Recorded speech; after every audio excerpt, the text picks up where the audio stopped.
What's going on, guys? Welcome back to United View. Hope everyone is doing very well, and welcome back to pre-season. Yes, it is Manchester United's tour of the United States of America, which means only one thing. It means special intros. It means the asylum's been Americanized. Yes, some people don't like it, but you gotta live with it. We've got the UK time down here. We've got LA time down there. We've got pre-season fixtures going on. Kickoff is in 2 hours' time. You know how we do it at United View. It doesn't matter. It doesn't matter that it's pre-season. It's no different from a regular match day. We go live 2 hours before. We chat through all of the stories. We chat about, we talk about transfer news. We talk about team news. We talk about press conferences. We talk about it all. So I know already this will be what it is, yeah? I haven't even looked at the chat, and I guarantee you, right now, there'll be people going, Owen, it's 2 hours.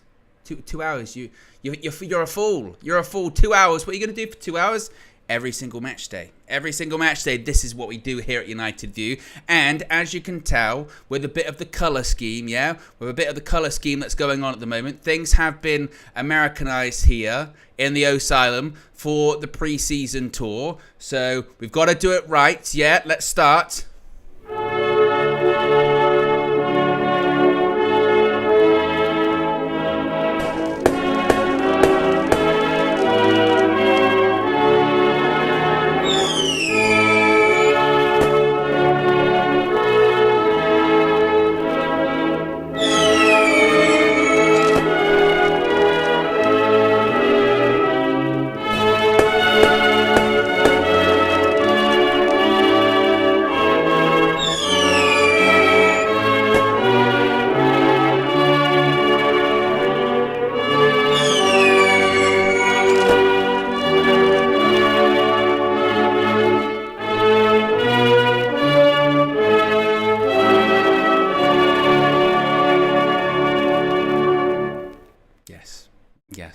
This is, I tried to keep a straight face throughout all of it, yeah?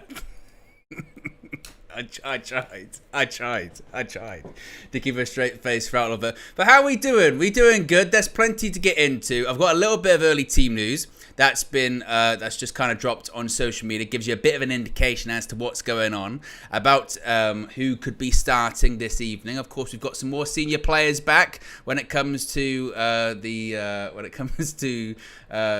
squad that's going to be starting against Arsenal this evening. Got some transfer stuff to get into. We're also going to be having a look at Eriksen's press conference as well yesterday, getting through all of that. But first, you can see it to the right of me on the screen. This video is brought to you by Oxford Natural, by Gowan Life. As you would have seen recently, I've seen a lot of comments. I've seen a lot of comments, a lot of people getting involved with the videos that Flex and KG have been in out there in LA. A lot of people going, KG looks optimized, yeah? The results are resulting. Now, Flex and KG, Don Robbie as well, they've been utilizing the Optimum Day and Night. They have been getting results. KG is the ultimate guinea pig here, and it's real. It is working. Now, if you haven't seen the original video that kind of kick-started all of this, when they went into the clinic in Manchester, that's in the video description as well. There's also a bit of an update video that's dropped recently, and as I mentioned, if you've just seen all of the tour content that's been going on at the moment, loads of people have been saying how good KG looks. So it's real. It's real. So many people have been saying how good KG, that comedian, is looking nowadays. So if you want to get involved, if you want to join or begin your health journey, you can do so. There's links in the video description. It's also pinned in the chat. It's on the sidebar. It's above me as well. There's QR codes all over the place. You can scan the code, click the link in the video description. It takes you to the page. You can subscribe, and you can save up to 70% off. 70% off. All of the info's in the video description as well if you want to know more. So, yes, very exciting stuff. And KG, the comedian, yeah? Look, he's looking slim. He's looking trim. Me and him are in a health battle at the moment. We're in a competition, and I can tell you firsthand, he means business. Yeah, he really does. What are people saying here in the chat at the moment? A lot of people saying about Chelsea. I did see, whilst I was setting these things up, I did see that Chelsea were losing, what was it, 4-1? 4-1. They just lost 4-1 to Chelsea. To Celtic, excuse me. It's late. To Celtic. Oh. I wonder what the coverage will be. I mean, heaven forbid you lose in pre-season. Heaven forbid you lose a game. You know, heaven forbid you don't play very well in pre-season. I expect full coverage. I expect lots of graphics. I expect all the major media outlets to do the scoreboards and the quotes. Maresca, I want to see it all, because let's keep it fair. I mean, that's exactly what happened when we lost to Rosenborg in our first pre-season game. It was disaster, wasn't it? It was an absolute disaster. How dare that happen? How dare that happen? Oh my goodness me, pre-season, and you're losing the game. But that is bad, isn't it? 4-1. That is not good. And wasn't it like 4-0 at one point as well? That is not great. That's one of those ones where it is like, again, this is like in life. People take things too far, don't they? Because you can't completely say, pre-season, it doesn't matter at all, because that's nonsense, isn't it? You can get things from pre-season, fitness, player performances. You still expect your team to play rather well, but when it comes to the result, the outcome, that's kind of somewhat secondary, isn't it? But we shall see what happens. I mean, yeah, Chelsea, but it's all right because they're doing bits in the transfer market, right? Right, that's what everyone says. Chelsea, they're doing really well in the transfer market. That's exactly what's happening, right? Yes, yeah. Well, we shall see. But yes, should we talk some team news, actually? Well, first of all, let me check the chat here. Let me be polite. I can see Riri's in the chat. Says, bless up everyone in the community. Sin says, press the like button, everyone. Phoenix says, 11 p.m. It's not late enough for the late excuse yet. Well, we shall see. What else are people saying here at the moment? Ashland says, do you know what is funny with that? Like, this is genuinely, I think we've been going live on a match day 2 hours early. It must be for like, what's just July, 6 months? 6 months maybe. It's always been like that, hasn't it? For a long time anyway. So yes, kickoff's at 1 o'clock. We're gonna be live all the way through. That's what it's gonna be. Austin's in the chat, says good evening, Austin. What else are people saying here at the moment? Shakur says Owen is a weirdo. I tell you what, it's like Gremlins, isn't it? It gets later on at night, you get the scary people out. My goodness me. Ugh, pre-season. Have a bit of fun, guys. Yeah? Have a bit of fun. It's pre-season. We're up late. It's past your bedtime. Man United playing again. How exciting is this? Yeah, come on. We can liven the mood a little bit. We can liven the mood. Team news. Let's talk about some team news. This is quite interesting, actually. So it's been reported, leaked team news, doesn't matter if it's pre-season or not, that Harry Armas and Toby Collier are both expected to start against Arsenal this evening at SoFi Stadium in California. They have really impressed Erik ten Hag in pre-season thus far. This is quite interesting, actually, because with Toby Collier, not too surprised on that one. Not too surprised on that one because he did start in the last pre-season game against Rangers. And he's kind of been one of those people that has been sort of earmarked, isn't it? It's been one of those people that's been earmarked for possibly playing more games this season. This might be his breakout season. Right? We've seen the last few seasons. 2 seasons ago, it was Garnacho that was having the breakout season, wasn't it? Last season, it was Kobbie Mainoo. He was the breakout star last season. And this year, it might be Toby Collier. Of course, he was also in the second half. He played in the second half team against Rosenborg. And as you can see right there, he was the captain in that game. And people said, even though it was a team completely of academy players in the second half, it was still like, that's... being singled out, it's given the captain's armband, given a bit of responsibility. Well, that's pretty impressive. And there have been those clips, haven't there, going around of Erik ten Hag kind of putting his arm around Collier the same way that he did with Kobbie Mainoo previously when United won the Carabao Cup, pointing to the crowd saying, this is the moments we want to strive for. We want to have you in a similar position one day. at Wembley, winning trophies with a medal round your neck. That's what we want. And then it did happen. It did happen, didn't it? So maybe Collier could be the next one. So I'm not too surprised with the fact that Collier could be starting. I would expect, to be honest, not too much of a different team than the one that did start against Rangers, despite the fact there is some more senior players back. So Collier starting in midfield isn't too much of a surprise. Harry Armas is an interesting one because we've seen thus far in the 2 preseason games that we've had, we've seen Murray start at fullback. Now, of course, we know that Manchester United just don't have a senior left back at the moment, do we? We don't have a senior left back. We have Luke Shaw, who's on holiday after the European Championship. We have Terrell Malacia, who's been injured now for over a year. He's still on his way back after his knee injury. He is back out on the grass, but he's not in team training. We don't know how long it's going to be.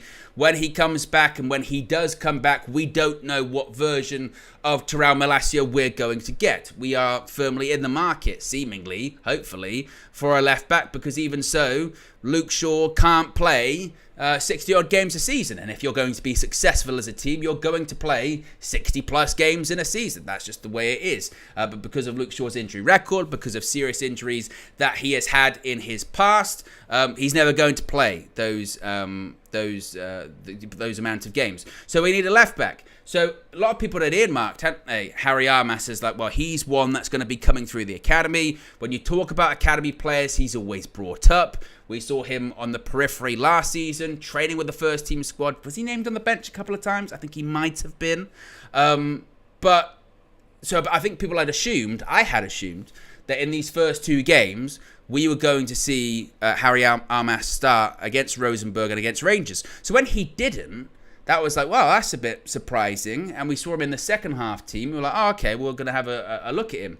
And it must be said, against Rosenborg in the first game, I thought he looked quite nervy. He didn't have the best half. He gave the ball away a couple of times, looked a bit shaky, and just kind of looked a bit, it looked like he was trying too hard maybe to impress the manager. And I was like, oh, not the best game for him. Now, he played the second half against Rangers and he was much better at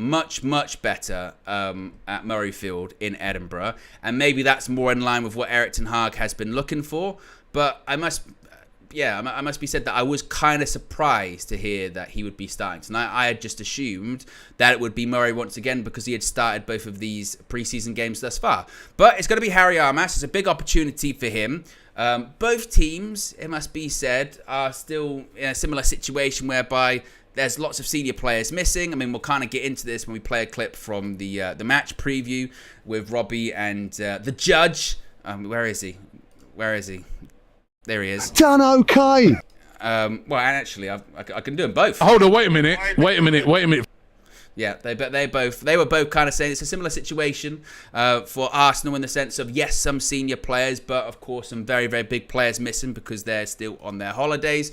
So it's going to be an interesting one just to really see how strong either side is. I think what's quite interesting for Manchester United, I forgot I had the fireworks. What's interesting for Manchester United, I'll play them again.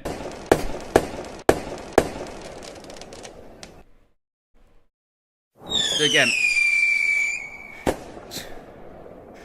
God, I feel like I'm doing my WWE entrance.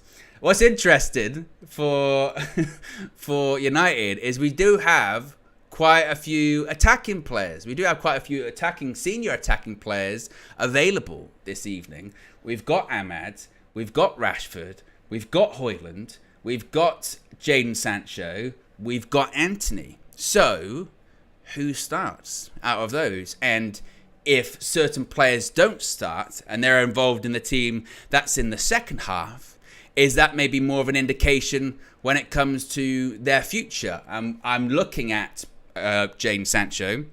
I'm looking at Anthony in that regard. If Jadon Sancho is in the second half team, does that imply there's a little bit actually something in those kind of PSG, Juventus rumours in the sense of he's there in the squad, but if an offer comes in, we would consider it. Anthony the same, although I think it's much less likely that he goes because that deal is far more difficult to do. It's very curious, isn't it? Very, very curious for sure. So my prediction is, and I haven't seen this leaked team that's been going around, so I can't. This isn't me, cheating.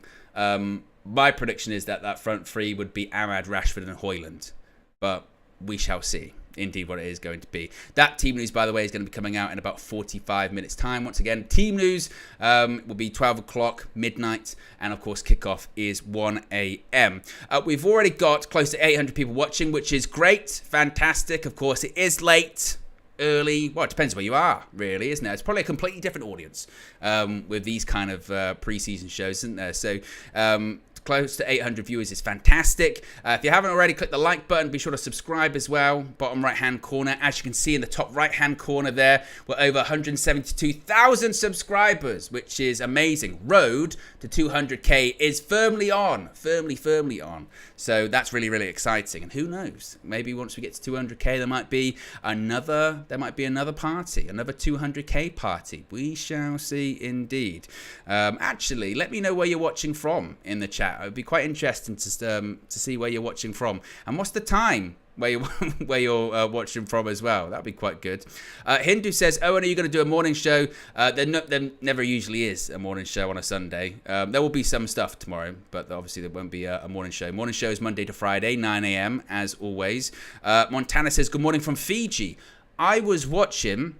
I've been on a bit of an Olympics binge today. I don't know if anyone else has. I've been on a bit of an Olympics binge. I've been watching what's ever on. I watched the badminton earlier today. But Fiji, the reason I single out Fiji there is I was watching the rugby sevens. And the Fiji have won the rugby sevens. Well, it got introduced in Rio, which was 2 Olympics ago. And they've won it twice. But they didn't win it this time. France won it, and it was a brilliant match. I've been watching that. What else was I was watching? The cycling today. Absolutely pissing it down in France. Loads of people falling off their bike, which is also quite uncomfortable to watch, but also quite funny at the same time. But then when you see the sort of the scrapes on their knees and sort of the blood going down their legs, you actually feel quite bad. There was one guy from the USA where the cyclist fell off. I don't know if anyone saw this. The cyclist fell off the bike, skidded round a corner, and she's getting up and getting back on a bike. And usually someone runs on to give her a bit of a push, as if to go, right, back, there you go. And the guy coming to put her back on the bike and push her fell over. It fell over as well. He jumped over the barricade and slipped, and everyone went, oh. It was unbelievable. So that was enjoyable. I enjoyed that. So I've been watching that. I've been on a bit of a binge with that one. What are people saying here in the chat? Gary says 6 p.m. in Jamaica. Someone's watching in Essex, normal time, UK time. Najib's watching from Nigeria. Ali T says it's 1:45 right here in Iran. The game starts at 3:30. We've got Nashville in the chat. We've got Las Vegas. We've got Peterborough. We've got South Africa, Cameroon, St. Louis, Missouri, Dallas, Texas. It's all going on. Canada, Toronto, same place, but you get my point. 2 different people. Let's have a look at the super chat. Super chat's going in, as you would have seen as well with the super chats, as is always the case on the match views. Depending on how much it is or the amount that it is, you get different stuff that pops up and appears. There's one of KG giving it this. There's one of Flex giving the Spinneroonie. What else is there? There's, I think, KG with the zoom in. We've got so many GIFs of stuff that we could use. So there is going to be more coming for the season. Super chat from It's Amex says, put KG left back at this point. Wow, with the fact he's been optimized, I think he could put a shift in. Previously, I would have questioned the fitness, not now. And again, I can actually attest to that. Me and KG have synced up our watches together. Every time he does a workout, my watch pings. And vice versa, and I'm telling you now, Amex, he's putting the work in. Yeah, he really is. So big up to him. Nathaniel says, "Good evening." Good evening to you, and appreciate the contribution. Should we get a bit of a stadium tour? Should we get a bit of a stadium tour now? Obviously tonight, Manchester United play Arsenal inside SoFi Stadium, and it is genuinely one of the best stadiums in the world. It's a modern build, obviously. I think it was built 5 years ago. A lot of money spent. I think was it like 5 billion on it? It's an expensive stadium. They had the only reason I know a lot about it is because they had WrestleMania in it 2 years ago, a year ago, WrestleMania 39 in there. It's again, unbelievable facility. And obviously, you know how it goes when it comes to UV content, the pre-season tour, all that kind of stuff. Well, Flex and KG, they crash it. They've crashed the stadium. They've had a look around. Of course, they're having a look around because they're going, hey, we might be getting a new stadium in the future. Old Trafford might be renovated. They're looking for some tips, some advice. And they had a look around SoFi. And to say that they were impressed is a bit of an understatement. Take a look at this. Where are we? What are we crashing today, bro? We're crashing the SoFi Stadium. Listen, I'm not gonna Flex. I can't lie to you. Just because we're at another stadium, I gotta tell you, the levels were set high. We went to the Allegiance, in where is it? Vegas. Las Vegas, bro. It was no joke. It was serious. Bro, we was partying during and after the game in a club, at pitch level behind the goals. Like, but will this one outdo it? That's the big question. That's what we want to know right now. We've heard a lot, bro. But at the end of the day, it's about the eye test, mate. Eye test, mate. It's the eye test, and mate. also, you know, nobody crashes stadiums like us at UV. So let's get straight in there and take a look. Glasses on, mate. What's the one? Where we're going or what we're going to? I don't know. We're just on the escalator in the stadium. We ain't go one of these. This is just the. We do have escalators. Really? Yeah, we do. In the boxes. Come on, come on. We've got escalators. No, but I just remember when we go up the normal way, the normal van way. Oh no! And there's loads of smaller turnstiles. You know what I'm talking about? That is. But the songs are good on there though. Oh wow! What's this? This again looks like I'm in. Looks like I'm in another hotel. Yeah. Look at this, and it smells lovely, by the way. Oh, this way. Wow. Champagne. What is that? Look at this. Woo. Okay. Google Cloud Club Suites. Oh my days. Well, this is where Google Champagne Suites. It makes sense. Man United, please, man. Please. It's gonna happen. We're gonna build a new stadium. Sir Jim's got a plan. Ineos. Bro, if Tottenham can have, I mean, obviously this is another level, but if Tottenham can have what they got, Tottenham. Come on, man. We got to do it. You know, Arsenal feel like their stadium looks like this as well. Oh, and it doesn't. Their stadium's old now. Look at the seats. Oh. Look at the seats. I mean, this is, I tell you what, this is Sir Jim Ratcliffe. You got to do Sir Jim. Sir Jim's sitting there. This is. What's Sir Jim saying here? Well, what we want to do. I want to do that. Is cross your legs, bro. Bro, cross your legs. Bro, it's new KG now, bro. You should be able to cross your legs now, bro. See? The most he's been able to cross his legs in years, bro. Well, all right. It's ridiculous what they want to do in Newcastle. Well, you managed to get Dan, price him away for, was that 2 million? 2 million quid. And 2 million. according to the Geordies, we've paid them 10. close to 10, and obviously not 20. Absolutely. But now we've done that. That's old news. Old news now. Now what it's about, what we want to do now, is get Manchester United having world-class facilities like this. Like this. You know, this is in America, and there's no reason why this shouldn't be in England. The American Stadium of the North. I'd like to coin it as that. Coin the phrase as, why can't we build the SoFi of the North? Oh my days. So this is the Google suite here at the SoFi. I'm going to leave this here and I'm going to remember to not leave them, if you get what I mean. Yeah, but look at the view they've got. Screens are screening. Imagine you're Tables doing a here. bit of business, you're trying to secure the deal. You're trying to secure the deal. You say, come chill in our box. Look where you are. This is a perfect view. Google, they picked the right one, actually. Absolutely. And look, these boxes, literally, the same standard of box goes literally. Look. That's what I'm saying. So you're down here, you can see that side of it. But you won't even need to. You're literally there. Yeah, but if you just need to see a replay, you just look there. But That's look, a great look at this level here. The boxes that go all the way. Look at the level of them there, all the way around. This level of box. Yeah. I think it's all the This level of suite and millionaires to just look at each other and be like, "You right? What yacht you buying next? Yeah. For no reason. That's that guy over there. Right there. Wait, does it come with their? Do they get their own food in here? Does it have catering and stuff? And all of our suites have restrooms, which is huge in LA. You don't have to wait in line. But yeah, you order your own catering right here. That's wicked. Order your food. Do what you Order need your to do, food, guys. just- It's no joke. It's no joke. We need to up our game, man. All stadiums in the UK. I don't care what sport it's for. We need to up our rugby game. Man. having this will be a bit excessive. That's crazy. Yeah. Wimbledon being like this would be mad as darts well. having this as well would be The a dart, bit I mad. tell you what though, what do you mean darts is selling out O2 and all that, doing big things? Darts shouldn't have Darts. this, bro. Little It's too and that on much the 'cause things. it's the little board, innit? And imagine like being this far from True. the board. But the boxing arena, well, it's not just for that. But 180. this screen there, you watch the whole darts on there, bro. 100. I could watch at home then, mate. Yeah. Why social club? at Whoa! Wait, hold on. Those chairs, is that the stadium? Wait. So Wait, you're people literally at the can side of watch the the field, mate. You're literally at the side of the field. Well, that's why I'm going to take you to the Let's go. Yeah. Which is kind of like it. So Okay. One of the clubs. This is not even a good one. This is the. You know what? When we come to, I don't even want to be in media. I want to do this. I want to be in here. Can't we do the game from here? Let's see what they sell. No. No.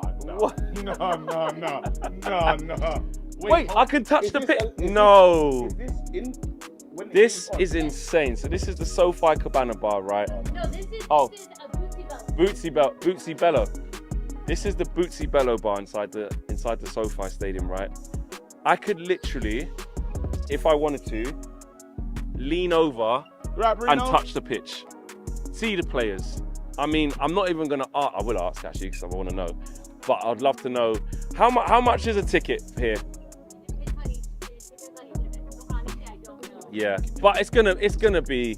Wait, It's- hold on. it's gonna no, be do a you know lot. why it's gonna be serious? gonna be a lot. Do you know why it's gonna be serious? Because imagine on a game day, yeah, you're just chilling and you love the players, yeah, and they run past. No, And then let's see imagine being you. here. Let's Imagine imagine me and you they wouldn't sitting let here me. now. I want to get a ticket here. Do you know why? Because you'd be Because running on the thing all the time. I distract the players from Yeah. doing their job.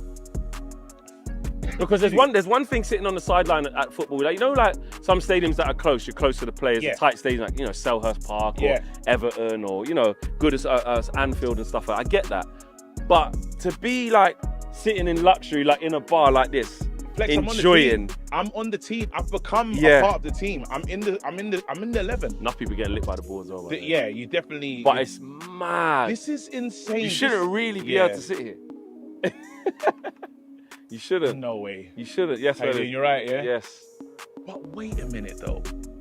This is, because Americans, they do take things to the next level. A different level. They've gone too far. I feel No, like it's I've not. got too much access. I'm just I've got being too much access. and I'm just being No. nosy. Yeah, is that Corona the drink? And I can just see that looks like a nightclub, We can go for one of the events. what the hell? They've done it again. So when we went to Allegiant, remember we saw where am I going now? I forgot. Yeah. When we went to the Allegiant Stadium, Yeah. right? And they had the Winfield behind the stadium. They It had had the the clubs, nightclubs in which there, was and- listen, that's incredible. Yeah. I can see there's a similar vibe. They I can see there's a similar Because vibe. on a match day, basically, people won't leave after the game. Ex- You might exactly. as well stay. You might as well stay. Mate, on a match day, people might not even watch the match. In the tunnel of the SoFi Stadium, right? As you can see, the Rams' stuff is all up Rams. here. The Rams' Super values. Bowl winners as well. Super Bowl winners, don't the forget. values, player, the game, Yeah. the uniform, what they got to do. But we can't go to where our change rooms are right now because They're working on it's it. top secret. Top Yeah. secret. They're doing so much. They're probably building another Bootsy, another one of those 100%. things. Another Another one. speakeasy. What do you call it? Yeah. Another one of them, what you call it? Yeah. They're probably building one of those. They're building another, what you call it? Yeah. Anyway, so on the way out, if you want a quick Gatorade just before you Gatorade. hit there, just take one. Just on One the way. Aquafina. So the players are going to come through here, through these But doors. this is They're what going to see gets- everyone partying and having a nice time But drinking they're not right there. interested in that. But they're not interested in that. They're going to go through these double doors right here. Through these double And they're doors. going to step out into 70,000 people in the SoFi Stadium, which we're about to do right now. Give Oh me your- my God. No. Ah, No, no, no, Yeah. no, no, no, no, no. Wow. This is It'll be intimidating. this is I'll be mad intimidated by intimidating. this. I'll be This is intimidated. This is how you crazy. end it. Imagine seeing like Annie up there, or just like My daughter. like hey, just right before I've you got to go. have the game of my life. Oh my I've got to have the game of my life. Listen, Incredible. we crashed another stadium. We're gonna have to rank it, bro. Number 10 one. out of 10. Over. It's over. 10 out of 10. Number 1. 10 out of 10. The only way someone outdoes this is by building one of these, creating a speakeasy. What else they got to do? They got to do a lot. They Have to have this as minimum, Yeah. as the shell Yeah. of every like. You have to have this many sweets. Look at these sweets here. We haven't even seen this. You Look have at to have this. everything. Basic. You have to have this. Yeah, it can't be. You can't get a better stadium than this, bro. Let's get out of here, man. We see Number too 1 in the much, world, man. Let's get out of here. So there you have it. That is. I don't even want to call that a stadium anymore. I know it's called the SoFi Stadium, but I don't know what I just witnessed, bro. That weren't just a stadium. It's not. It's not. They need to take the stadium off and call it something else. Call it SoFi World. SoFi World. Yeah, call it SoFi World, bro. SoFi World is definitely. I think that name's appropriate as well. You know, to end it with the lake as well and a bunch of Steves. For no reason. For people that don't know, Steve's a seagull. What film's that from again? No, we adopted a Steve. Oh yeah, where was that again? Oh yeah, with the food. And we thought yeah. Steve was in a bit of trouble as well. But we can confirm trouble. no Steves were hurt during the making of this film. All the Steves. Yeah, crazy. Like the scenery's amazing. How they've built this place is amazing. The facilities. What Josh has just done. What? Do you get it? What? Steven Yeah. Seagal. Yeah, Steven Seagal. He's done well. It's a Josh special. But anyway, yeah. Missed it. Oh yeah. I just worked out. Guys, you lot know there's nobody who crashes, yeah, like United View. This is what we do. We keep bringing you that content and you guys enjoy it. We love it. Getting the chance and the opportunity, which you guys allow us to do, by the way, yeah, to come and see things like this in around the world is Shout out just all the super chatters, everyone that gets involved, Everyone. that just watches the content. everyone who You're likes, allowed who this, subscribes, everyone, and literally. supports all of us, man. Yeah. So Thank big you up lot, to because we're literally living our dreams. You lot are getting to see it as well. And also, if you ever travel to here, You must. you know where to go now. You must. need That is an unbelievable facility, isn't it? An absolutely incredible facility. Now, I think people take it a bit too far when they say, so you're saying you want exactly that in Manchester? That's what you want with the turf and all? Because I've just seen, whilst that VT was playing, Eriksen, the Manchester United manager, doing his pre-match routines, doing his pre-match pitch inspection, and he's looking out and he's looking at the pitch. And look, the pitch is a concern. The pitch is a concern in all of these American stadiums. We saw it last season, didn't we? With a lot of teams, not just Manchester United, that because of the turf, and it's not like it is over here in the UK, that can cause a bit of problem, can cause knee injuries, you can roll your ankle on it. That is always a concern. So obviously, you don't want to literally just pick up that stadium and put it into Manchester. That's not what people are saying. I think this idea, and I've mentioned this before when it comes to the whole debate around Old Trafford, is I get it. I get that people are attached to the history. How could you not be? The history that is inside Old Trafford, and a lot of English stadiums, by the way, or European stadiums, is incredible. And that is something that a lot of the American stadiums won't have. But also, I do think it's funny that people will look at, say, like SoFi Stadium, and they'll go, it's got no history. Well, no shit. It was built like 4 years ago. Pretty difficult to get that history. If you're going to compare a stadium that's been around like 100 years versus a stadium that's been around 4, it's going to be a bit lopsided on that one. History happens, shockingly, this is a bit of Michael Owen analysis here, over time. You know, people said that about any new stadium that has been built in the UK. Ask any team that's moved into a new build. The biggest problem they face initially is just doesn't really have that atmosphere that the old one had, or just doesn't really have the history that the old one had. Ask Arsenal fans. We're playing Arsenal tonight. When they first moved to the Emirates, it just doesn't have that feel that Highbury had. Well, obviously. It's like when you move into a new house, you go, I don't have the memories with this house that I do with the old house. How long did you live in the old house for? 20 years? Well, obviously then. You've lived in here a week. I don't think you're going to have... do you remember last Tuesday? Oh, it was a classic, wasn't it, in here? Strong memories. It will take time.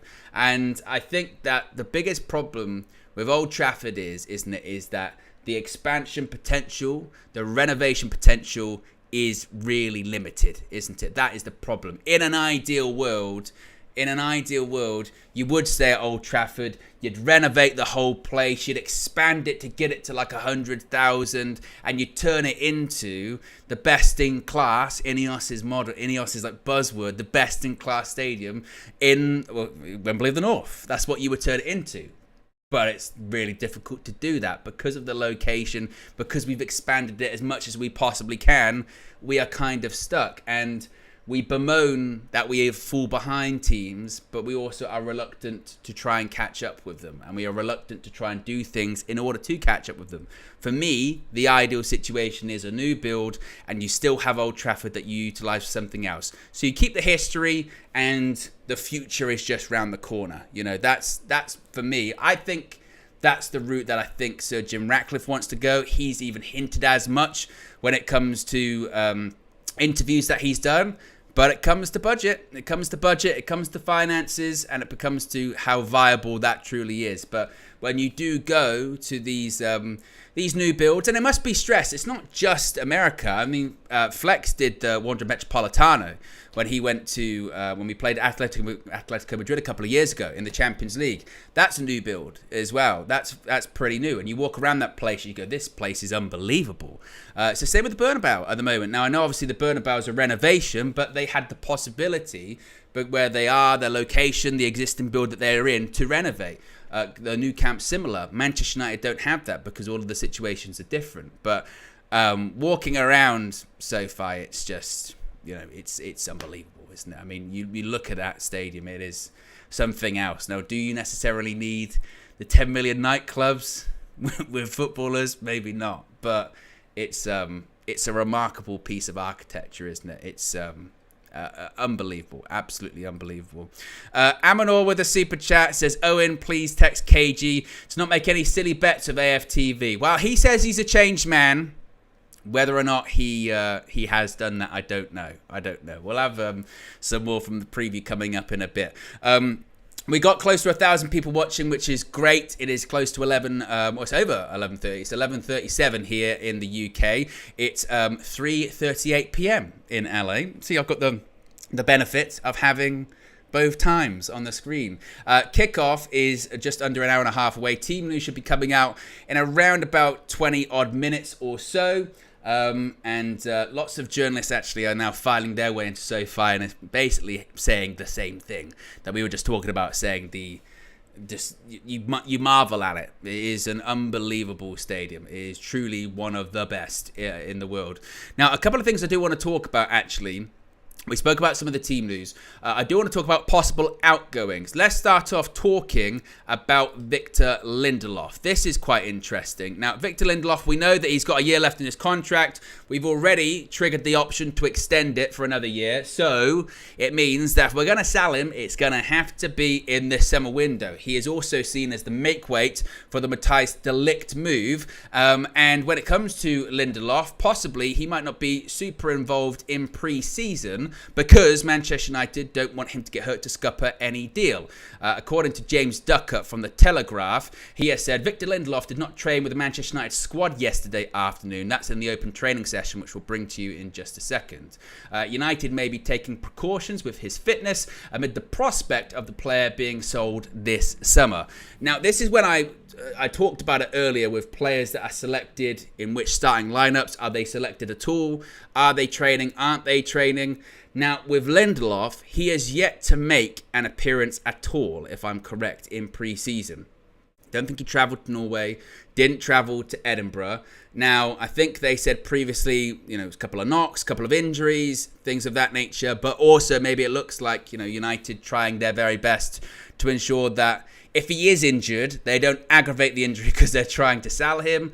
I think there were reports and rumours today linking him possibly with a move to Turkey to join up with Jose at Fenerbahce. I don't know how much is truth in that one. Of course, it was Jose that brought him in, wasn't it, at Manchester United from Benfica. So it's a curious one. That's a curious one. I still am under. My feeling, my prediction is that Matthijs de Ligt will come in this summer, and that will be because Lindelof does leave and does secure a move somewhere. I don't know how much it's going to be for. My gut says not a lot. I wouldn't be shocked if it was like, if it was one of those like 8 million situations. I don't think it's going to be a lot of money. If he does go to Turkey, then it won't be a lot of money at all. They're not one for big transfer fees or anything like that. And Manchester United in general don't want to go super high for De Ligt. But that De Ligt deal is quite weird because it is really a bit of a standoff at the moment, isn't it? Because Bayern Munich are in the position where they have to sell to buy. They want to buy Tar, but they have to sell De Ligt first. Manchester United are in a similar situation. They want to buy De Ligt, but they've got to sell Lindelof first. So the first domino has to fall to make this deal happen. And I do think eventually it will. But at the same time, I go, how much money is it going to be? Probably not that much. Probably not. And I suppose as the window goes on, it's a case of how sort of desperate Manchester United get to get that deal done, and if there are any offers on the table. It must be. I don't think it's been put out there just yet that there has been a concrete offer on the table for Victor Lindelof. So we have to wait and see. But it'll be interesting to see if he's even named in the squad tonight. If not, I think that is a real indication that Manchester United are wrapping him up in cotton wool because. He needs to be sold. He needs to be sold this summer because otherwise he's going to go for a free. And it's not even necessarily really about making a lot of money or anything like that, is it? It's just about getting him off the books to bring in De Ligt. That's really what it is. So I think Lindelof will eventually leave this summer, and I do think that De Ligt one will come in. John Carter's not happy, by the way. Really unhappy. Even though I just said he had to be sold, which is an odd one. I told you, late at night brings gremlins out. But yes, I think Lindelof will be sold this summer, and he's got to be the first domino to fall to make that De Ligt deal happen. Now, as far as other outgoings, Christian Eriksen. Now, this is interesting too, because it's going to be interesting to see when it comes to the team news, how if Eriksen's going to start. I don't think he will. I don't think Eriksen will start. We know he's, of course, out there, did an interview, I think, with Sky Sports this week, talking about how Ineos have been very calming since they've come in and everything's now a bit more settled. But Eriksen's another one. Year left on his contract. And it's a case of, can we get him off the books? If we get him off the books, we can possibly look at bringing in another midfielder. Again, it's not going to claim a very high transfer fee. But he is on quite high wages. I think he's on something like £150,000 a week. So if he were to be moved off the books, then Manchester United certainly could look to reinvest that into the midfield. The problem is, who is going to be interested? Well, reports out of Belgium are suggesting that Anderlecht are dreaming of signing Christian Eriksen this summer. Eriksen has not yet decided whether he wants to stay in the Premier League or not. If he leaves England, Anderlecht have a chance of signing him. There was also rumours, wasn't there, of possibly Ajax being interested in a loan deal. If it's a loan deal, I think Manchester United will insist on an obligation to buy, not an option, an obligation to buy, because of course he's got that year left on his contract. But Eriksen's another one of those names that's certainly earmarked to go. I'm a bit more uncertain on that one because, again, his wage is actually higher than you think. You know, £150,000 a week. And when you consider the clubs that are coming in for him, there might have to be, Manchester United might have to be in a bit of a position where they contribute towards that, depending on who he does go to.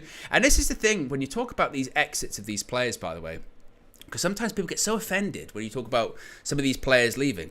Christian Eriksen, by the way, on his day still, is a great technical player. I mean, some of his final pass or his through balls or his ability to be the pass before the pass is fantastic. And as a free transfer, I think we've fairly got our money's worth. Last season didn't play as much. First season was really important to the midfield. I remember when we played, ironically enough, it was Arsenal at Old Trafford and we beat them, was it 3-1 that day? He was fantastic. He was absolutely brilliant. He was playing passes between the lines. I think he got an assist that day to Rashford too. Like, he was a good player, technical player, but in the last season starting to slow down a little bit.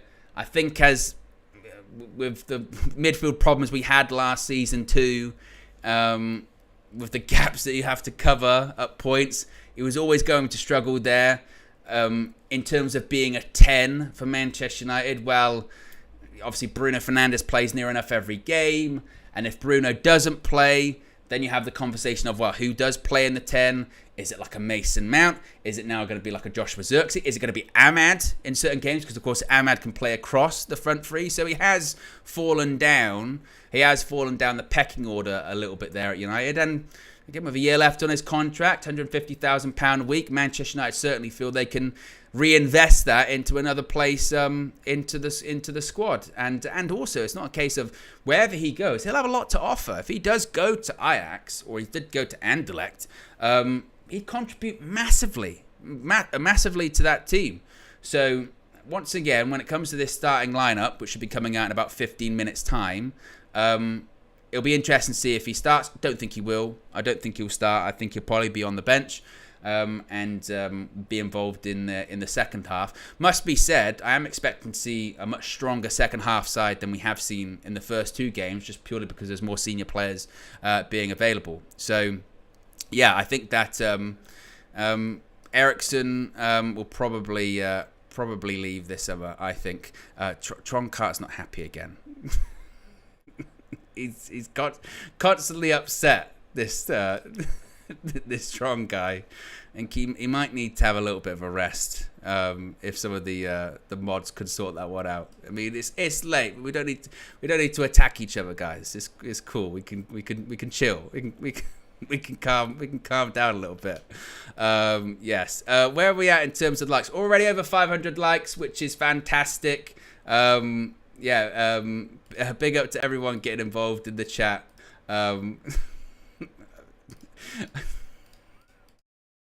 Always makes me laugh, those ones like that.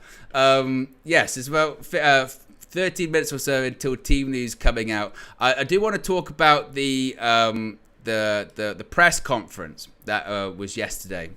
Of course, Flex actually asked a question in this press conference, but I'm just actually seeing it in front of me at the moment. So I do want to go through this press conference because there was really actually some interesting stuff, and actually some quite, I shouldn't be shocked, but some quite negative questions once again from the media. Of course, it's the first time that Erik ten Hag's done a press conference since it was announced that he was staying at Manchester United and he had his contract extended as well. So let's chat about that. We've got the clips from these from the press conference. We can show these. So the first question in the presser was from Simon Stone, who said that there were rumours the club didn't want you. You said that you could go somewhere else and win trophies elsewhere. Is that self-belief that made you feel like you'd be okay no matter what? That was the opening question, by the way. That was the opening question in this press conference was, did you feel you're going to be fine anyway? Is that how you felt? Here's what Erik ten Hag said. So that's what I did all my career. And I believe in myself. And it's always coming from good vision, good strategy, and hard work. And then finally, you get a reward. And we had to wait very long last season, but by the end, we got the reward. So, was it unsettling to have to wait so long? It was unusual for everyone. We are now in a new season. We left everything behind. We're looking forward. It's a great project, and also the process is nice, and we'll go with ups and downs. And now we are very energized. We are good dynamic, good spirit, looking forward, and we want to work and we want to win. Now, don't get me wrong.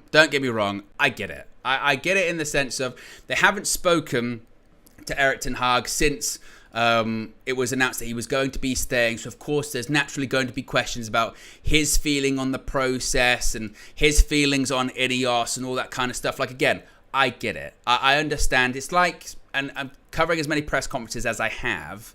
I wasn't too perturbed by that or anything like that. I half expected it. But I'm interested to see what or how he is covered moving forward this season, or even just moving forward in this pre-season, to be honest with you, because it's natural. You haven't seen him for a while. The questions you're going to ask is about that period of time where his future was very uncertain, blah, blah, blah. But if there is this insistence to dwell on the past, which you go through the press conference, as we're going to go through, you kind of see that. You sort of go, well, as Erik ten Hag says, and I agree with him here, look, the past is the past. Last season was shit. Last season was rubbish. It's over now. I'm staying. They've extended my contract. We won an FA Cup. We're getting players back from the injuries. The table's been reset. Like, it's done. It's done. So I wasn't too... I can't believe they're asking Erik these questions. And frankly, I'm not shocked that that was the first question that was asked. But I am now quite curious to see what the narrative is, certainly surrounding him moving forward. And I suspect that, honestly, it probably won't change all that much, because that's the media coverage of Manchester United. But I thought that was quite curious. And as Erik said, just, well, you know, that's last season. I'm always confident myself. It's no problem. Next question was from Melissa Reddy, who... What kind of is an expansion on what really Simon Stone was kind of saying that, do you feel this is the strongest position you've been in since being United manager? You've won 2 trophies. They looked at other options and decided you were the best for the job. Is this the strongest you've been? Is this the most power that you've ever had, essentially? And here's what Ten Hag had to say. I never think if I'm in a strong position or in a weak position.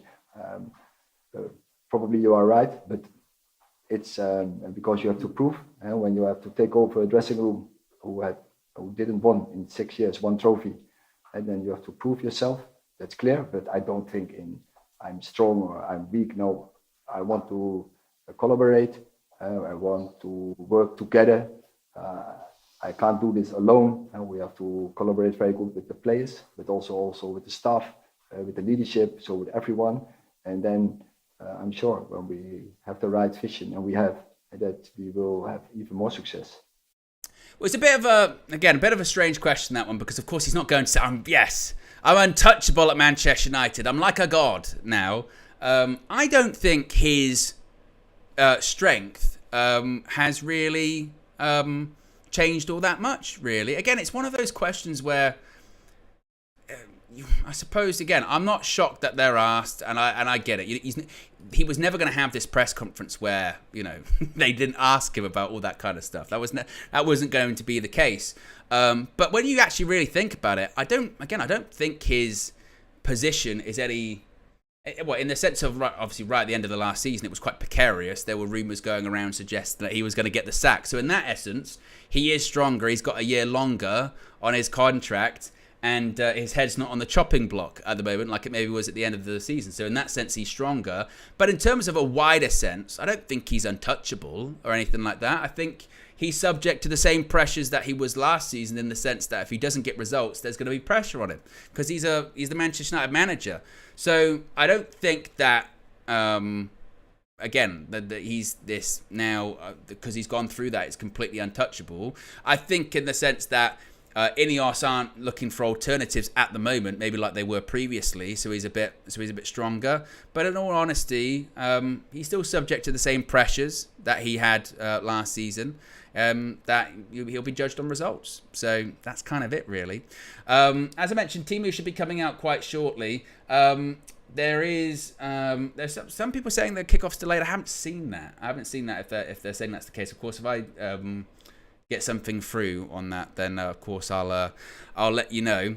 Next question was about expectations, flexpectations as it were, for the season ahead. Saying last season you ended the season on a high, you beat Man City, you showed you can beat the best teams. What is the realistic expectation for fans coming into the season? What can fans expect from this team? So we proved we can beat the best team, and not only one time, but now we did it twice, but also the other games against them were very close. And you see that also in the data opportunity scores from winning. And also there was the game in the final as well. It was a deserved win, but also other games we could have won. And so, you are capable of it. But our challenge is to do it consistent. And that is what we have to work for. We kind of spoke about expectations recently, talking about, there was a report, I think it was from Jamie Jackson, talking about how he's not necessarily expected to get top 4 this season. it's about the style of player, it's about just performances in general, improving on the pitch. And I think, again, it would probably be about that kind of, consistency, really, is what it would be. So he gives a bit of a, I guess, kind of generic answer for that one. So what we'll do, because I see team news is just coming out right now. So what we'll do, we'll go to a match preview here. We'll go to the preview, a bit of a clip of Flex KG talking to Dom Robbie, talking to the judge, Dana and Kay from AFTV. When we come back, we'll talk about the team news, we'll talk about who's starting, who's playing, and we can circle back to the press conference as well. So if you haven't already, click the like button, check out this clip of the match preview. When we'll be back, we'll talk about some team news. Right, on to this game now. Arsenal, Manchester United. Me and KG have been talking. He's said that he's going to come with less and all that. But this is what I'm saying. As soon as he's got here and seen you, he's straight at it straight away. He said less, and then I was over there. All I could hear was that. No, I don't like the way Don Robbie acts, because you were talking more than that guy over there. He tried to compare Gareth Southgate. Let's never forget the charges. He tried to compare Gareth Southgate to Man United. He wanted us to get Gareth Southgate. No, but he was trying to do that. You wanted Gareth Southgate. He said, every time England play someone good, they step up and they do something just like Man United. I said, hold on, when did they get over the line? And I said, that's why it's different. Man United is a different outfit. Ten Hag is a good manager, and Ten Hag's going to prove himself this season. Ten Hag is a lucky manager, right? Because I think luck in the game, mate. You do. Arteta had luck, mate. He's a when lucky. you wanted him out, you had luck, mate. He's a lucky manager in there. I think he would have been sacked if he found an alternative. Maybe. No. Your Ineos yes. were going around the world looking for managers to replace replace and their this conclusion guy. was there was no one better. And their conclusion was we couldn't find one No, right now. that's the one you want to believe. Okay, because that's the one you want to Flex. believe. It's what I do Flex. believe, Okay. right? They couldn't find someone right now, so he's still in a job. All right, let's do. But let's see what he does this season. He's been given another life. Let's just deduce this. Let's really work this out. Yeah, they went and signed Lenny Euro. Yeah, they said we're gonna go get the best in class. Are you telling me that they can go and prize a player that's on his way to the European champions? They can do that, but they can't talk to managers in world football and get one manager to come to one of the biggest clubs in the world. It weren't them who got him, it was Rio Ferdinand. See? I know this is the Man United tax. Rio Ferdinand spoke to him. I honestly think it was more important than you fix the roof. That's what he's going Listen, a water feature in games is not bad. Yeah. But right now, it's all about next season. Yes. This game is important, though. It's hard because a lot of the players are away, but it's a little bit of bragging right, just a little small. It's nice to say. It's always nice to be. There's always that. There is that little. What's it? Current. There's a rumble between Man United. There's undercurrent. That's what I'm looking for between Man United and Arsenal. There is. And I love it, and I want it to be back to how it was. Arsenal have got back to being up there. I mean, it does need Man United to get there as well, because Arsenal Man United games, they're Super Sunday. Yeah, those days, they were the days. Those were the days. It They was were super. the I think even when you look there is a big difference in terms of how you lot have been involved at the end of the season. We've had to watch that with jealous eyes. Absolutely. We have to be honest about that. Yeah. But then it would be fun to see our games really mean something towards their league title. 100%. Yeah. That's what we all grew up on agree. in the era, and obviously you guys even slightly an era even before that. But the golden era of what we know Man United to be, where we grew up, that's what it was. It was us going for the league titles and stuff. For you guys, right? Listen, all jokes aside, it's a rebuilding process. Yeah. It's not easy. We've gone through a lot of pain at Arsenal to be back in a position where we're challenging for titles. So even new signings and that, they're not a quick fix. You know what I mean? They've got a bed in. They've got a, so it's. I see what United are doing. It does look positive. The sort of signings they're trying to make. We've gone young. Definitely, We've got a young core. Yeah. But don't get carried away, KG. Is what I'm saying to you. No, I will. Because, you know me. Because we're ahead of you right now. And. Yeah, Arsenal are ahead of you right now. You just don't want to admit that. Why? You got to listen. What do you listen. mean, football-wise? What do you mean, in the style of football? You were saying in the style of football. What do you mean? Style How of are you ahead of football us? and personnel. Style of football and personnel. Personnel. Okay, cool. Personnel. We've got better players than you. Come on, we've got better players. No, but I'm saying the young core that we got, I'll take that. We got the best. Listen, we got the best young core. You're building. We got the best young core. You're building. We got our players scored in the final. We telling me, bro. Getting carried away again. Garnacho, Copy. Are you telling me Garnacho and Copy are not good players? They are very good. Very Kobe good. Mainoo is very Are you impressive. saying I was at the Ahmad's not a good Euros. player? He is. If you play him. Is Euro not a good player? Euro, I mean, all of a sudden, wait a minute. It's like it's coming right for us. Jesus. Wow. That was crazy. all of a sudden, Euro is a good player. there you go. But you got to give it time. You know what I mean? You got to make him develop. Remember, I mean, I've heard a lot of comparisons between Euro and Saliba. Let's not forget, right? I've heard it with a lot of United fans. Saliba was sent out on about 3 different loans and had to go out and earn his corn at Marseille. And Euro's going to show that 18 he can start in the Premier League. Well, we'll see. You guys already know how he was tough. at Montpellier or somewhere like that. You know how tough this Premier League is. If Euro doesn't have to go on loan, will you say he's clear then? Like he's like, if Euro doesn't have to do all them things, relax yourself. That's what I'm saying to you. Hey, listen, it's Right, different, relax. different players over, like different players. You know, Saliba probably needed those loans. This guy might not need the loans. Might not, and he might do, because last season, whatever happens. last season it was the same with Rasmus Højlund. Good player, good signing. 16 goals, mate. But do you bring him in to lead the line? 16 goals, mate. Let's get it right. So you was 5 happy goals with in the Champions it. League. So I you thought he first done season, I thought he brilliant. done well. With the limited First resources, season, I he thought he done was well. our top scorer. He did all right. He did all right. With no help and the Yeah. team as mashed up as it was. He KG, actually I'm did saying well. I think you lot are trying to rebrand Rasmus as some bum, like he, like No, he's no, like no, I didn't say no, that. but I'm saying I didn't because say that. he's another young player. He's a that talented is- player. there you He's go. coming So up. Straight But I'm away, trying to say to you, going back to my first point, 5 we're a better players. team than you. No, but I said We're we got a better team and than we you. got a You can nice, admit it. No, we got nice young players. So You have. That's you it. have. That's You've got some important. lovely, nice players. Yeah, there you Young go. Yeah, but players. it's not the Premier we're League's better. not a youth tournament. Oh, you lot. Now, here's one to talk. You lot were doing the There's youth. under 23s. Remember Project Arsenal with the youth, and Exactly. then all of a sudden, what happened to that? Exactly, and that's what we're saying. That's You the don't believe in process that no you're more? on. You don't believe in that no more. We no? got some great young players. In terms of the squad, in terms of Saliba's a young player, you know. yeah, he is. Yeah, He is. Saliba is a young player. 22 now, is he? Saka is a young Saka. player. These are young players. Yeah, man. We're ahead of you. We're better than you right now. Relax. In terms of- You in can terms admit it. No.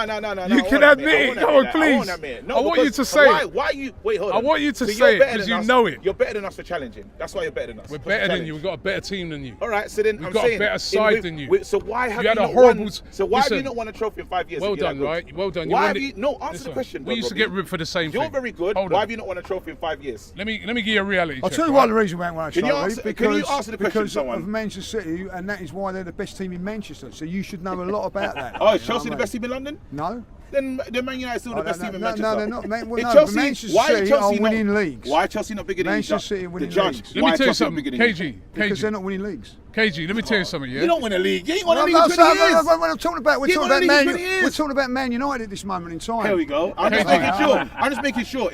If you say that Chelsea's 20 a years bigger club ago, than you, then I'll say, okay, we'll have to look at that. But you never say that. So I'm saying we're still the big club in Manchester. All right, listen, I'm not saying you're the. I'll always argue Arsenal are the biggest club in London. Manchester are the biggest club Man in United. Manchester. Then it's Oldham, then Manchester City. You know what I mean? In terms of the team that you got out of there quickly for the game, Yeah. there are going to be a lot of changes. Obviously, there's a Oh, lot of yeah. players who aren't coming from latter stages of Euros and Copa Americas Yeah. and whatnot. Really, really quickly, run us through your squad and what type of Arsenal we can expect to Well, see. you know, the game last night, it was literally like, it was a youth team, really. There's no Half fans of the as well. youth. You know Got what I no mean? fans. Where's the fans? Well, it was literally a youth team, you know what I mean? I think the fans ain't if you it. brought Man United out, I don't know, that would have impacted me. Yeah, but- relax yourself on that, man. Snapdragon. No, man. Relax yourself on that, you We know what had I the mean? youth team out of the Snapdragon Right. last year against Snapdragon. Wrexham. It's sold Sold out, out, mate. sold out. But yeah, go on. No, it was the Wrexham fans. No. Those are Wrexham there we go. fans. Yeah. Those are Wrexham fans. they were Man Relax United, yourself. mate. Wrexham are Relax bigger than Man yourself. United. we're dead That game was a last-minute game, and by the Yeah, way, yeah. even the game on Saturday, right? You're joking. Even that is, they've 20,000 unsold seats for that game, and it's Arsenal and Man United. So what do you both got to say Well, the about whole that? Man- but what I'm saying so is the the Man thing, United the thing section is, will be full, but the yours- thing is Man about United it, section the will be Arsenal full. section will Yeah, be the full. 20,000 empty seats, like we say, Man City, Yeah. will probably be your side. No, Arsenal's I think we You are got the kids, you best got a lot. supported team in America. I don't think so. think it was we in the are. car today. It was in the Don't know car about that. today. I think we We are. said we're playing Don't know Arsenal. about that, Like, mate. who's I that, think we mate? are. Don't know about that. I think You've we You've are. got a lot but, of kids you here know, though as well, though, yeah? A lot of kids there, you know what I mean, because obviously no Declan Rice, no Saka, none of those players that played right to the end of the Euros. I think Lee was saying that Martinelli and Martinelli Gabriel came in Havertz today, yeah. and Havertz. So even that's like a couple of training Whether they, sessions. it'd be very doubtful whether Yeah. they'll play, and if they do, I think you're going to see more or less a similar team to what we saw last night, which is, it is a bit disappointing for the fans there, and Team news is in. There we are. We're back. Team news is in. It's actually quite a strong team from Manchester United. By the way, can I just say, Don and Robbie talking nonsense. Arsenal are the best supported team in America. I nearly fell out my chair when I heard that. I went, what? What? What? Seriously? Seriously? Is that what he's actually saying? I couldn't believe it. I was like, what? Seriously? Yes. But yes, the team news is in for Manchester United. As I mentioned, actually, it's quite funny. The Arsenal news isn't in just yet. I mean, we'll get to it very, very shortly. But that is the Manchester United starting 11. So in goal, we have Andre Onana, a back four of Wan-Bissaka at right back, Lenny Yoro. Harry Maguire, with his first appearance of pre-season, plays at centre back. Harry Armas, as reported, he starts at left back. Casemiro alongside Toby Collier, as was reported too. In terms of the front four players, you've got Ahmad on the right-hand side, Marcus Rashford on the left-hand side, Mason Mount in the 10, and Rasmus Højlund up front. As far as substitutes, I can bring you the substitutes. Of course, quite a big substitute bench. The expectation is you'll get two teams, basically. You get 45 minutes of this starting 11, then 45 minutes of another. You've got Heaton, Vitek, Bennett, Evans, Fish, Murray, Eriksen, Hannibal, Fletcher, Mather, McTominay, Oyedele, Scanlon, Anthony, Sancho, and Wheatley. So they're all expected, of course, to come on in the second half. But what do you guys think of that team? Let me know your thoughts in the live chat. I think I've got quite a few super chats to get to here. Amanor with a super chat says SoFi Stadium is Halle Berry and Old Trafford is Anne Widdecombe. Good lord. Pav says, are you going to call Flex and KG ahead of the game? Possibly, although I'm sure they'll be filing their way in into SoFi Stadium. Ahmed Desham with a super chat, appreciate the contribution, says, Owen, you should get the, let me tell you something, meme on the soundboard. Yeah, well, the soundboard at the moment, again, is soundboarding. I've been making sure wait a minute. I can do that, you know, I can do the... Done okay. If we're going to talk about the pitch, you know... Excuses! We must forget that this hasn't been happening over there in LA recently. We mustn't forget that it's been raining, so... You know, that kind of... We've got all bases covered, basically. That's what we can kind of do, you know. And actually, you know, just from our point of view... Disgraceful. Absolutely disgraceful. So we've got everything just nicely set there and covered just in case anything happens as well. So once again, that is the starting 11 for Manchester United. In goal, Andre Onana. Right back, Wan-Bissaka. Centre-back pairing of Lenny Yoro and Harry Maguire. First time Yoro has played alongside Harry Maguire in this pre-season. First pre-season minutes of Maguire. I must say, I'm actually a little bit surprised that Harry Maguire is starting. The reason I'm a little bit surprised he's starting because, of course, he has been rehabbing the injury that kept him out of the Euros. Now, as far as people that are not in the squad, we kind of spoke about it a bit early on. Victor Lindelof, not in the squad. There have been rumours about his future, but the word is from Manchester United anyway. Simon Stone, Rob Dawson reporting this, that Victor Lindelof has not yet recovered from the issue that kept him out of the Rangers game. So it's a case of him not being fit and ready to play. Whether, again, that's one of those situations where, you know, it's a bit like, well, we just want to... You know, we want to play it safe, basically. You know, we want to make sure that the injury that he does have, we don't want to, you know, make it worse or anything like that, just in case he is going to be leaving. That could be a similar situation, I suppose. Or, once again, it could be a situation where he does have a legitimate injury and he is going to play a part in pre-season. It's just a case of making sure that he's not injured. And actually, legitimately, that injury is the thing that's been keeping him out of the starting 11. So that could also be a situation as well. As far as people that I'm looking for in the second half, of course, you would be looking at Jadon Sancho. Anthony, I suppose, set to get his first minutes of pre-season too. So that's going to be interesting. Same when it comes to Christian Eriksen, Scott McTominay. Their first minutes of pre-season, of course, they've just come back from the Euros too. So yeah, it's going to be very, very interesting. I mean, It's not the perfect team because, of course, we've still got lots of senior people missing. Of course, we've still got Leacher missing, Luke Shaw missing, Bruno Fernandes missing, Kobbie Mainoo missing, Joshua Zirkzee missing, so Diogo Dalot missing. So there are still lots of players. This is far from Manchester United's strongest team by anything, by any stretch of the imagination. Nevertheless, though, it is still a team that I'm again expecting to do. Hopefully, anyway, to do some good stuff. So yes, let's hope that is going to be the case. What are you guys thinking about the team, though? Let me know your thoughts about that in the chat. Let me just fix this actually, because that's going to bother me the whole time. There was a bloody typo in Harry Armas's name, which is where is Kenny when you need him? Where is Kenny when you actually need him? Kenny, where are you? What is it? Disgraceful. Absolutely disgraceful. You're not wrong. You're not wrong, Kenny, indeed. You're not wrong. We've got over 1,300 people watching, which is fantastic. We're already closing in, actually, on 1,000 likes, which is amazing. We're close to 800 likes at the moment. So let's see if we can get to 1,000 before kickoff. That would be brilliant. That would be absolutely fantastic if we could get to 1,000 likes before kickoff. Kickoff is in about 50 minutes' time, allegedly. There are some rumours that it has been delayed. I don't know if I've seen like an official... it has been delayed or anything like that. Just that the only things that a lot of the journalists are talking about is Victor Lindelof's absence. But I haven't seen. Let me double check here. Let me check, see if there was a delay, then Manchester United would, of course, tweeted it out if there was a delay.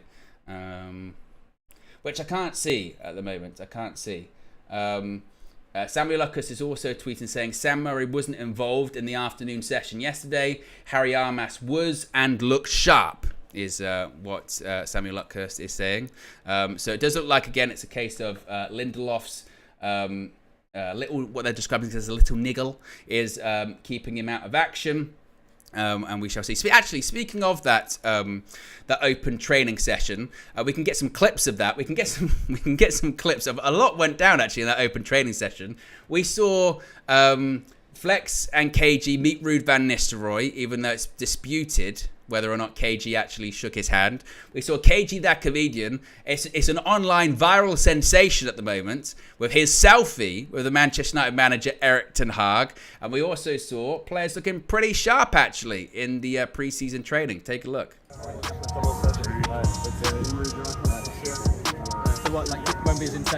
Ruud, good to see you. Good to see you, man. It's so great to have you back. Thank you. Yeah, you got taller. You got taller, Ruud. No, not really. Told Ruud he got taller. He used to put my hair behind my back, didn't have any hair. Wanted to be Ruud, didn't I? Ruud. I met Ruud van Nistelrooy, mate. It was a big moment. Missed it. Shook my hand. Missed it. You got video evidence, VAR? No, don't have no video evidence. You don't have any video evidence? No, because I thought you got the video evidence. Did you see me? It happened. Did you see? I've got Flex on VAR. Oh, no. Well, you're literally holding the camera in your hand. I know, but I just felt I can't be in front of him. Ruud. Yeah, it would be rude.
Excuse me, can I go into?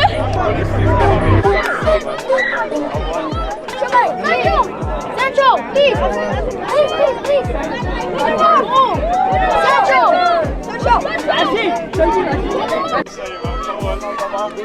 You like our picture, man? They're saying it's good. It's all good. It's all love. Yes, Lenny. You okay? Yeah? Proportion, yeah? Good man.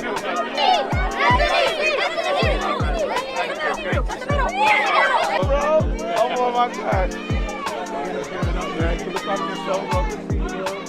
Come on, bro.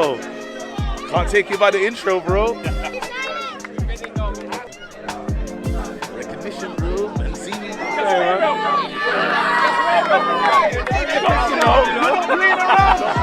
not playing around. Hey, that's right, bro. We want to see you, man.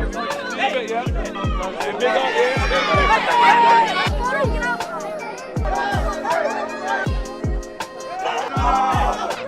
I'm saying, man. Bro. I'm saying, man. Right, yeah. I'm big up here.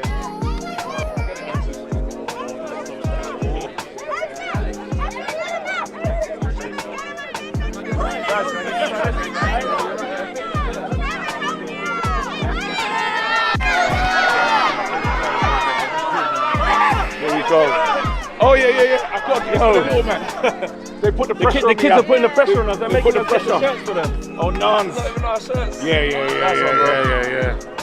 Oh, kids are applying pressure to there us. You Bro. go. We've got to do it. What's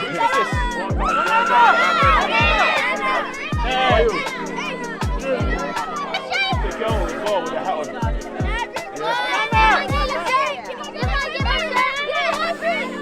I helping the children.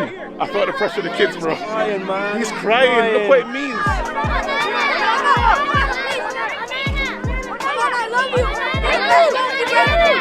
Hey. Number 9. Well done, bro. There you go. See you later. 5, what's it? 5 things we learned, 5 things deep. He's got what you call it. 5 fingers deep. No, don't do that. Don't do that. It's different. You're going to get thrown out. Different. We got this season. Can we get a selfie? I didn't catch you. I stopped by you. The brief was so good as well. KG's so terrible. He's going to crop that. He's going to crop it. No, I told him. I said, what do you call it? I said, I'm going to go for a picture of Eric. Make sure you jump in there, bro. Right, there you have it. That is the open training session done here at UCLA. I was shameless. The players have been put through their paces. Yes. You was shameless. I was shameless. Why was you shameless? Because I've got pictures, bro. With who? The manager. That's not shameless, though. You No. the whole time. I love the manager, but then this is why, like, I had to get it. You know, Ten Hag gives me that feeling of, I don't want to overstep the boundaries, but I thought, go for it today, mate. I declined, didn't I? You declined. You know what I felt? I just felt because you I wanted. don't feel like you wanted him more. Yeah, I was there, and it's not like. Well, you should have done. I can do that. And listen, I really wanted. I really like Eric. Yeah. And especially when you see, but I didn't want to be like doing the picture and then put it online and be like, I just did. But you weren't there. I love Eric. Absolutely. And I think again, he's going to get it right this season. I know a lot of people have been saying, "Rock, KG, why are you talking with his chest? Why do you believe someone that was in 8th place can rise again?" But the same way we went from 3rd to 8th, you can change that and like yo back up. Yeah. So that's what I'm hoping for. We saw the training. We can see that, Ruud van Nistelrooy, that was a bad one. The aura, bro. The Ruud. Ruud, obviously he's a coach, as well. Got the handshake, bro. I did. Not to him. I did. Oh, you Josh had it close, yeah. And he went, I was like, yes, Ruud, good to see you back. He's like, getting taller, Ruud, man. You're getting taller. He's like, no. After that, turned to the camera and went, Ruud.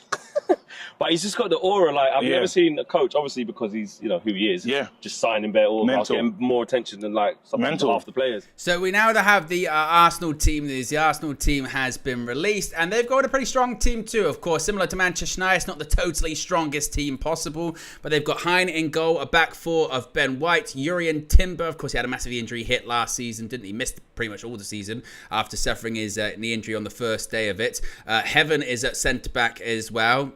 Pretty magical. that Heaven, the entity known as Heaven, at centre back. Zinchenko's at left back for them. They've got a midfield of Odegaard, who of course captains the side, Jorginho and Nwaneri. Front three of Trossard, Gabriel Jesus and Reece Nelson. So I think it's their strongest team of pre-season 2. As Robbie was saying in the preview, saying the previous game they had quite a few of the younger players out, but it's a strong team from both sides, certainly. I mean, they've quite literally got the afterlife at centre back. Going to be very challenging. How do you get past the after? Can we just get? I mean, got to put it out there, I suppose, haven't they? They've got Heaven and Jesus in the same team. I mean, my goodness me, we are getting spiritual when it comes to our opponents this evening in SoFi Stadium. that's not bad going, is it? We've got Jesus and where he lives. It's not bad. Let me just check Manchester United's team, just to double check if we've got anything a bit like that. Can't see anything like that. But once again, if you are just joining us, Andre Onana is in goal for Manchester United. A back four of Aaron Wan-Bissaka, Lenny Yoro, Harry Maguire, his first minutes of pre-season. Harry Armas is at left back, starts for the first time in pre-season after Murray had played the first 2 games. Casemiro is alongside Toby Collier, another name that has impressed in pre-season thus far. Mason Mount will play in front of them. Ahmad will be on the right-hand side. Marcus Rashford will be on the left. And Manchester United's new number 9. Yes, Rasmus Højlund. Second season of the club. Of course, last season he was number 11. But now he is RH number 9. Take away the HR9.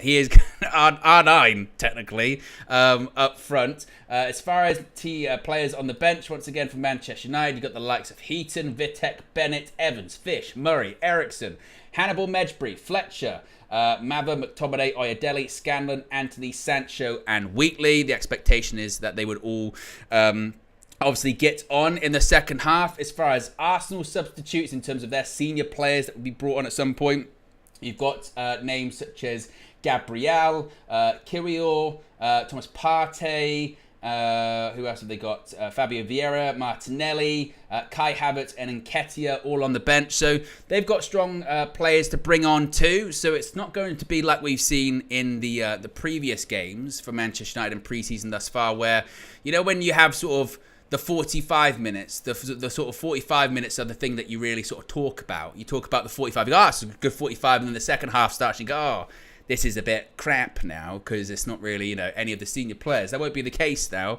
Of course, you'll have senior players with both sides in the second half, and it's going to be very, very interesting. As I mentioned, kickoff, it will be in about 35 minutes' time. Also, if you cast your minds back, guys, collectively, cast your minds back to this time last season, where we started our pre-season against Arsenal, MetLife Stadium in New Jersey. Okay, it's a strong New Jersey accent there. Very good. If you recall, I can do better. A cup of coffee. I'm walking here. New Jersey. Forget it. We played them at MetLife Stadium. We won the game 2-0. And then there was a random penalty shootout afterwards. To this day, don't know why there was a penalty shootout afterwards. But if it ain't broke, then no point fixing it, yeah? Because we've got another penalty shootout coming up later on. Yes, we're going to have the game, and then we're going to have penalties once more. We're going to have penalties again. Why? Why not? So you've got double fun this evening. You've got 90 minutes of football and then a penalty shootout again. Just to do it, to have penalties. So hopefully, and again, that's regardless of result. That's if, we win, Arsenal win, it's a draw, we're having penalties again afterwards. Because why not? Penalties, fun. So we're going to have those again. So we have the possibility to repeat the feat that was beating Arsenal twice in the same game, which we did last pre-season. Did it mean anything for the season? No. We played them a few weeks later at the Emirates and we lost. They finished higher than us in the league. So again, it doesn't really matter. But it's fun, isn't it? but it's fun, I guess, to say afterwards.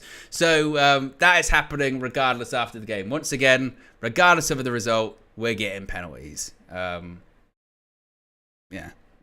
I don't know. I would love to know the explanation behind it. I still haven't seen one for the actual explanation for it, but we shall see, indeed. Once again, if you are just joining us, this video is brought to you proudly by Oxford Natural by Going Life. As you would have seen recently in some of these clips, actually, we've been playing, where it's either the preview, the match preview. I mean, to be honest, it was really evident in the preview, wasn't it? You saw some full body shots of not only of KG, that comedian, but also Don Robbie as well. Lots of people complimenting KG, saying, hey, KG, ironically, you've lost some kgs. What's been going on? Well, if you're a regular viewer of the channel, you would know that Flex and KG have been on their health journey recently, and the results are really resulting. This actually started just before the FA Cup final, and that was what, end of May, beginning of June? So they've been utilising the Optimum Day and Night. They've been getting the results. If you haven't seen the original video, links in the video description. It's really interesting, actually, quite informative video about them going to the clinic, KG realizing his metabolic age was higher than he wanted it to be, and he's managed to get it down. There's actually a bit of an update on already. He managed to get that down, and that was actually a couple of weeks ago now at this point. But so many people have been saying it, saying KG getting the results. I can attest to that. Me and KG have been competing when it comes to doing exercise every day. We've synced up our Apple Watches, and the guy is dialed in. And if you follow him actually on his Instagram story, you'll know he is dialed in at the moment. So if you want to find out more information, if you want to get involved and start your own health journey, you can do so. Scan the QR code that's above me. It's also on the sidebar as well, which you can see in just a few seconds. It'll continuously be going around throughout the entirety of the show, or you can go in the video description below, or, I mean, there's so many options. It's the pinned comment in the chat. You can go and subscribe and save up to 70% off. Yes, 70% off. Any more information you want to know, it's all in the video description, so you can get involved there and start your own health journey. It's never too late, never too late. One day at a time, absolutely. Great stuff. Yes, how many likes are we currently at the moment? We're closing in on 900, which is amazing. 896 at the moment in terms of the likes. If you haven't already, click the like button. Be sure to subscribe as well, bottom right hand corner. G says, good to know he's not on the Ozempic pack. It was really funny, actually, them saying that. They're going, Robbie and KG are on Ozempic. It doesn't work like that over here in the UK. You can't get it. It's not like you could just go to a doctor. Can you give me a Ozempic, please, too? It's like, no, it doesn't. We can't do that. So yes, no, it's good old fashioned hard work. That's indeed what it is. Putting the work in, exercising, eating a bit better, and like I said, taking it one day at a time. Everyone's got their journey. Everyone's got their way of getting there, and lots of people seeing it on KG at the moment. So yes, big up to KG indeed.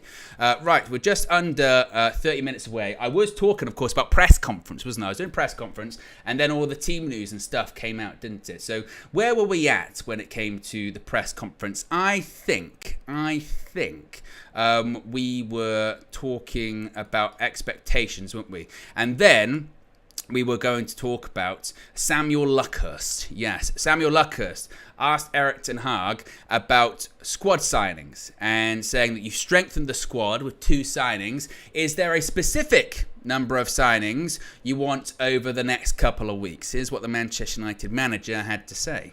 No, I want just strong of the squad as strong as possible. Do you think, I mean, obviously you salvaged the season that great FA Cup win, but with the league form, the Champions League form, would there be a slight concern having relatively similar squad to last season? Do you think there needs to be quite a lot of changes? No, we already had very good two buys, and so when everyone is fit, we have a team who can beat everyone. But also the squad depth, we have to catch up. We know that because we had injuries, we are vulnerable, and we have to avoid this by first get less injuries, picking up less injuries, and second, our squad has to be that good in the depth, and of course the quality we have, but in the depth we have to catch up, and even more because this will be a season survival of the fittest. Survival of the fittest. That was actually a key phrase that he mentioned a lot, and he means it quite literally. Kind of circles back to this a bit later on when he talks about the injuries of last season. And I kind of do agree with him with what he's saying here, in the sense that this season will be survival of the fittest, in the sense of who can have because the volume of games isn't going anywhere, it's only getting worse.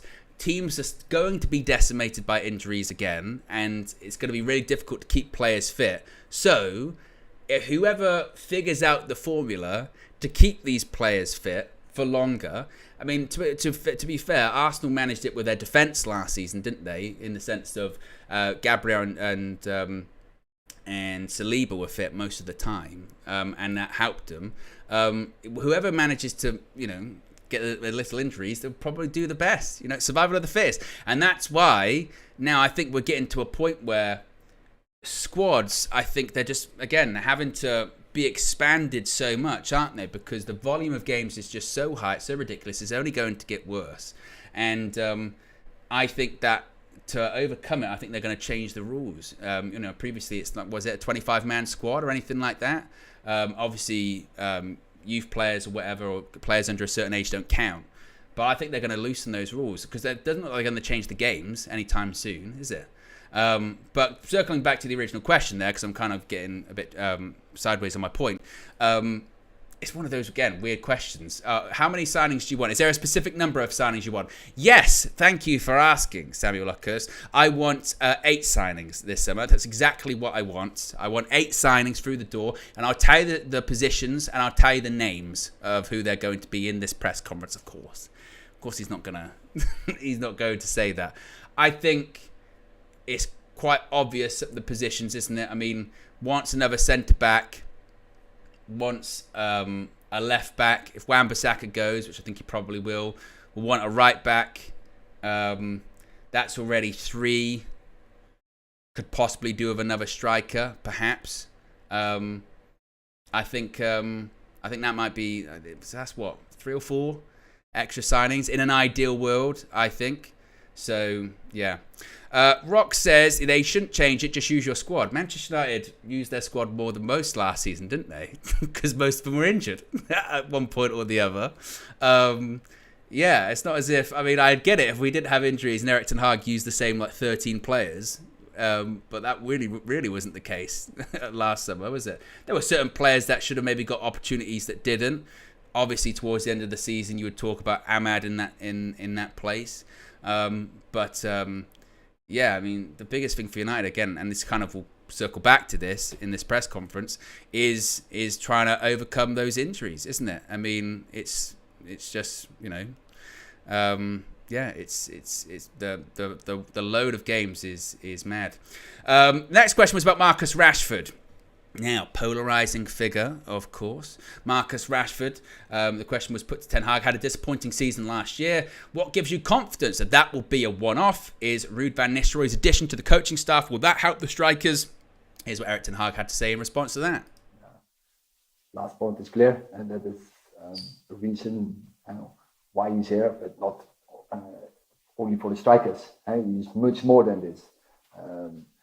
But Rashford, he can only prove himself, and he is capable of it, and he scores so many goals, and already on a relative young age, so many goals, so he's capable of it, and I'm confident and 100% believe, and he can do the same as 2 years ago.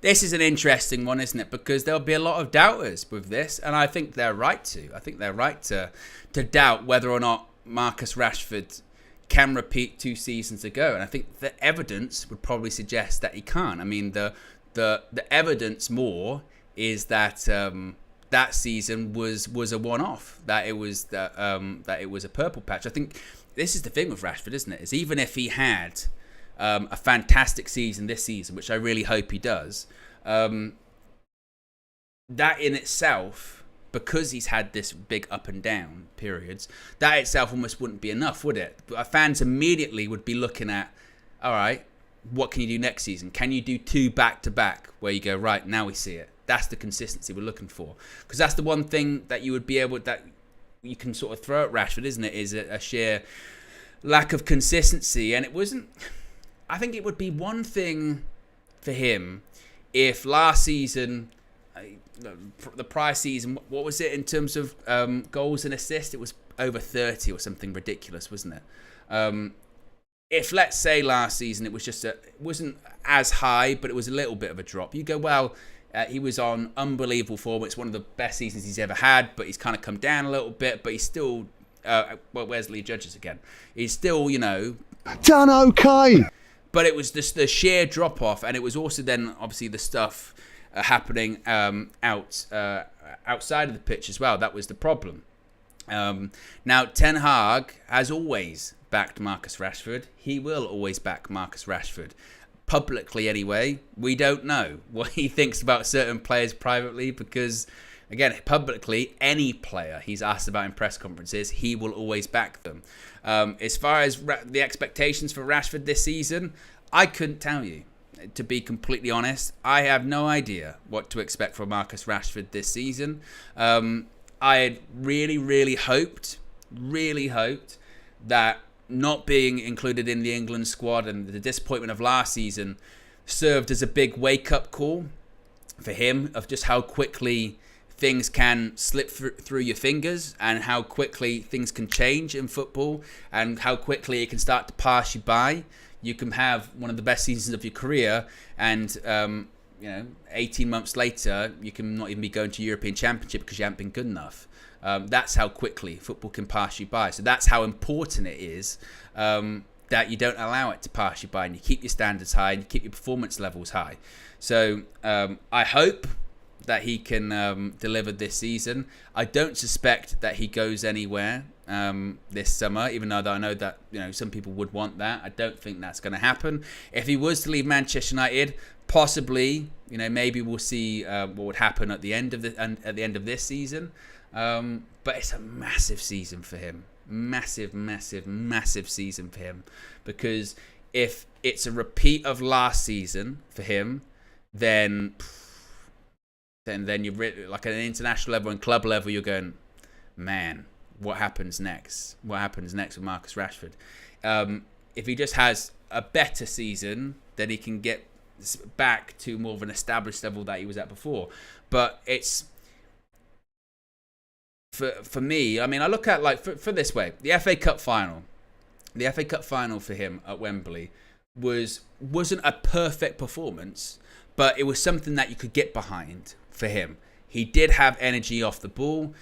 He was a bit more active. His body language was better because I don't think, this is the thing, I think fans are realistic. Maybe some aren't, but I think most are realistic in the sense of you can't be a 10 out of 10 every single week. Most aren't going to be that. And I don't know if they necessarily expect Marcus Rashford to be a 10 out of 10 every week.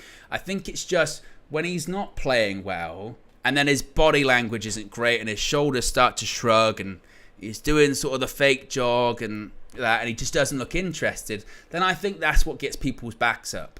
And also then the stuff happens off the pitch. That annoys a lot of people, and justifiably so. That's it. So I think as long as you can see that effort, that desire, which you saw in the FA Cup final, for one of the goals, there's a great switch of play too. I think that's just what people want to see. That's the baseline, isn't it? And hopefully towards the end of the season, we start to see a bit more of that. Hopefully he can get back to that. Hopefully that can be the case. So Ten Hag believes in him. And we shall see if that faith will pay off. Now, Flex asked a question to the Manchester United manager about another person, quite polarising figure, shall we say, Mason Mount. Manchester United's number 7, signed last summer. He had 1 year left on his Chelsea contract. United paid, $50+ million for him. Was injured for the majority of the season. Didn't play that many games. Flex asked him, what are your thoughts about Mount this season? Where is he going to play? Here's what the boss had to say. Hi, Eric. Hi. Mason Mount had a really difficult season last season, obviously with loads of injuries, as did we have with so many other players. What's his best position and what sort of attributes do you think he possesses and how big of a season is this for him and how are you looking to use him in our midfield? you can't judge his season because he was injured. So don't judge him because he was injured. But when he's fit, he will be a very good player for us, and we can use him versatile. And you need in the squad, you need certain types you need in the squad. You need the leaders, you need the team players, you need individuals, multifunctional players. And definitely he's one of the players, and he can play in several positions. And I'm sure he will help the team. I'm sure he will help the team. Well, I spoke about it being a big season for Marcus Rashford. Equally, it's a massive season for Mason Mount, isn't it? It's a huge season for Mason Mount because it's almost like his first season, isn't it? Because he didn't play last season. He played all through pre-season. Then second game of the season against Spurs, he played in the loss at Tottenham Hotspur Stadium. Then he disappeared for a few weeks with an injury. Came back for a bit, didn't really get into the squad, into the first team rather. He was on the bench a few times, and then once again picked up, I think it was a calf injury, and then he was gone for months, absolute months. And we were like, what is going on with Mason Mount? Came back, I think, towards sort of the latter part of the season. I think he had a couple more knocks, and then, well, certainly the information that we had was the message to him from the football leadership team was, forget this season, basically. Forget this season, get fit, and focused on the next. So it's a massive season for him. As far as his role, I think Erik ten Hag kind of spelled out there in the sense that he doesn't know. I mean, he spelled out by sort of going multifunctional, can play in a lot of positions. Now, that can either be a good thing or a bad thing for Mason Mount. Certainly, you need him in the squad. You need those kind of players that can play as a 10, can play out wide right, can play as an 8. And he can do that. And he can be someone that can play multiple positions. That is incredibly useful. But in terms of him being like a nailed down, he's going to start every single week. I think those were the thoughts that people did bring up when he first signed, wasn't it? Of, okay, where does he fit into all of this, like permanently? Is it as an 8 alongside Casemiro, which we did see like right at the beginning of last season in those first couple of games? Is it as like Bruno's backup in the 10th when Bruno can't play? Is it wide right? Is that what it is? And I think it is quite interesting to see Erik ten Hag kind of say, well, I'm not really sure. But in terms of, again, having those kind of multifunctional players, they are important. I think he can be important in big games because I think he is a very disciplined player, and he certainly gets around the pitch too. So I think that's going to be quite important as well. But it remains to be seen what his role truly is going to be at Manchester United moving forward. And today it looks like he's going to be playing once again further forward, possibly in a 10. It looks like that's going to be where he is. But as far as once all the players are back, it's not to say that just because he's can play multiple positions, that means he's not important. I mentioned it earlier on. You need the squad, but I still do think there are a lot of questions that need answers about what truly his role is. And on top of that is, can he remain fit? Horrible season last season for him, absolutely horrible. And if he has another big injury, outside of something that he can't control, obviously, if someone flies into him and breaks his legs, not much he can do about that. But if it's another muscular injury, or he does his calf for 3 months again, or pulls a hamstring, or whatever it may be, people are going to be really going like, okay, now what is going on? Because this is getting ridiculous. So massive season for Mason Mount, no doubt about that. Zemiasi's back, mum's credit card, late, he snuck. He crawled on the floor. I think he's asleep. And just slowly sort of slid it and went, there you go, got it. And came in to say 3-1 to Arsenal. We're getting Alvarez's. Not one, but I guess multiple Alvarez's. I heard that rumour. Why'd you keep, this is what makes me laugh with Arsenal. Why'd you keep buying City players and then complain when they buy players and then win the league? I mean, it seems like you've got this really weird desire to fund your opposition, doesn't it? You bought, was it Jesus and Zinchenko from them, and they went and spent that money and bought other players and then won the league. And they went, oh shit, that wasn't a good idea, was it? I'm not sure that's the best that's the best idea from Arsenal. But we'll see. We'll see what happens this evening, indeed, with all of that. Let's go to another question. Let's go to, I think this is the one from Beth from United Stand. Big up to her. Big up to them. I will always do this, yeah. Because that's not my thing. The whole like tribalistic. You can't talk about other channels on this website, especially people that are out there together, sitting next to each other in the press conference, or whatever. So I will always big up anyone that gets a question in the press conferences, because it's a massive privilege to be there as fan media or anything like that, let alone to ask a question. And the whole world's watching when you ask a question or anything like that. So big up to Beth, big up to the guys from Stretford Paddock, big up to anyone that gets involved when it comes to these press conferences or anything like that. She asked about left backs. Obviously, the injuries last season to Shaw and Malacia. Is that an area that needs reinforcement with a signing? Here's what Ten Hag had to say. And we're looking in all the positions to reinforce. But yeah, we need a plan in our squad to make. That we assure ourselves that we always are occupied in the position. That's clear. So that is clear. He says we're always looking in positions. He'll want a left back, definitely. I mean, regardless. I mean, when it comes to obviously Luke Shaw, again, we know his limitations. When it comes to Malacia, we don't know again what version of him is going to be coming back. So we shall see. Just seeing some transfer news here at the moment. It says it's come from Dharma Chef, but I haven't actually seen it on his Twitter, which probably means he said it on Sky Sports Television, perhaps, or it's probably in like an article or something. Yeah, I think so. He probably said it on TV.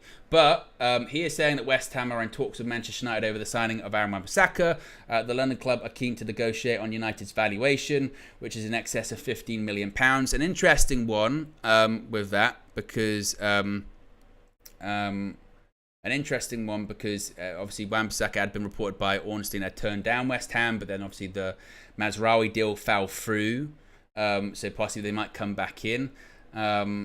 And then also saying that talks between Manchester United and Bayern Munich over Mazraoui are advancing, which is again basically the same thing that was put out there a couple of days ago. So I don't know how new that news is. That might just again be something that was said on television or written in an article or something like that. But that is, I guess, that's just generally the state of play when it comes to the right back situation at the moment for United, which is. If we're going to get Mazraoui, Aaron Wan-Bissaka's got to go first. Obviously, Bayern and West Ham had a deal agreed for Mazraoui. It fell through. It wasn't as close as people were making it out to be. He only wants to go to Manchester United, possibly Juventus. I think we're also in the running for him. But as is the case with a lot of these players that United are looking at, Mazraoui, De Ligt, they share the same agent, so talks have taken place regarding both players. Similar with like the Ugarte situation as well with midfield. We've got to sell players first. So Wan-Bissaka would have to go. A McTominay would have to go. A Lindelof would have to go. So those deals are kind of like stalled until the players can be sold. So that's kind of the situation there. We're about 10 minutes away, hopefully, from kickoff. I still haven't seen, by the way, anything to say that the game's been delayed just yet. If we get any confirmation on that, of course, we'll let you know. But the next question was about, once again, injuries. This came from Jamie Jackson, who does actually have quite a good rapport with Erik ten Hag in these press conferences. And Jamie Jackson, he's quite box office, actually. He's quite box office in these presses because he's very direct. Eric. I wish I had my sunglasses. Eric. 6 points, yes or no, coming up. Eric. Relegation, possible? You know, it's that kind of thing. But he asked about injuries. And once again, has it been analysed? What did you learn from it? Can you give us one explanation that you found about the injuries, why they happened, and are you concerned that it's going to happen again? Here was Ten Hag's response. So many reasons, I think, and again. So the amount of games, the fixture list, the load on the players, the pressure on the players is so high. And we are not the only team with so many injuries. And there were across the Premier League, there were many teams with a lot of injuries. We were not even the worst. What we had, that was our bad luck. We had them all in the end of the season in the back four. And of course, that cost us a lot of points. But the load and the pressure on players is so immense. And this season, it's getting even worse because the new model, the new format in Europe. So actually, you concerned it happen again then? But it will happen. I just mentioned it. It's the survival of the fittest. So one of the things so important in your structures that you cover that fitness part with medical, with performance, that you have to things right, but also the players they have to work in the right way because the standards are so high. And then if you have to fulfill them, it's only possible when you fulfill the highest standards. It's not only on game day, on every day. On every day, indeed. Well, I so hope, obviously, that we don't get any more injuries. I mean, look, we're going to get them, but just hopefully not up to the level that we did last season. I really hope that's the case. We're 8 likes, by the way. 8 likes away from 1,000, which is fantastic before kickoff. 8 likes away from 1,000 likes is fantastic. Kickoff should be in about 9 minutes time at SoFi Stadium. Get your last minute predictions in if you haven't already. It's always difficult to predict a pre-season fixture as to what to expect. I mean, again, it's not the strongest Manchester United team. Haven't watched Arsenal play in pre-season, so I can't say I'm aware of, how good they're going to be or anything like that. I'm going to go with, last season, it was a 2-0 Manchester United win, and it was an interesting one, actually, because first half, we were actually the much better side. We were good in the first half. We deserved to be 2-0 up. And then we made the changes second half, as you would expect. And for 45 minutes, they kind of had all the ball, were kind of like all over us a bit. But didn't score. We did well. What would lead judges say about it, actually? He would say, done okay. So we won the game, and then obviously we won the penalty shootouts as well. So done okay. So I'm going to go once again with 2-0. Once again, I'm going to go with a 2-0 Manchester United win again, and then Man United to win on penalties again, and because we're having the gratuitous penalty shootout once more. Why not? Why not? We did it, by the way. We hit over 1,000 likes, which means again the fireworks are back out. Yes, the 1K fireworks.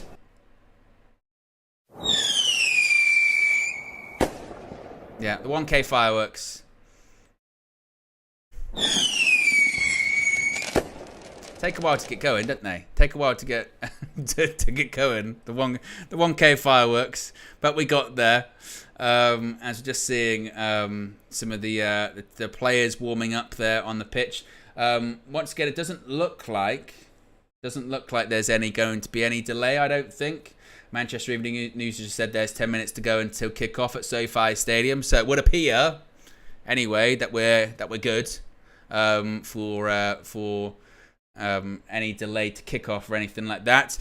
Once again, let's just go through the starting 11s very quickly. If you are just joining us, that is the Manchester United starting 11 right there. Debuting, by the way, actually, we haven't talked about this. This is the first time in a match that United are going to be wearing the away kit. The new away kit was released this week, and this is going to be the first time that Manchester United are wearing it. Technically, today they count as the away team, so it's Arsenal versus Manchester United. But in goal, we've got Andre Onana, a back four of Aaron Wan-Bissaka. Manchester United's new signing, Lenny Yoro, is at centre-back alongside Harry Maguire, who has his first minutes of pre-season, missed the first 2 games through injury, but he plays today. Harry Armas starts at left-back. Interestingly, of course, Murray had played or at least started the first 2 games of pre-season against Rosenborg and Rangers, but we had heard way prior to to even the teams warming up or anything like that today. We had heard that Harry Elmas was in line to start. By all accounts, he's really impressed Eriksen and his coaches, so he starts the game today instead of Murray. Midfield, once again, it must be stressed because this is the same midfield that started against Rangers at Murrayfield in Edinburgh. It's Casemiro alongside Toby Collier, another academy player that starts there, another academy player that has impressed Erik ten Hag. He, I guess, alongside Harry Elmas, the two players kind of that people are looking at as the sort of two people that could have a breakthrough season from the academy. Obviously, 2 seasons ago, it was Garnacho, his breakthrough season. Last season, it was Kobbie Mainoo with his breakthrough season. Could it be Collier or Armas's breakthrough season? We shall see. But he's playing alongside Casemiro today. In front of them, Mason Mount. Probably, I think, going to be playing in the 10. On the right-hand side, it's Ahmad, who, of course, was the man of the match against Rangers in the last pre-season fixture. He was absolutely electric. Got a goal. Should have had an assist as well. We gave the ball to Jadon Sancho. He linked it really well, actually, with Sancho in that game. So hopefully he can be just as electric today too. Marcus Rashford is on the left-hand side. Of course, he did play against Rosenborg, 45 minutes against Rosenborg. In the first pre-season match, he did then miss the trip to Edinburgh, described as a little bit of an injury, a little bit of a knock, but he's fine to play today. And then Manchester United's new number 9, Rasmus Højlund up front, a number change for him. His first minutes of pre-season, of course, he was a bit delayed coming back, of course, as he played in the European Championships, but Rasmus Højlund does start up front. As far as the substitutes, you've got Heaton, Vitek, Bennett, Evans, Fish, Murray, Eriksen, Hannibal, Fletcher, Mather, McTominay, Oyedele, Scanlon, Anthony, Sancho, and Wheatley. They are all on the bench. So obviously they're all going to be coming on in the second half, as it has been in all of the games so far this preseason, as it was last season. You'll see a completely different 11 or possibly different 10 in the second half. The reason I say 10 is sometimes they keep the goalkeepers the same. We saw that last time that Andre Onana played the full game. We also saw that in the first game, actually, in that Vitek played the full game. We might see something different this time around, but sometimes they do just change the 10 outfield players, so watch out for that one. But you would probably see first preseason minutes for the likes of Scott McTominay, as well as Christian Eriksen, as well as Anthony. Jadon Sancho will come on in the second half. No Victor Lindelof on the bench. According to Manchester United, he's still recovering from a slight knock, a little niggle, as they're describing it. Obviously, there's speculation around his future, but he hasn't actually played any preseason game thus far, so that would kind of line up that he does have a little bit of an injury. As far as Arsenal, we can get their team news as well. That's up on the screen right there. They've got in goal Hein, a back four of White, Timber, Heaven. Yes, the afterlife is playing at centre-back. Zinchenko is at left-back. A midfield three, Captain Martin Odegaard, Jorginho in the middle, and Nwaneri is also completing that midfield three. They've got Trossard, Jesus, and Nelson as their front three. As far as team players rather that are on the bench, let me actually just get that up here so I can tell you exactly who is on the bench and who to expect in the second half for them. Senior players that they've got on the bench, you've got the likes of Gabriel, they've got Partey, Kiwior, they've got Fabio Vieira, Martinelli, Havertz, and Nketiah. All could be coming on, or will be coming on in the second half for Arsenal. Again, because I don't watch a lot of Arsenal pre-season, I couldn't tell you exactly how they do it. I think, if I'm mistaken, last season they didn't do all the changes at half time. I think they maybe did them like 15 minutes in. I think like 10 minutes into the second half or something. So they might not change everyone at halftime. We shall have to wait and see indeed if they do that. So yes, that's the starting 11 for both sides. Let's see what's happening here. The American national anthem is playing, which is playing before the game. So I guess maybe there's a slight delay of a couple of minutes, perhaps. Maybe. Just trying to figure out what's happening. I think they're watering the pitch.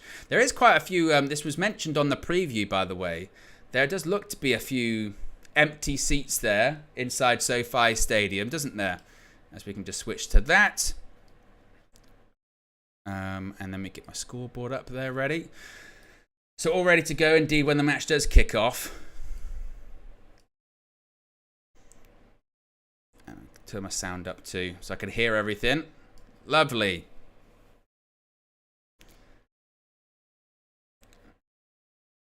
So yeah, there are gaps, certainly.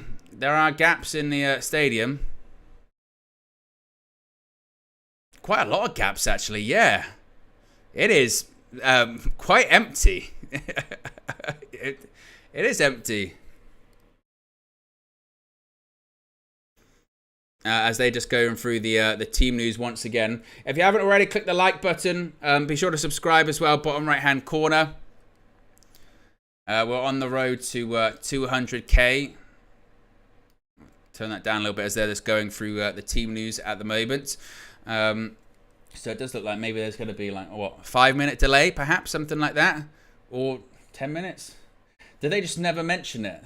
They just went, well, we're just going to... Love Raid, you're right, by the way. I think they were talking about the teams being jam-packed. Definitely not the stadium. Definitely not the stadium. Was it a case of maybe ticket prices being super high? I wouldn't be surprised if that was the case either. If they put ticket prices at really high. What else are people saying here in the chat at the moment? So it is starting. Well, it is starting in 10 minutes, I guess. We shall see.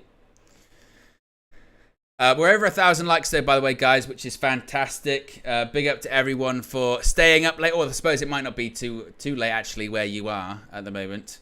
As it looks like, actually, even those in the stadium are filling for time, perhaps. JF Queen says that no game starts on time in the US. Wow. And also, again, a reminder, regardless of the result, whether it's a Man United win or whether it's an Arsenal win or if it's a draw, we're doing penalties at the end as well. We're doing pens for some reason. Some particular reason we're doing pens. They can't even say, by the way, as well, well, there's a bit of a delay, lots of people coming into the stadium. It's half empty. It's not even fully full. Yeah, not really sure that's what that's all about. But yeah, it does look like we have a bit of a delay. Well, whilst that's going on, then we'll have we'll see what you guys are saying here in the chat. Red1 says Wayne Rooney's at UFC 304. I tell you what, I did realise, which I'm a bit gutted about. So next Saturday is SummerSlam. Next Saturday is SummerSlam, and it's on at the exact same time as Manchester United versus Liverpool. So I can't watch SummerSlam. Devastated. My luck, by the way. My luck. When on earth am I going to have two things that clash? I mean, the good thing with being a Man United fan and a wrestling fan, they don't really clash that often. Actually, although they're clashing more often recently because WWE are doing a lot more shows outside of the United States in time zones that are more friendly to me. So there's been a few more clashes. But yes, it's a clash. But I'll be here. I'll be here doing Liverpool versus Manchester United. And I hope that we get a trophy that's even bigger than the... I mean, it's still probably described to this day as the most iconic trophy of all time, which is that Bangkok Cup. I can't remember exactly what it's called, but it's truly the most iconic trophy, I think, ever. The size of it is quite majestic, isn't it? I mean, the Bangkok Trophy, it's probably rivals the World Cup, I think. It's kind of irreplaceable, in terms of how iconic it is, and in terms of how glorious it was. To be honest, frankly, it was ridiculous. How oversized it was. It was like, and it was this giant. It was, what was it? Was it like a giant stadium or something? It was like the size of a stadium or something. It was ridiculous, mad, but iconic. Yeah, absolutely iconic. Players are in the tunnel finally. So fingers crossed. A game of football might break out. Perhaps. And maybe we'll actually, get some minutes of pre-season football. Hopefully. It would be a turn up for the books, wouldn't it? And out come the teams. Manchester United wearing a jacket as well. Wearing a jacket over their away kit. Is it not hot enough out there in Inglewood?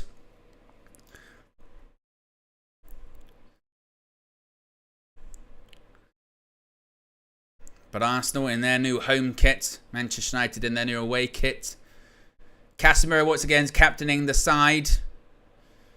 Followed by Onana, Toby Collier, Harry Maguire is there. Of course, former Manchester United captain. They've got their banners as well. One with Arteta that says Vamos.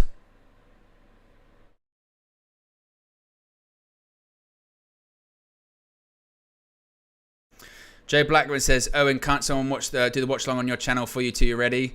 No. Literally, it is at the exact same time. And it will probably be at the exact same time. Like, I think United-Liverpool kicks off at 1:45. And I think SummerSlam starts at 1. Like, it's literally... And by the time the game finishes, SummerSlam would be just about finished. So I'll do some stuff afterwards. It's just unfortunate timing. As teams are out on the pitch. Probably have their pre-match handshakes. Yes, pre-match handshakes.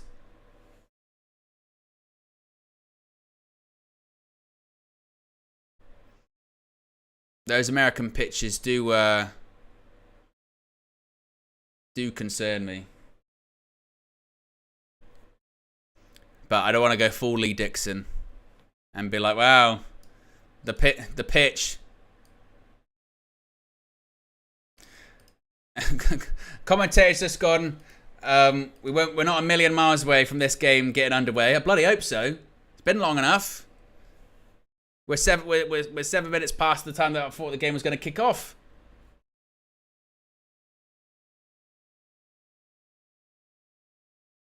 It's again lots of people talking about how good the stadium is. It is unbelievable.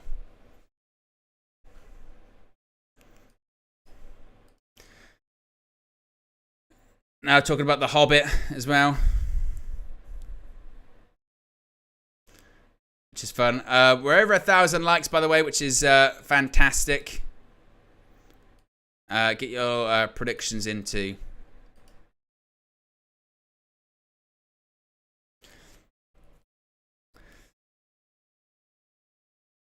As they're having a bit of a team photo, I think they are. Alan Neal says the cheapest ticket for this game was $126, £97. And most expensive was £516. That's why there are so many empty seats. Yeah, I don't blame them. And you're not even seeing the full, you're not even seeing the full teams of either, are you? Although that is the case, I've noticed that for like a lot of events. I mentioned with WWE, some of their ticket prices are ridiculous. I think it was something like, for the show they did at Glasgow, the highest seat, I mean the seat right at the tippy top, was something like a couple of £100 for the top seats. And they still sold it out. I mean, the problem is, isn't it, if they feel that there is a demand, if they feel that there's a demand, they can get away with it. But it is mad, isn't it?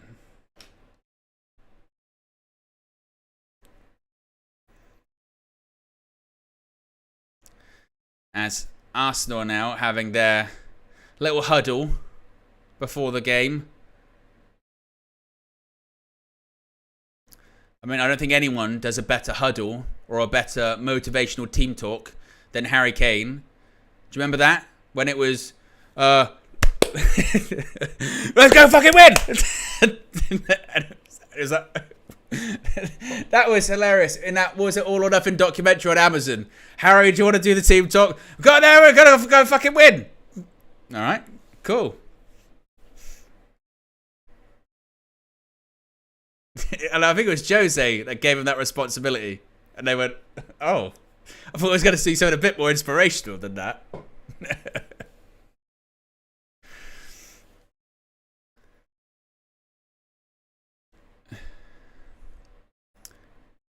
Well, we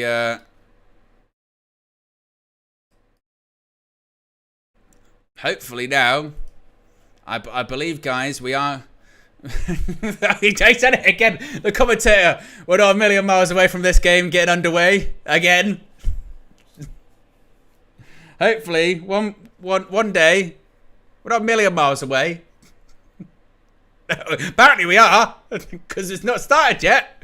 I'm just seeing the big, the big board at the stop. Not a million miles away. We're not. I'm not a million miles away. A million.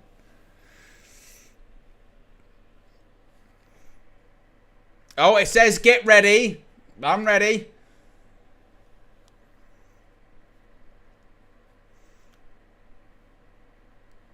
Four, 3, 2, 1, and we're off. Arsenal kick off. Finally, the match started. We did it, guys. We made it. We made it. That's a foul referee. Disgraceful. I tell you what, actually, I did see the highlights of last year's fixture, and I forgot about this.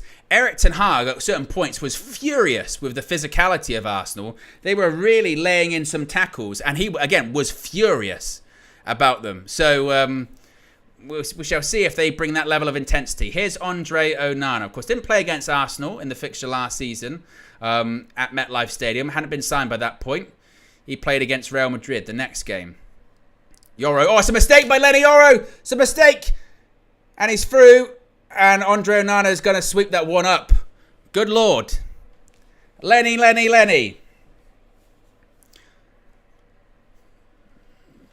All right. It's all right. It's all right. Hold on, wait a minute. No, wait a minute. Wait. It's all right. It's all right.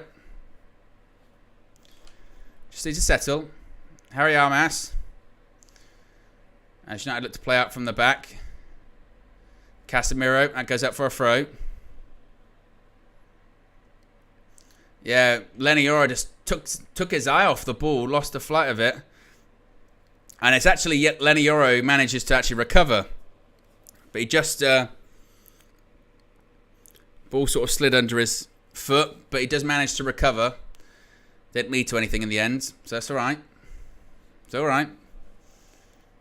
You can already, you know, I think we can actually hear what Robbie is saying to Flex right now after that happened. Hold on, wait a minute, Flex.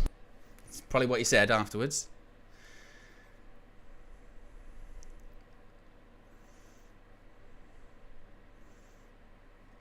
But United now looking to put some pressure on. Good touch by Harry Armas. Good turn. Great turn by Harry Armas. But the layoff by Rashford is very wide. He's asked way too much of the fullback there. And now Arsenal have the ball back. But it's good touch, good turn by Armas. But it was given away by Rashford. Amas. I just got to remember Amas. And not Armas, Amas. That's out to Ben White. Here's Nelson. Cuts back to Ben White again. And Mason Mount puts that out for a Arsenal throw-in. The Devil's Advocate says, for the love of God, Owen, pronounce his name right. It's Amas, not Armas. I will try. I will try. I mean, it's been a very biblical show so far. We've got Heaven at centre-back for Arsenal. Jesus is up front. Now your God is involved. Oh, that's a foul. Dirty. Dirty. That's a foul on Mason Mount. Mason Mount just gets ahead. And Jorginho, cynical foul. 2 Chelsea teammates. I mean, I know it's a friendly. But where's the card then? Where's the card?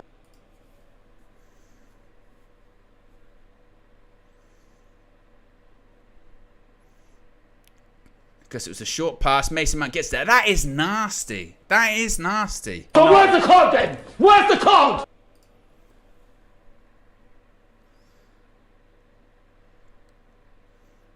If that's the Premier League, if it's a proper, you know, serious game, not a friendly, it's a yellow card.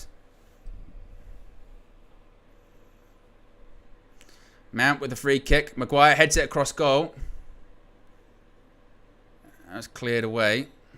United have won the ball back. Good feet by Harry Maguire. There you go. Look at him. And a turn by Harry Maguire. Look at that. And Amas keeps the ball in.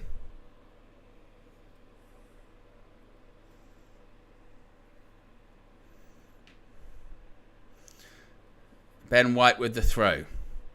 Nearly 5 minutes played. And it's Arsenal 0, Manchester United 0. No real chances or anything like that just yet. Got a good tempo to it. Jesus loses the ball. Rashford, nutmeg. Here's Mason Mount into the box. Cuts it back. Shoots! Ahmad shoots! Oh, it's right at the goalkeeper. I tell you what, either side of the goalkeeper and it's in. And actually, United do really well there. And Lenioro gives the ball all the way back to Andre Onana. Chance! Chance that.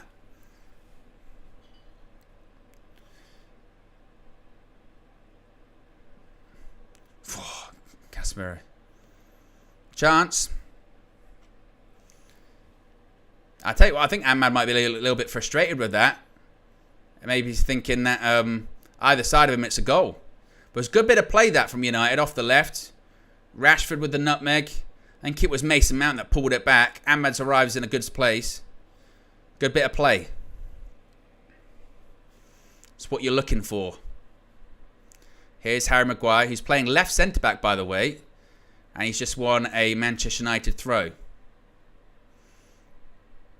We're going to see this chance. I think the ball went out, to be honest. But it was, yeah, Rashford give it to Mason Mount. Mount cuts it back. Yeah, and Ahmad, he'll be disappointed. He hits it into the ground and it kind of bounces up. And to be honest, the bounce nearly does the goalkeeper a little bit. But he kind of scuffs it. But it's a chance.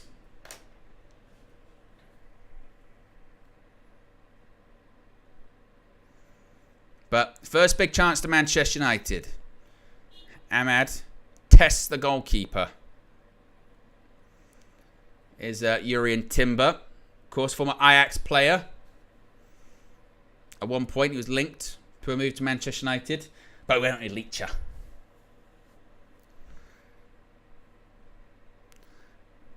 Ball over the top. Maguire's going to give that back to Onana. No. Gives it back to Harry Amas. Good feet by Amas. And Collier gives it back. I tell you what, Amas has looked really sharp thus far.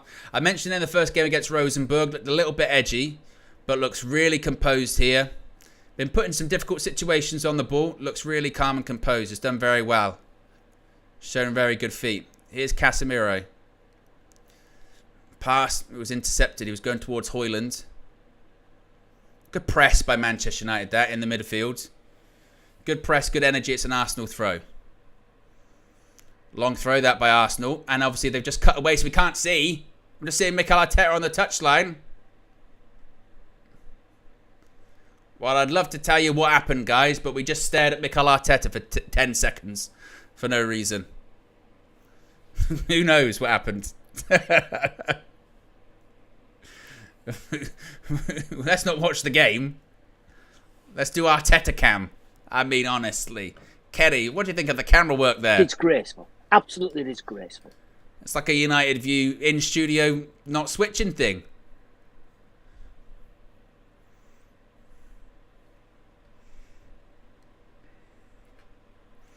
Well, it is a free kick. I didn't see what happened. It was a foul, apparently. But it's an Arsenal free kick. Ball whipped in. Headed by Casemiro. Comes out to the edge of the box. Trossard. Or does feet. Goes past Amas. Good header by Harry Maguire. Also headed out by Marcus Rashford. I want to get out to the players. Ooh. Ooh. Oh, good save by Andre Onana. And that's offside in the end. The reason I was going full Gary Neville is there was a couple of times there where a couple of United players dangled a leg in and I thought, well, they're going to go down, they're going to go down. But Onana makes a good save. As Collier nearly gives one away. Someone runs into Maguire. Amas sort of dove in, but Onana makes a good save. It was offside anyway. But as I mentioned, a good pace to this game. Good pace, good energy. Because of the turf, the ball does zip around. And it's got a bit of a bounce, doesn't it? Maybe more of a bounce than it would have on actual sort of real turf, as opposed to sort of this artificial pitch. Rashford, ball over the top. It's not bad, actually. Here's Rasmus Højlund. He's into the box. Højlund's going to go all the way. Højlund is in! He scores! Rasmus Højlund, number 9. I told you, take away the H. Take away the H. It's not needed. He's R9. He's R9, damn it. He's R9. Terrific. Rasmus Højlund. 1-0 up. A goal for Rasmus. I tell you what, it's a good goal, actually. It's pretty route one. Pretty route one by Manchester United. It's a ball over the top by Marcus Rashford. And I tell you what, it's just power. It's just brute power. Look at this. Urian. Timber. It's not, it's heaven. I tell you what, and he left him in the afterlife. Look at that. Puts it in the back of the net. Heaven's not a place on earth, but I tell you what, Rasmus Højlund in SoFi Stadium is, oh my, Manchester United's number 9, through the legs of the goalkeeper, close the legs, yes, Hein. I tell you what, he hit him with a Hein right there, didn't he? Oh dear. Where's the Chuckle Brothers? Where are the Chuckle Brothers again? Robbie, where are you? Hold on, wait a minute. You know? Oh dear. Oh dear. Terrific. 1-0 Manchester United after just 11 minutes. Where's Robbie now? He's turning to Julian. He's going, no, Julian. No, wait a minute. Wait. He's going, just because he's called heaven does not make him biblical. That's what it is. We've got Lee Judge's reaction right now. He's going, I'm heard enough. Is what he's saying at the moment. He's looking around going, ain't been fucking good enough. Is what he's doing as well at the moment. He's furious. 1-0 Manchester United. Don't talk about the pitch. Excuses. Yes. 12 minutes in. Free kick to Arsenal. Ball in. Onana. Classic Onana. Went for a punch. Maguire heads it away. That's hoofed away by Harry Maguire. Ahmad went for a flick on.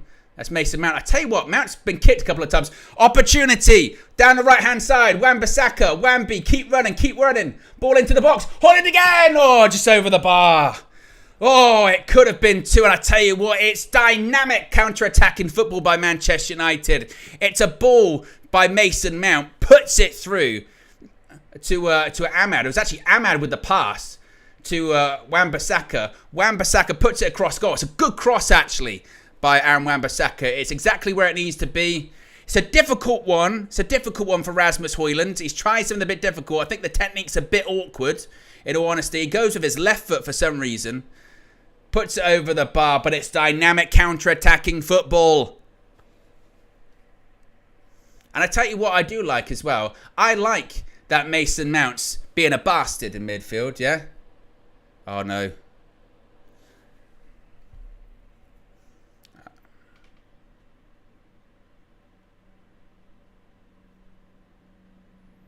He's injured.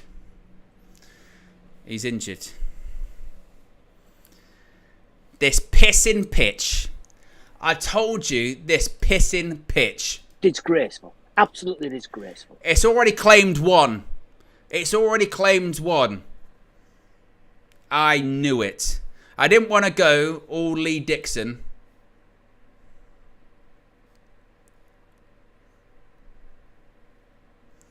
I did mention that it was a strange technique that he went. But just his first pre-season bit of minutes, scores a goal and he's gone down. Shit.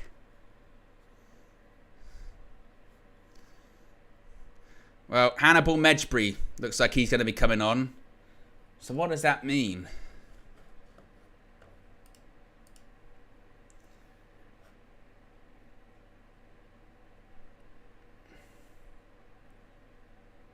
I mean, to be fair, he's moving fine. So it might be just precautionary or anything like that. We had all that chat about injuries 15 minutes in. Hey, to be fair, he's moving okay. So it might be just precautionary. I think he rolls his ankle. Perhaps.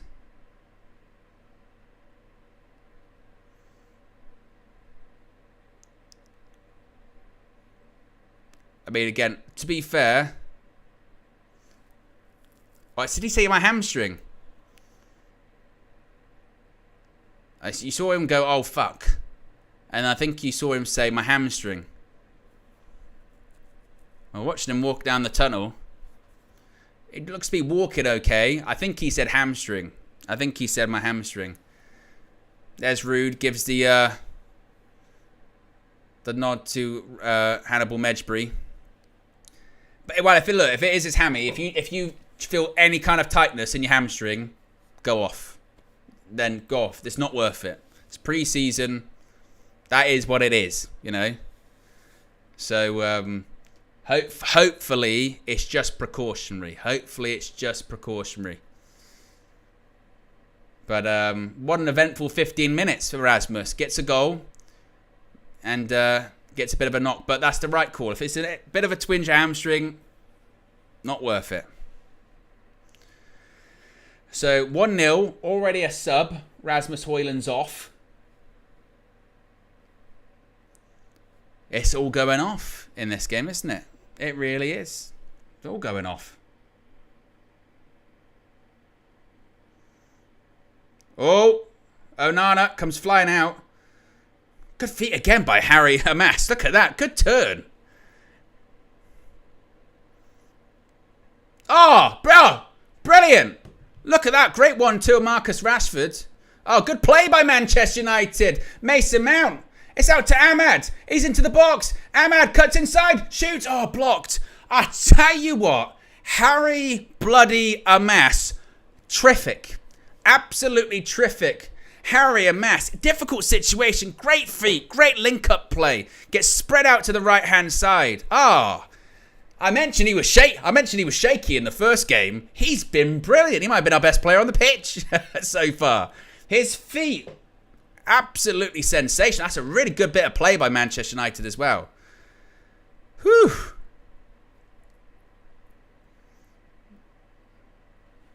Exciting. Hey, the Hamas rumours were true. They were.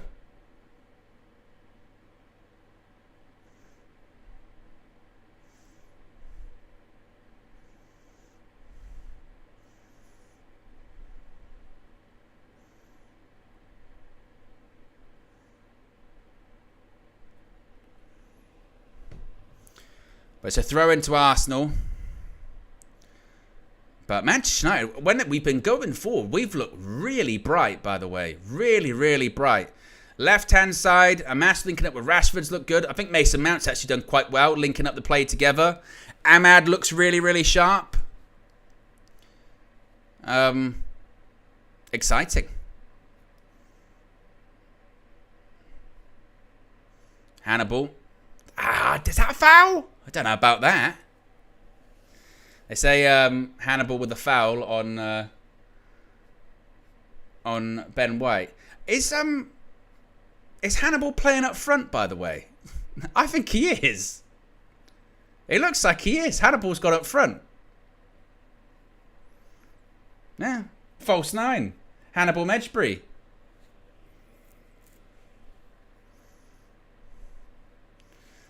Well, I'll change the sidebar because no longer is it number 9 Rasmus Højlund up front. It is number 46 Hannibal playing up front. That is what is happening right now.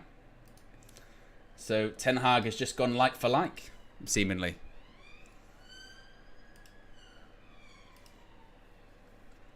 Hey, I rate it. He's having a go. Mason Mount, that was good feet. Marcus Rashford. Maguire goes long towards Hannibal, and that's headed out for a throw. Into the 20th minute. Arsenal 0, Manchester United 1. I think, to be honest, Manchester United are 1-0 up, and deservedly so, by the way. Man United have been the better team, played better stuff. What's been really impressive, actually, is when we have lost the ball, the desire in which Manchester United are trying to win the ball back.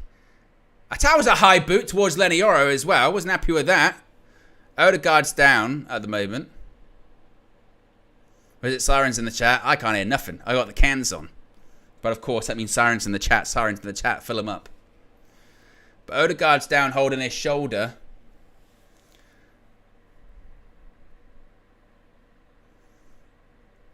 But I really like United's desire to win the ball back as soon as they lose it. They are not giving Arsenal any time on the ball. Mason Mount in particular is flying in.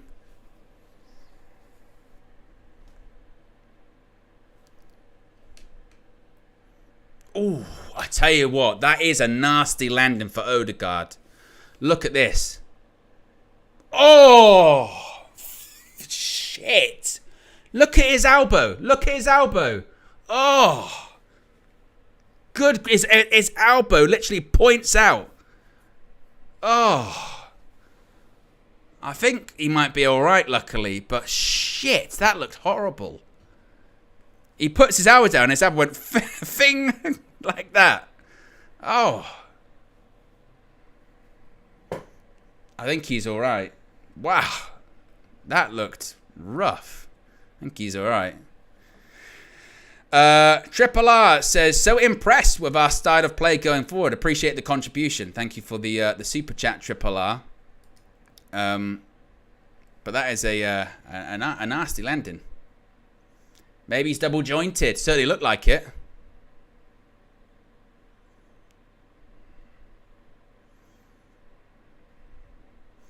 I was convinced like he dislocated his elbow or shoulder thing because he went down like that and he went thing. Oh. Andre Onana though on the ball. Puts the ball down, goes long. He's looking for Ahmad. Casemiro, big header. Goes all the way to the goalkeeper for Arsenal, Karl Hein.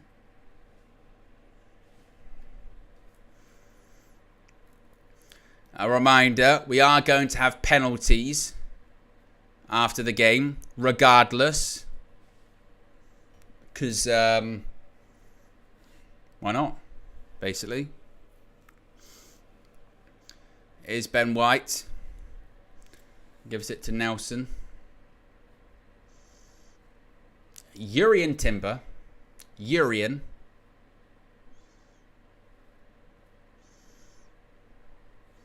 As Arsenal playing out from the back. Someone saying shoulder guard. Wow, I like that. Shoulder guard. Tremendous. Collier wins the ball back. Here come United. Counter-attacks on. Hannibal Mejbri. Travelling with it. Where are you going to go, Hannibal? What the fuck? What was that? What was that? He thought Rashford was there. Just nothing happened. Arteta's not happy. He's saying he thinks it was a foul. He gets the ball first. Gets the ball first, referee. Arteta. It's a disgrace. It's embarrassing. It's not. That's how I feel. Well, you should feel like that, but it doesn't matter. It's embarrassing. It is embarrassing. Not a foul. Again, look at the pressure.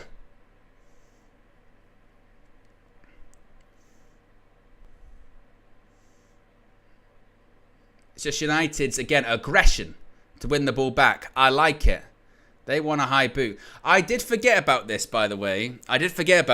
Is no disrespect to any of the Americans in the chat, but the American officials are terrible. I remember this now from last season. There was a lot of contention about some of the officiating. He's turned Maguire, cuts it back off. Here's Odegaard again, shoots, and that's blocked. It was Jesus that just spun Harry Maguire.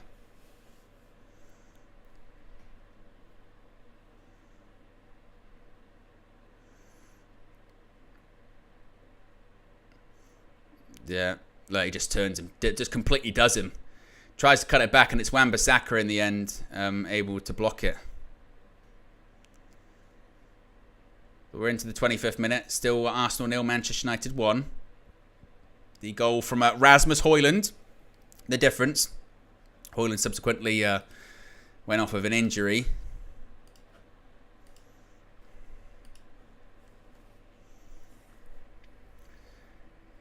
Arsenal going down United's right-hand side.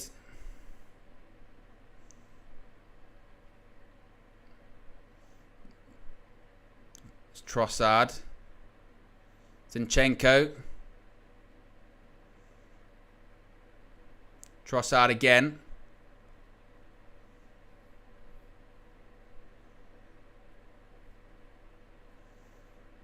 Trossard again. Oh, in behind. It's 1-1. From Gabriel Jesus. I mean, they're claiming offside, but nothing's going to be given.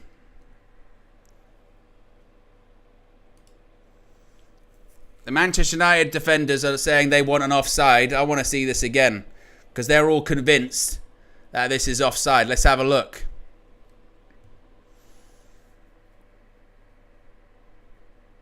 Let's see the replay here.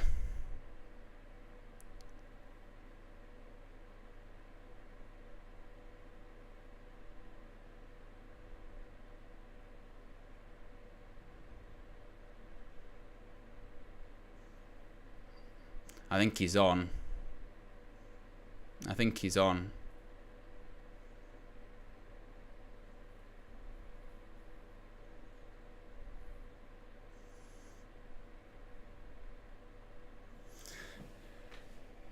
Well, it's 1-1.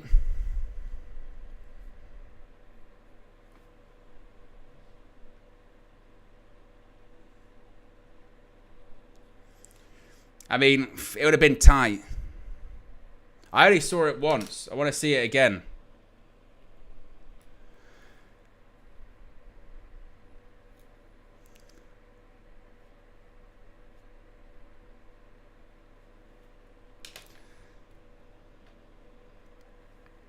Well, it's 1-1.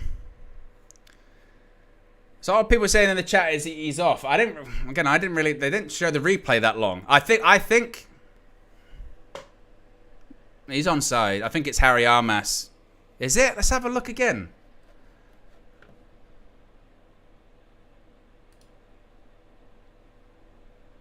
I think he's off.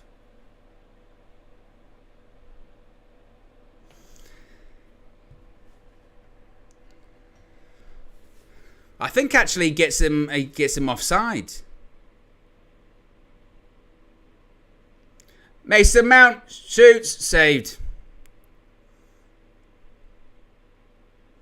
Casemiro shot, and they're saying that's a foul.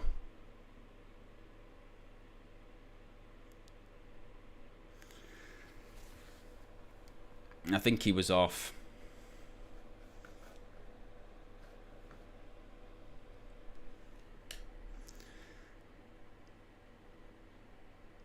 I'm trying to get a screen grab. It looks to be offside, I think.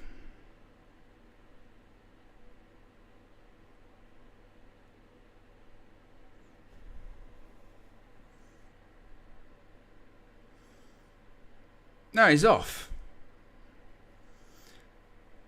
He's off. He's ahead of Armas.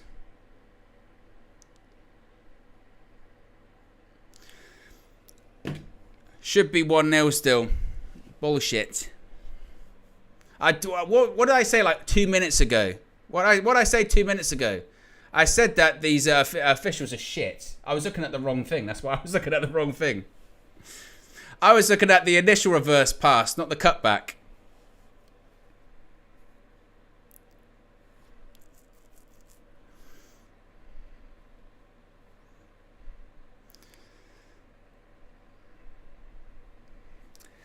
Well,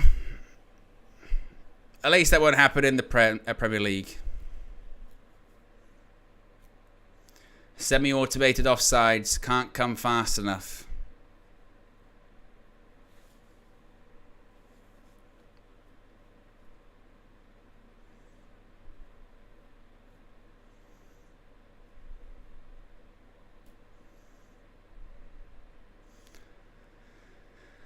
Oh, slip up Mason Mount.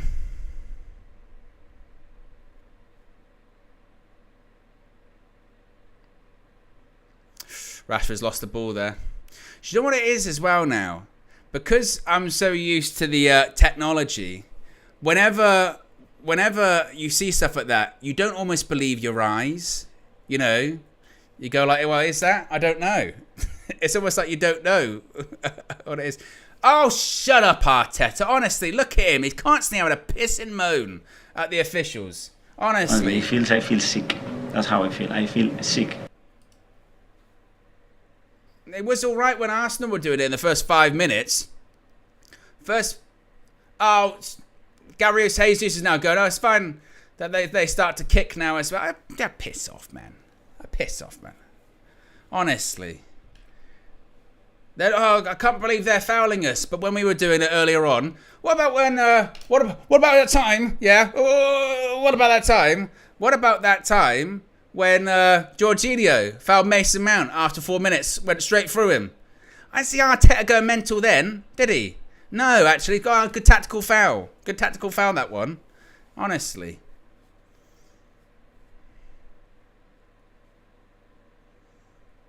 There is a hydration break at the moment.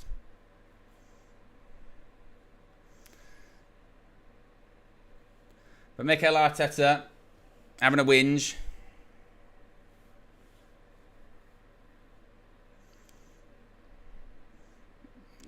Zooming in on Kai Havertz.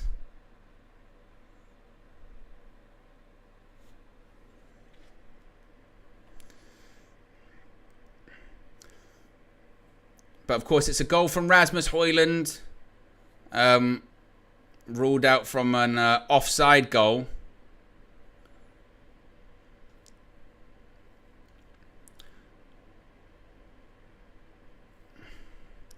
I'm just seeing the goal again. That's what I'm looking at. Jesus is literally, he's a mile off. He is a miles off. There you go. It's not. That's what I was looking for. I was looking for that screen grab. Not only is it, of course, in front of the player, but he's also in front of the ball. It's Lenny Yoro's injured now as well. Honestly, I feel sick. That's how I feel. I feel sick.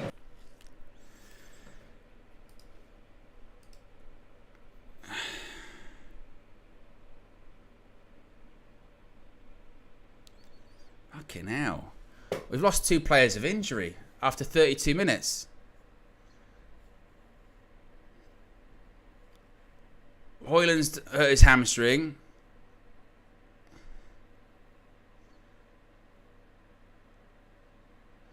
Get Rude on.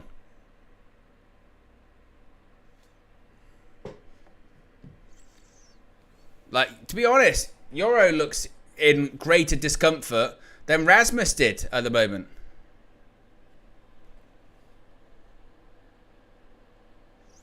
They're going to do the change.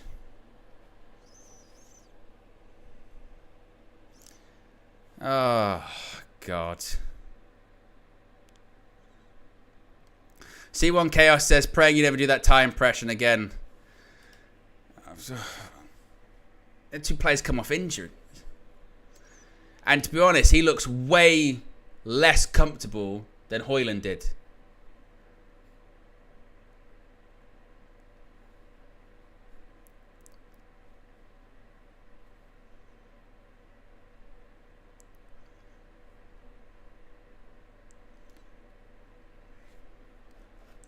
So it's going to be Bennett that comes on instead.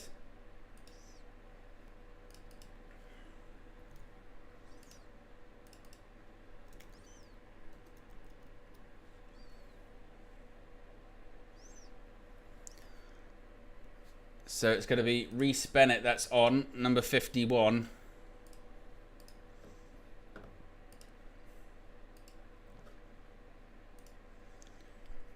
But Arsenal into the box. Cuts it back. It's Nelson. Ball across goal, headed away by Casemiro.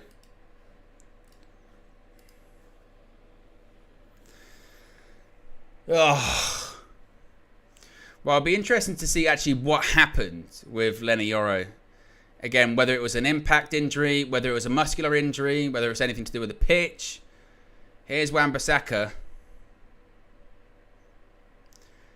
Because now the problem is, sort of regardless of the result, you're going to be looking at, oh, what's the situation with Rasmus? What's the situation with Lenny Yoro?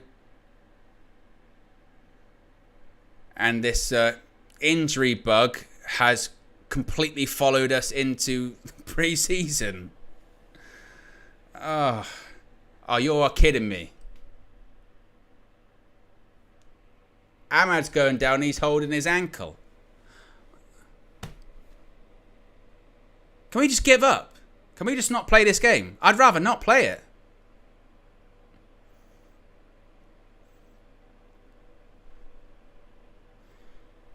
And yet Arteta's on the touchline complaining that we're tackling too hard. You taking the piss? We've had 2 players go off. Ahmad said he was kicked a bit.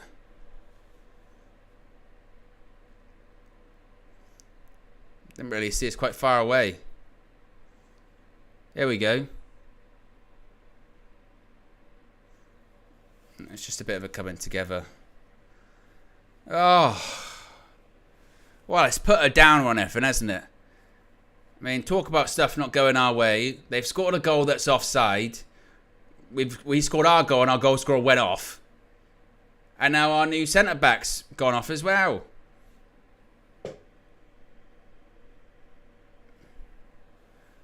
Oh, it's all gone wrong, hasn't it?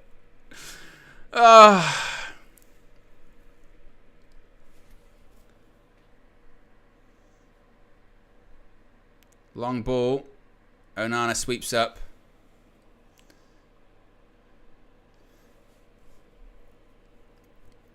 Chris Day said, didn't Flex say Euro didn't train yesterday? Owen could have been carrying something. I'm not sure because he was. I did see him in that video, but I'm not sure what the situation was with Lenny Yoro.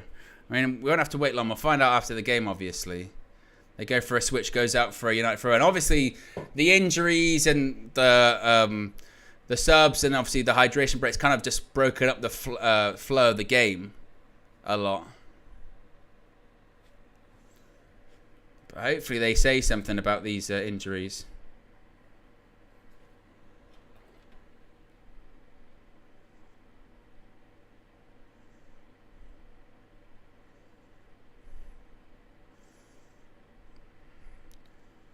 Trying to see if I can find out anything.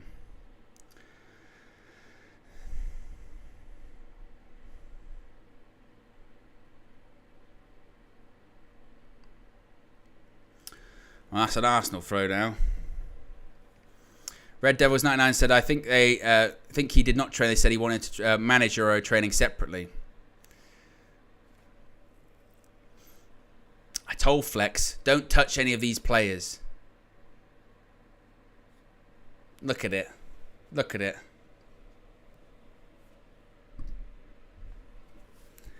Damn.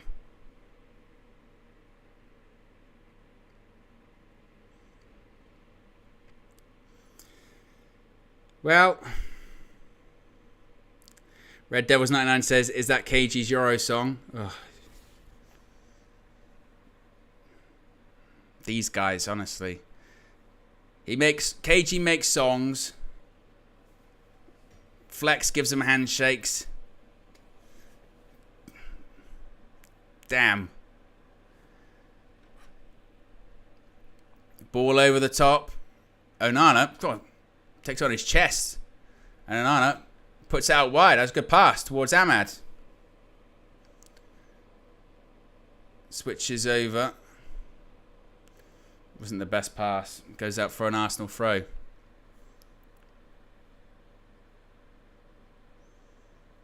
It was a good ball by Onana, to be fair. Came out on the chest. Finds Ahmad.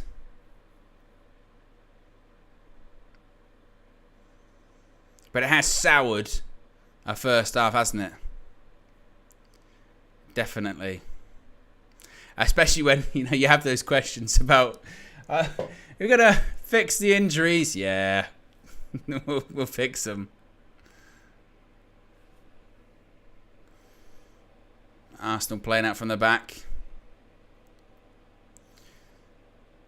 I think the positive for the Højlund one is that it looked to be very precautionary. Oh, good feet by Trossard. Jesus. He's up against Amas. And Amas does well. Gives it all the way back to Odegaard.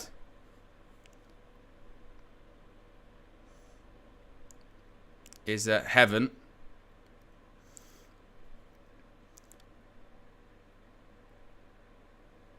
Is Zinchenko.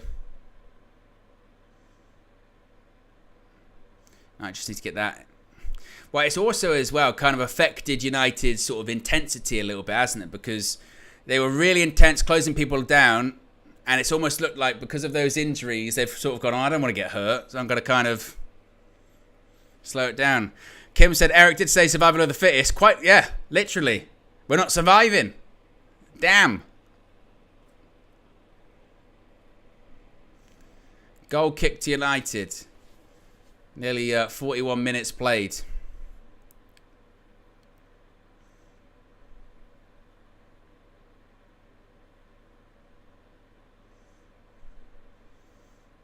Here's a mess. And Onana goes long.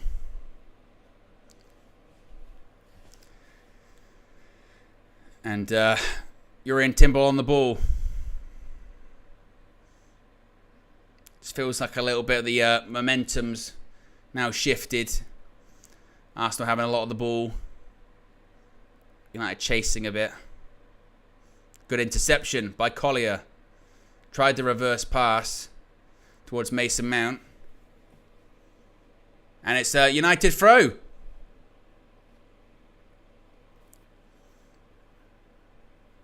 Arteta again. Look at him. Always having a moan. Mate, you've had an offside goal and two of the opposition have gone off injury. I think you're doing all right, pal. But things just aren't going his way, are they? This is not fair. Amas with the throw. Flicked on by Casemiro. It's a good pass, actually. Mason Mount, too short. He was looking for Ahmad. It's intercepted by Zinchenko. Oh, that's a chance for Hannibal. Casemiro out to Rashford.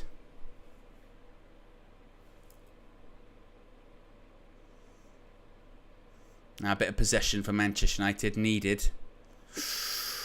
Collier, oof, nearly lost it. Managed to recover. Casemiro hooked it. He did find Mason Mount, to be fair, in the end. And he tried a ball forward. I think if you've got a striker on the pitch, he probably runs onto it. But we've got Hannibal. Makes you wonder why didn't Ten Hag go with Wheatley as a forward or Jadon Sancho as a false nine or something like that? Unless of course the intention is to have, I don't know, Anthony Sancho and Wheatley in the second half, perhaps. Maybe that's the plan.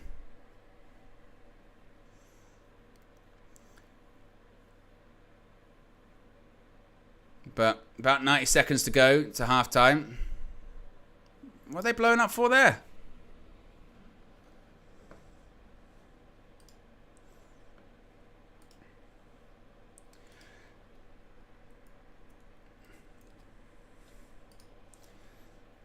Again, it's a bit frustrating because United did start the game really well.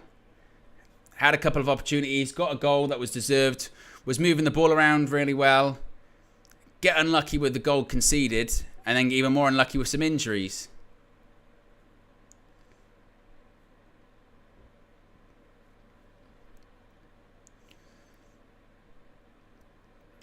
Is that yet another foul on Mason Mount, by the way? How many times has he been fouled in this first half?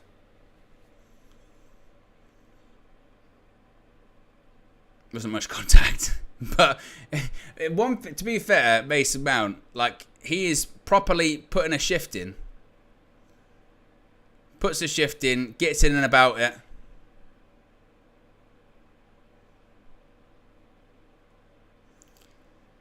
Mount stands over the free kick. Maguire flicks it across goal. Oh, Hannibal gets there. Oh, Maguire had a shot. I was thinking, a Harry Maguire goal with his feet, of all things. I tell you what, Maguire does really well. Gets it across goal, and Hannibal actually gets to it. That's better by Hannibal. Here's Ahmad.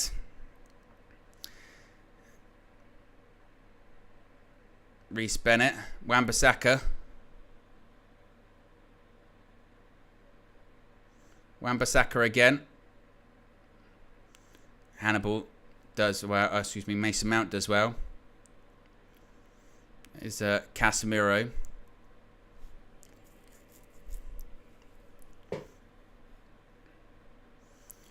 I think Mason Mount's done well in this first half. I think Ahmad's struggled to win a couple of his one-on-one kind of duels, hasn't he? He started quite brightly. I feel like he just needs that kind of moment of going past the fullback, or really, a bit of magic.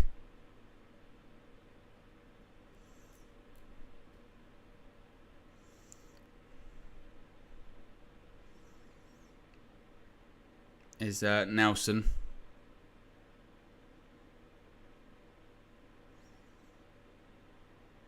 Oh, Collier, he's got the ball here. He's going to travel with it. Keep going. Can he go all the way? Collier, he's into the box. Surely. Oh. Here's Hannibal. Gives out to Casemiro. He tried to pass, but it was blocked. Good run by Collier, though. Maguire. Oh, I tell you what. That's late as well. This is what I'm saying. Arteta, you're there complaining on the touchline, saying, they're putting their kick in us. How can they do that? Oh, why are they kicking us? Gabriel Jesus was the one earlier on saying, oh, they're kicking us. He's doing the same thing. They're doing the same thing. Don't project it onto us. Oh, they're being so rough with us. Look at that. How late is he? The ball's gone. Dives in. Nowhere near it.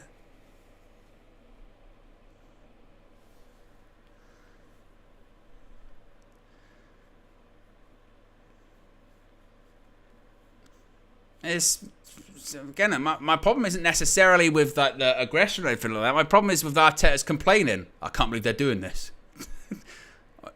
Casemiro. Here's Mason Mount. Rashford.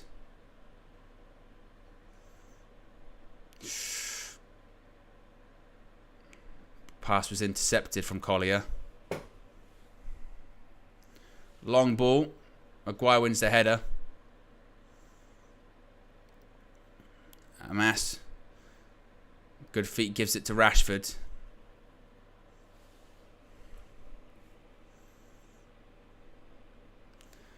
That's out to Bennett, who of course came on to replace Lenny Yoro.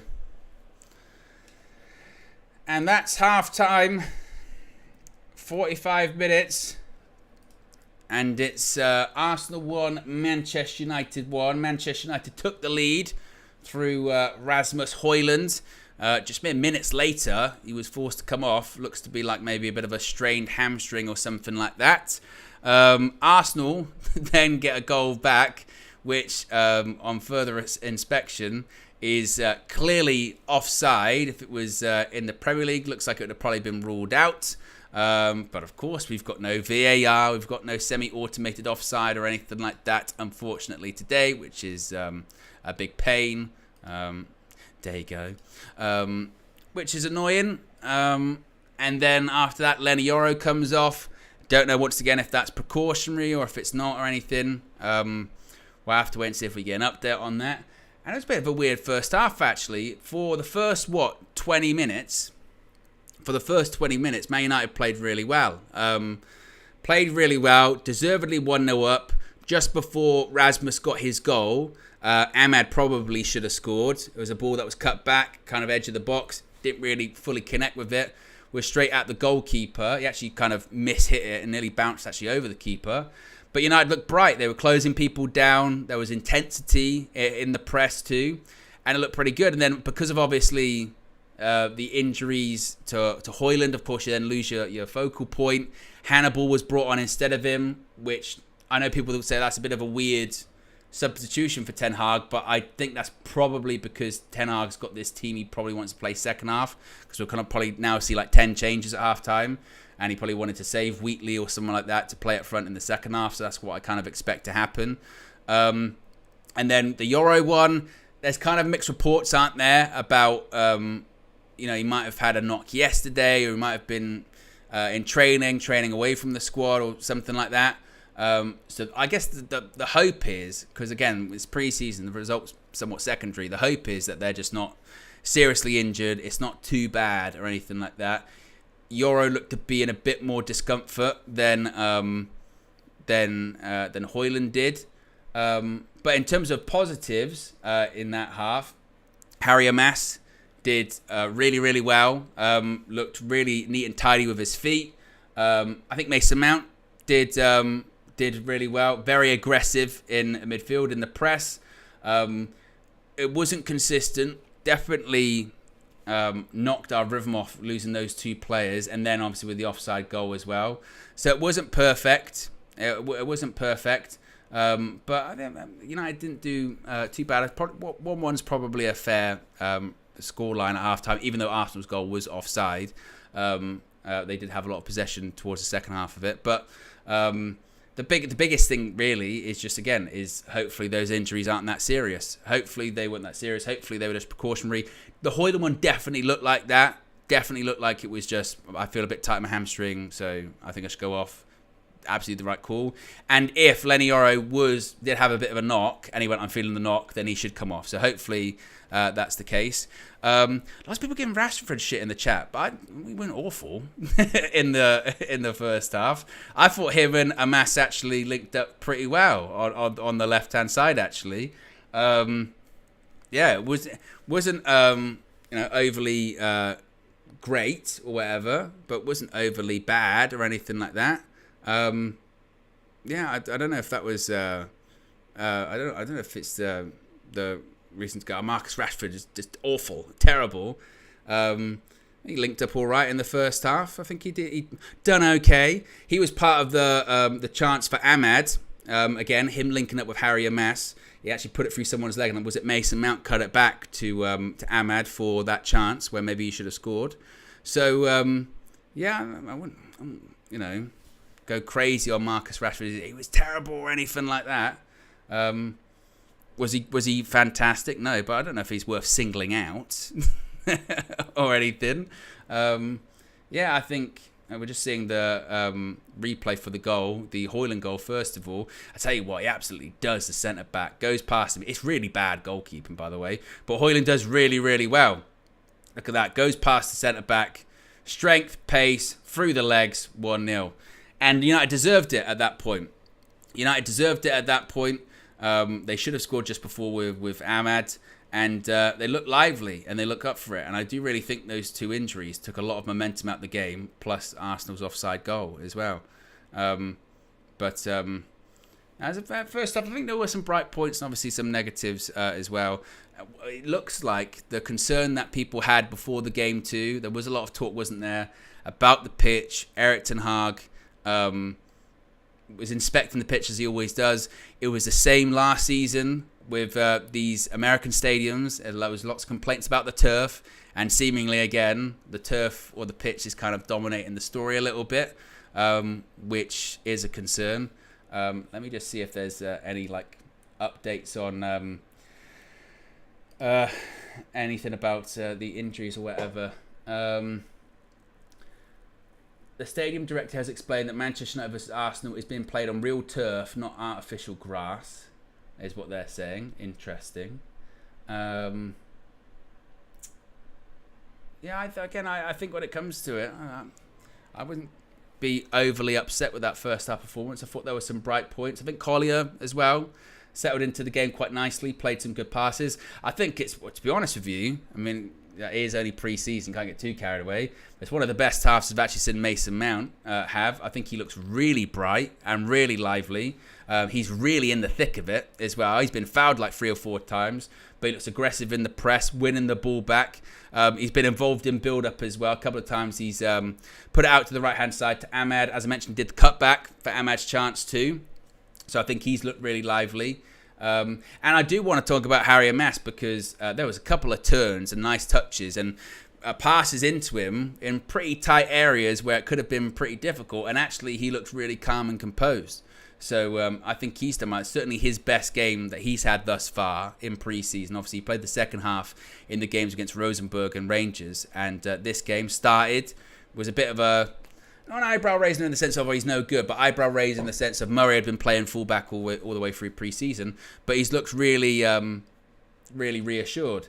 Right-hand side, Wan-Bissaka did well with that opportunity, ran down the right-hand side, got the ball across goal, didn't he, towards Højlund. That's when Højlund ended up getting the bit of the knock on his hamstring. And actually, to be fair, Wan-Bissaka, there was nothing wrong with the ball at that point. It was a good ball across goal. Apart from that, has he had a really ton to do? Can't really think of all that much. Ahmad, he had that chance with the pullback. After that, a couple of take-ons maybe that haven't really worked out. So couldn't get massively involved in the game. But to be honest, I don't think it's anything to be overly negative about. To be honest, the biggest negatives of that first half are the injuries. And in terms of looking at performances, I wouldn't say any one performance jumps out of me. They were absolutely awful. They were absolutely terrible. I think maybe what it does say and does show is that, once again, we're a couple of injuries away from like, shit, what do we do now? And I know players aren't available because of internationals at the moment. But with Euro, if he does have an injury or not, that's when you go, that's why you need like a De Ligt or something like that, someone ready. Because we're already at a situation at the moment. We've got a couple of centre-backs. We've got one centre-back's not available today because obviously they're in international duty in Leacher. But you've got another centre-back in Lindelof that reportedly's got a bit of a little niggle and possibly he could be on his way out anyway. Euro, again, fingers crossed. It's not too bad or anything like that. He looked pretty pissed off when he looked, and he's got a bit of a limp. I'm just seeing him now. I don't know if they say specifically what it is or anything like that. Let me listen to sound.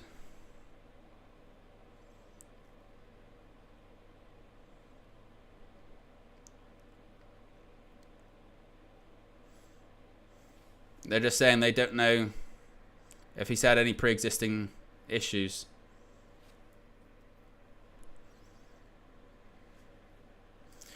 I mean, it's a good point that they bring up on the halftime kind of punditry there. If Rasmus Højlund realistically has, even if it's the slightest like twinge in his hamstring, then he probably won't play again on the tour. Because they say of hamstrings, even if you've got a slightly pulled hamstring, that's like minimum like a week or like 2 weeks or something like that. And obviously we've got the game, was it Wednesday? I think it is, Wednesday. And then the next game's on the Saturday. So Højlund might not play another part in pre-season, even if it's a tight hamstring. And to be fair, it could be the same for Lenny Oro as well, even if it is precautionary. And we've got 2 games in the space of a week. Which is frustrating. So to be honest with you, the biggest thing with those is, again, hopefully it's not too serious and hopefully they're back for the Community Shield and hopefully they're ready to go for the beginning of the season. That's the most important thing, isn't it? But the question is, will it expedite movements for players? Not so much with Højlund because we've already got Xerxes, but will it expedite the centre-back situation with... One, let's see if we can agree something with Bayern for De Ligt, and also let's see if we can get something moving with Lindelof, because he seemingly looks to be the make weight, doesn't he, for that deal to go through. So we shall see. We should also see what the changes are going to be for Manchester United half time as well. But as I say, it is pre-season. We are not losing the game, by the way, as well. The goal we did concede should have been offside too, and I think largely, again, it wasn't perfect. But in that Man United, where's Lee Judge? Where's Lee Judge? I need him again. Man United in that first half. Done okay. I'm not gonna go crazy. you know, I think I like to highlight the good performances. Harry Amass, Mason Mount, and Toby Collier. Actually, to be fair, I thought Casemiro in the previous 2 games was way more reckless. He's actually been a bit more not mental in this game, to be fair to him. Wan-Bissaka did all right at right back. Onana made a good save. It was offside. His distribution's been pretty good. So it's been a pre-season fixture, hasn't it? You know, it's been a pre-season fixture, I think. I think I'm quite when it comes to. We've got one here, isn't it? Aaron with the super chat says, "Our chaotic play." I mean, it's not how you spell chaotic, but it's fine. It says, stress under pressure is the reason we always get injured. Constant panic mode at the back, calmness and more fluidity will stop this. Well, I don't think Rasmus Højlund got injured because of chaotic play. I mean, it's a ball across goal. It's a ball across goal, and he gets his technique wrong and seemingly flares up his hamstring. For Lenny Yoro, we didn't even know what the injury is. we don't even know what the injury is for Lenny Yoro. So I don't know if you can put that down to Manchester United's play is too crazy. That's why those 2 have got injured. I mean, those examples are just not really there for that one. Particularly the Rasmus Højlund one. It's good play, really. It's good fullback play from Wan-Bissaka. It's good build-up play by United in general. Play the through ball into the space. The fullback gets onto it, runs with the ball, cuts the ball across goal, finds the striker. The striker makes the right run as well. Feints, gets in front of the defender, and for some reason goes with it with his wrong foot and does his hamstring in the process. I don't think it's got anything to do with chaos. That's football, isn't it? that any team will do that. Any team, even if you got Pep Guardiola dominating the ball, they'll do that. You know, ball out to the fullback, cut across goal. That's football, isn't it? That one. That's got nothing to do with chaos or anything like that. I think we're probably looking too hard into that. What else are people saying here at the moment? Oh, by the way, actually, in terms of the likes, we're currently at 1,350. There you go. Let's see if we can get it to 1,500. If you haven't already clicked the like button, let's see if we can get it to 1,500. That would be fantastic.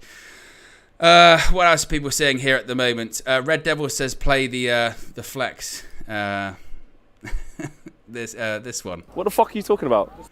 I mean, this is pre-season again. If we're not winning a game in pre-season, we just have the biggest mental breakdown.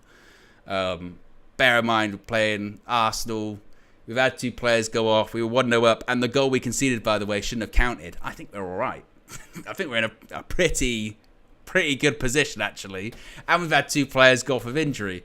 In terms of the result or whatever, kind of by the by, they haven't scored a goal that was actually you can't really, that was really bad defending, or they didn't push up their line or anything like that. That's why I say we've been really unfortunate in that first half, in all honesty. We've had 2 injuries, hopefully they're not serious, and we've had a goal that should have been ruled out, and we scored a good goal and probably should have scored another one. That's not bad. I mean, we're not going to beat him 6-0, are we? That wasn't going to happen. So I mentioned it on my first fan view. We need to collectively take a breath. It's pre-season. Take a breath in the sense of it can be frustrated about the injuries, definitely, because we thought we'd escaped that. We thought they'd left that in the past. But in terms of the team's just doing this, Eric, you moron. You moron.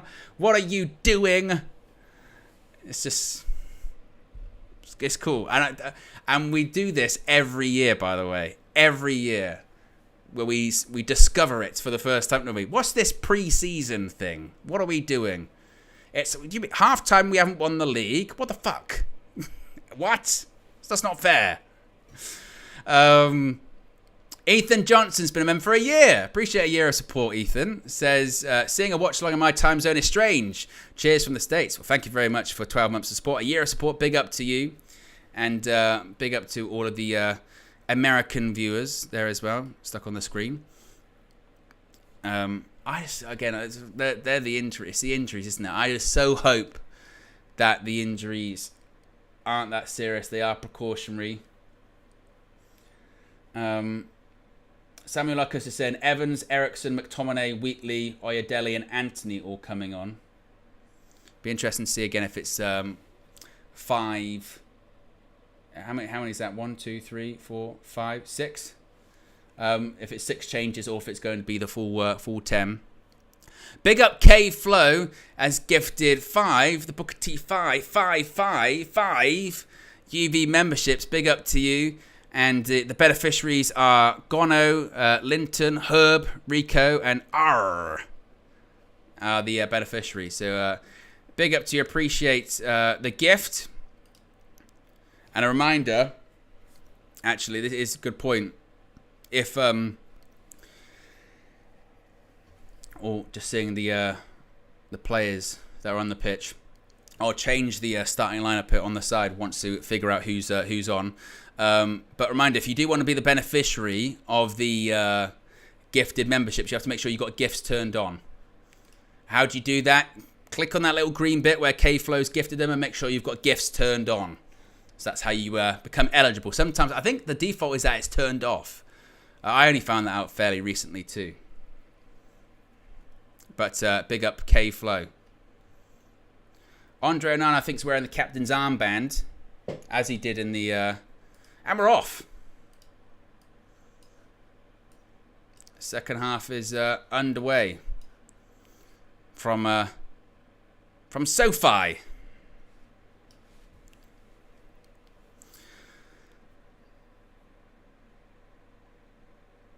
So we see Scanlon. Anthony is on the pitch.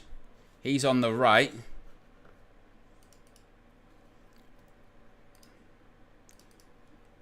So we know that Anthony's on. He's got a wrist brace on. Eriksen's on the pitch as well. Murray is on. I'll wait for... United usually put out this like second half team thing. So we'll wait for them to do that.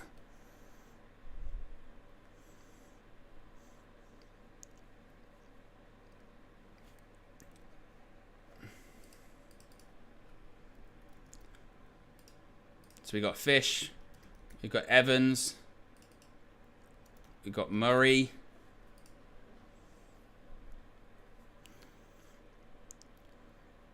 It's a corner for Arsenal.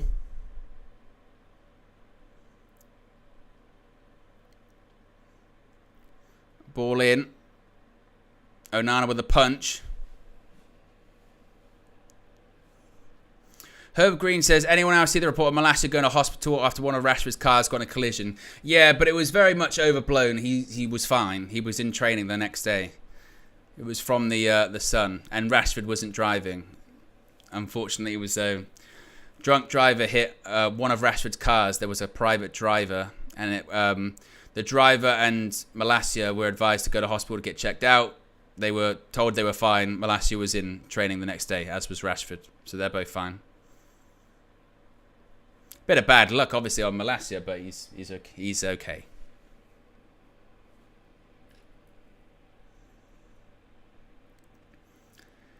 Here is Andre Onana on the ball.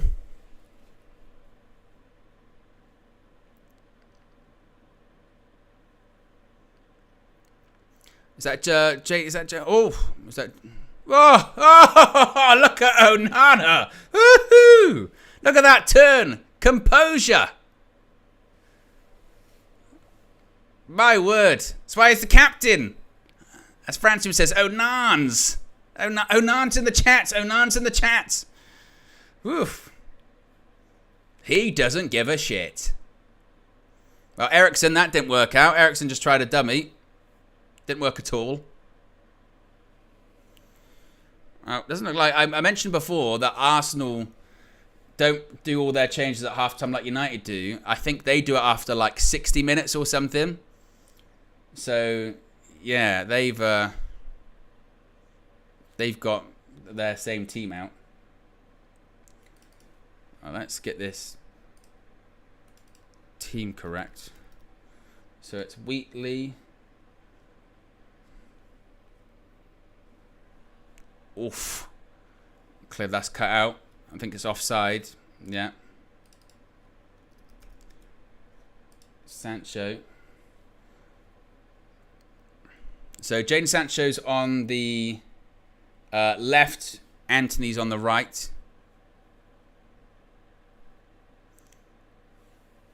That one, he was offside. Can confirm that one.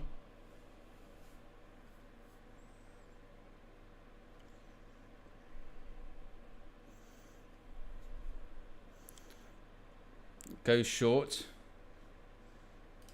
to Johnny Evans.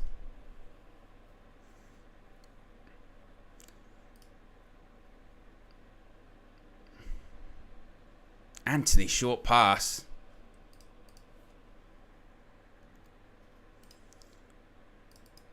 So it looks like it's McTominay in the 10. Ball over the top. That's offside.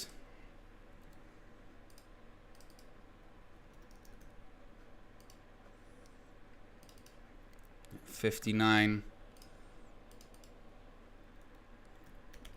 Oh yeah, Delhi. That one was very tight.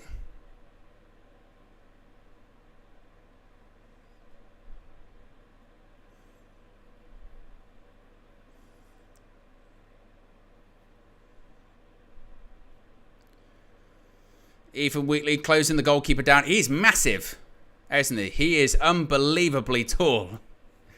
Like, no joke, he's tall.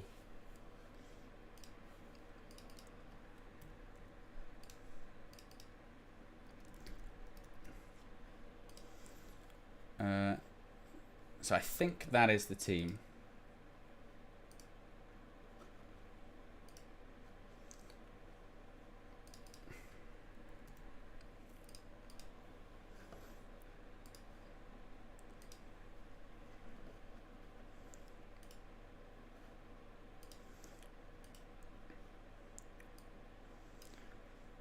So it looks like it's Onana in goal, a back four of Scanlon, Fish, Evans and Murray.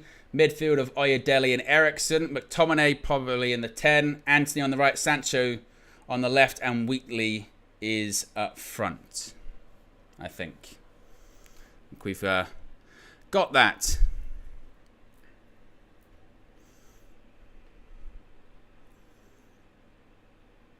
We're only 8 likes away as well from 1,400 likes, which is fantastic. Of course, as I mentioned, Arsenal don't look to have made any changes. So this is 10 new outfield players against Arsenal's same 11.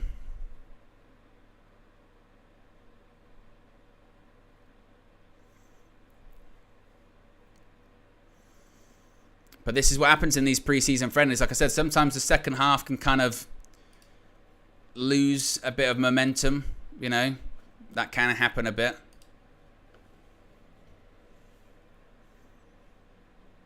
But Arsenal at some point will make some changes. Because I mentioned last year, it was a situation where this happened, where Man United made 10 changes and Arsenal basically all on top in the second half. But Man United managed to see it out. Is Zinchenko, Gabriel Jesus.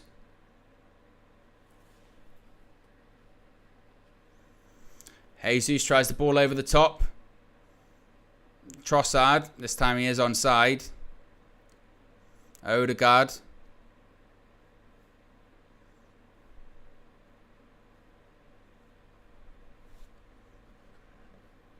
Anthony wins it back.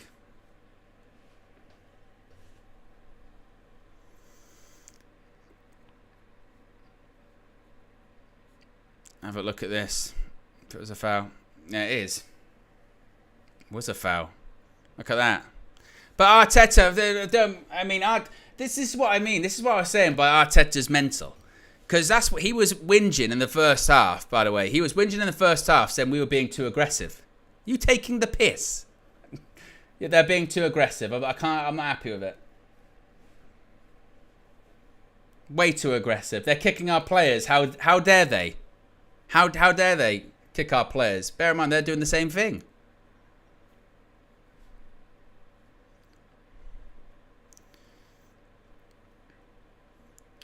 Into the 54th minute, still 1-1.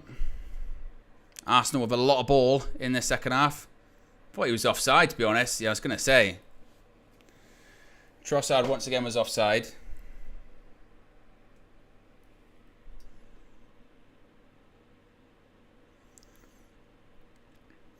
We hit 1,400 likes, which is brilliant. Big up everyone for tuning in thus far. Oh, he's miles off. I mean, tight, actually.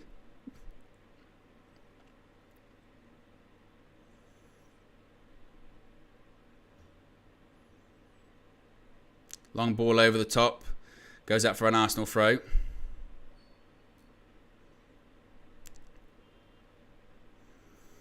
Joe Fleming with the super chat says, Sancho watch please Owen for those who can't see. Well, they're blind. it's a niche audience. But we can. Sancho's on the left.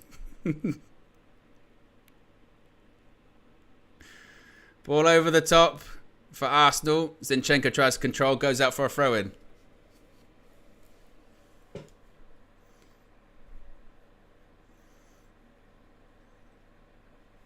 To be fair, United haven't had enough of the ball for Sancho to get involved thus far. The ball is sort of kind of bouncing around a little bit here.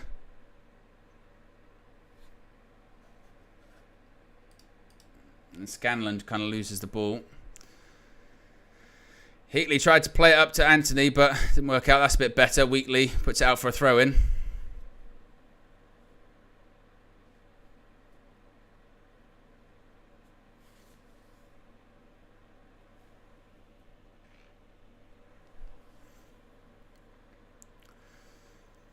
It's a throw-in for Arsenal, though. Zinchenko. Joe Fleming says, for those who aren't / can't watch the match. Well, of course, if Sancho gets involved in the play, scores a goal, of course, at full time, we'll say how he's done. I don't think he's touched the ball yet, to be honest.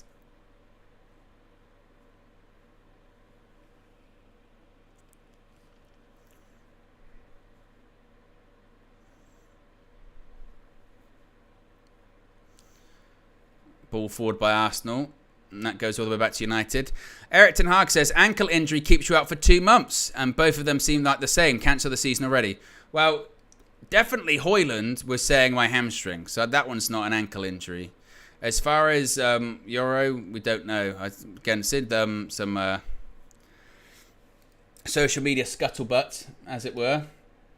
It could have, again, just been totally precautionary. I mean, the best thing in the second half has been Andre Onana's turn. That was good.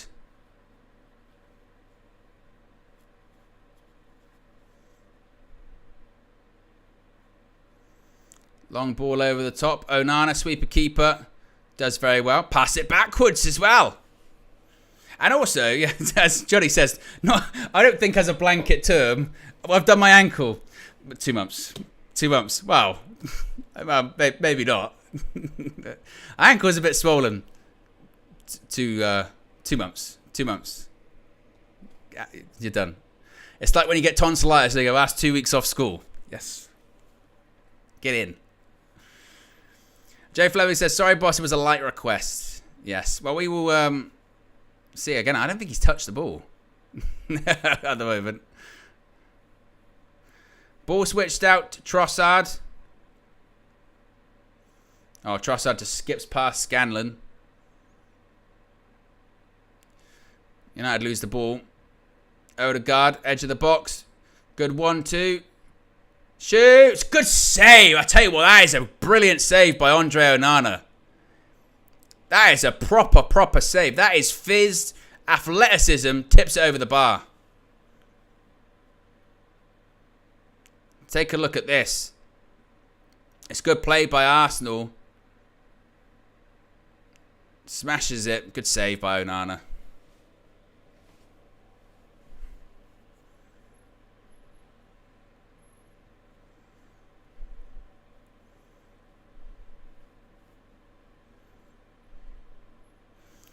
Corner ball, whipped in. Headed by Will Fish. And to be fair, if you're looking for style of play or anything like that in this half, then you're not going to see that.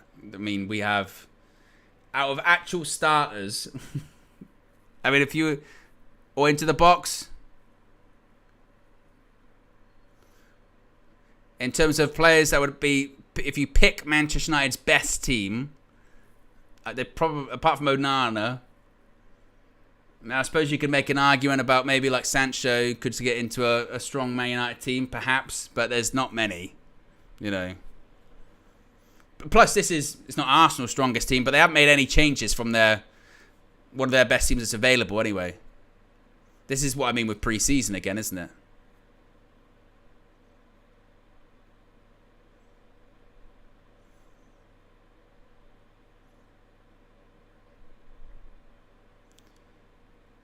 Here's Ben White.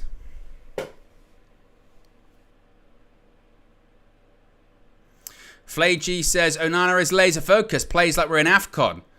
Well, I don't know if he's playing like we're in AFCON, because if he was, he wouldn't be making these saves. The last AFCON did not go his way. Did not go his way at all.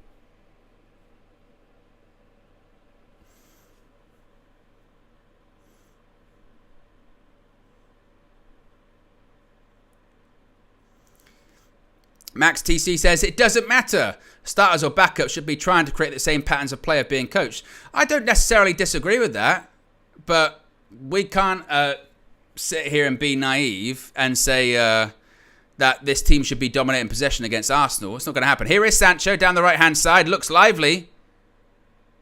Not much support. Cuts it back. Does really well, actually, there. Here's Oyedele. Gives it back to Sancho. Good pass. Ethan Wheatley across goal. I tell you what, that was all Jadon Sancho. Did really well there. Much better.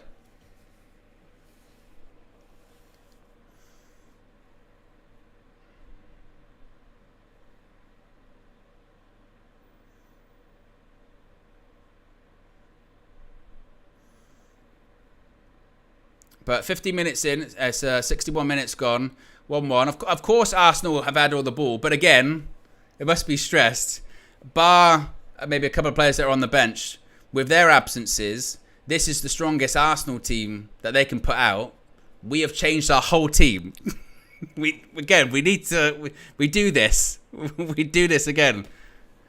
Corner ball put in. Oof. Was the bad ball.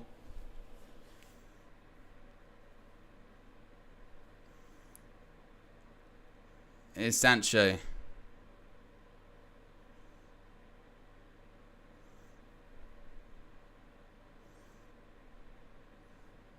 Out to Scanlon.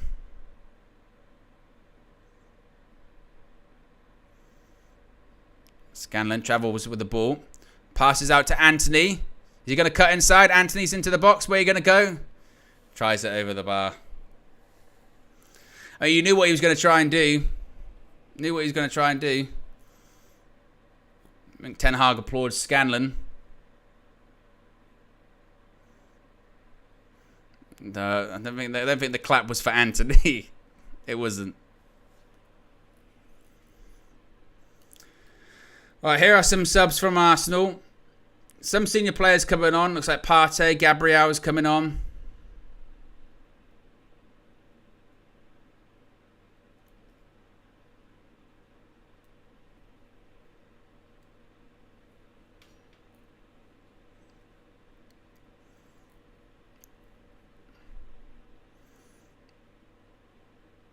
So lots of subs for Arsenal coming on.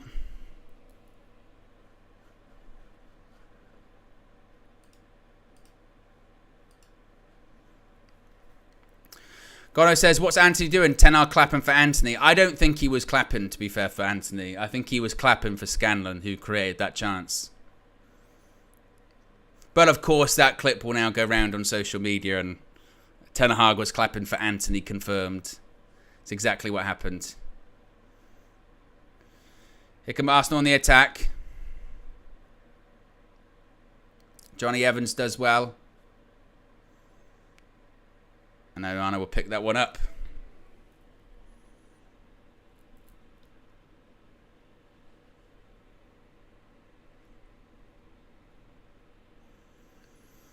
Onana, big kick forward. And that goes all the way back to the Arsenal goalkeeper.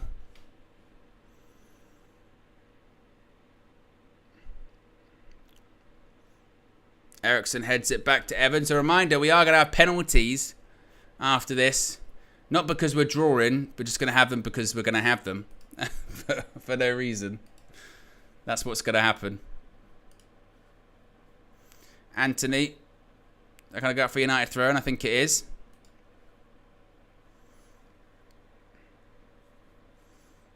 I mean, again, bear in mind, I think we need to realise this, again, with these players that are playing in this half. They're either playing because they are young players, academy players that the manager wants to have a look at, or two, if you're a senior player playing in this half, and you're not Andre Onana, Onana, jeez. If you're a senior player playing in this half that isn't Andre Onana, then it probably means they're actively looking for deals elsewhere for you. Or you could be on your way out this summer. Here's McTominay. Gives it to Anthony.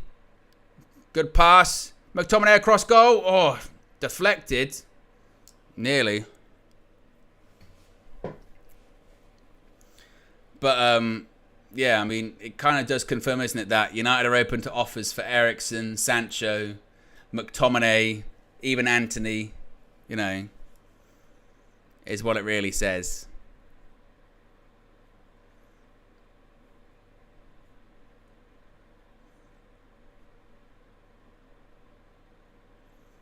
And again, you think we're losing. You know, you think we're losing. We're not. It's 1-1. And the goal they scored was offside.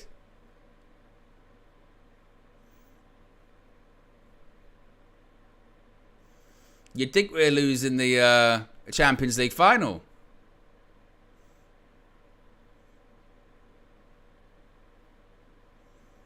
That was a better pass by Anthony. It was a good reverse pass to McTominay.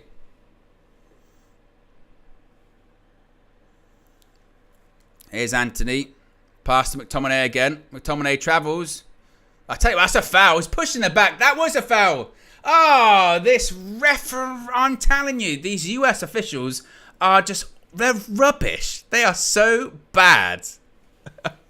They've already botched an offside. That was a clear foul. Everyone saw it. It pushed in the back. It just, every preseason in the US, it's like this. It's just terrible. Here's Jesus. Johnny Evans.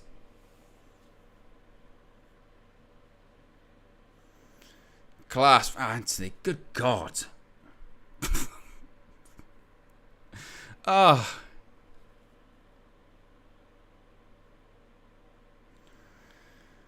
Anthony just give the ball away.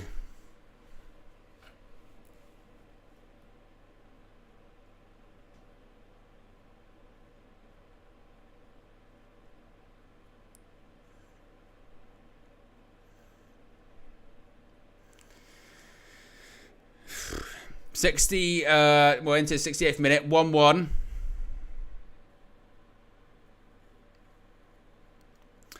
Rick in the chat, I would say calm down. I saw the comment from the King of the Indies. He was joking. He said, Ten Hag encourages a player. Sack him now. He was being ironic. Andre Onana, calm. And just in general, guys, take a breath. It is pre-season and we are losing our minds at a certain point. It's nuts. It's too late. It's too late for some of this anger. And again, it's 1-1. Big up Midders in the chat.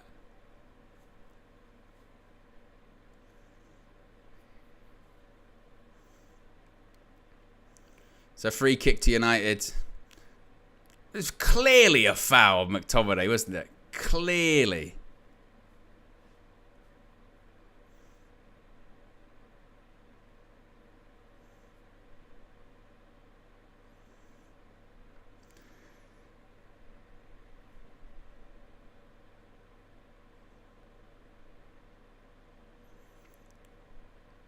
Here's Evans.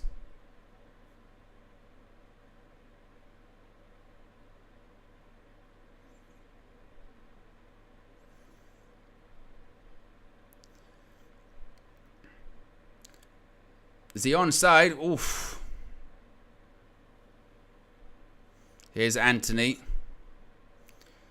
I mean, to be honest, it's a shame that Anthony's had so much of the ball on the right-hand side, because when Sancho moved out to the right, he had that spell where no one could get near him, and he created a chance from it. Sancho from the left is getting kind of nothing. Once again, right-hand side goes to Anthony. It's a bit better. Wheatley. Oh, it's Scanlon actually. Eriksen takes a shot, goes over the bar.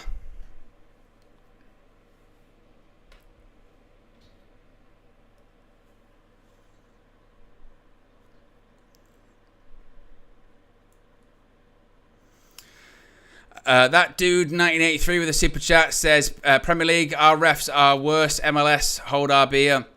Well, I mean, it says a lot, isn't it, for us to criticise referees and they're rubbish, when our referees are consistently some of the worst in the world. And they're not good. More subs for Arsenal. Havertz, Martinelli, and Nketiah are coming on. So, still senior players coming on.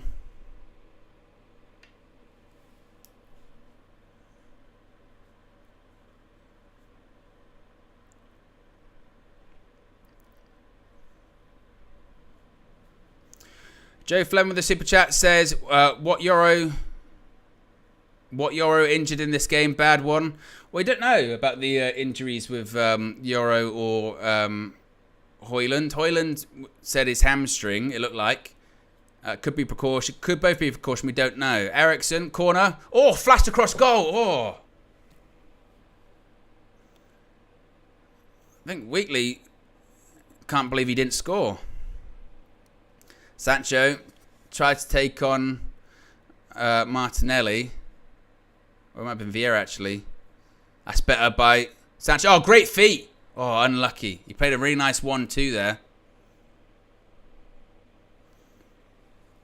He has looked lively every time he's touched the ball.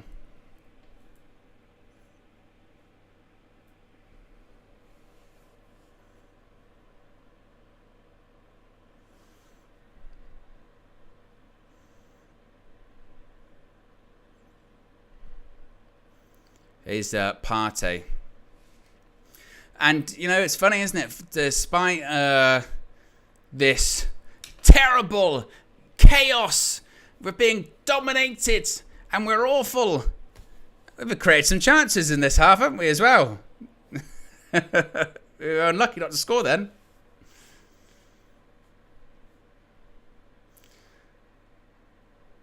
Ball over the top. Here's Nketiah. Oh, Havertz turns in the box. United deal with that.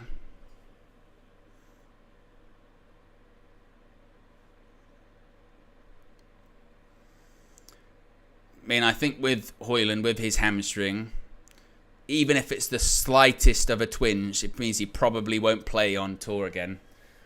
You've got a couple games in a week.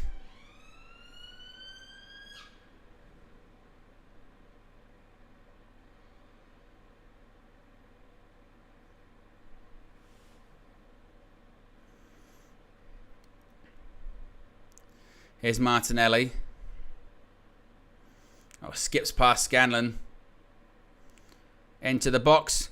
Across goal. Oof. I think it's Eriksen. Eriksen in the end.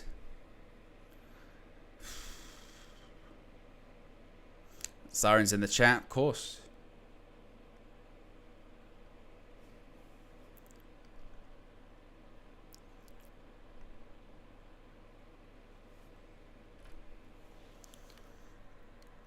It's Eriksen actually with his foot. Manages just to get it out for a corner.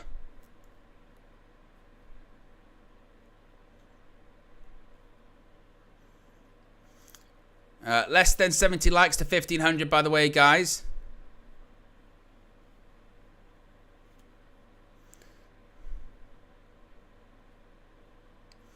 The Devil's Advocate says, "Oh, and you live on my side or something? There's always sirens." You know what it is? It's not even like that. Anything like that. I just live next to a busy road. That's it. That's literally it. I just live next to a busy road.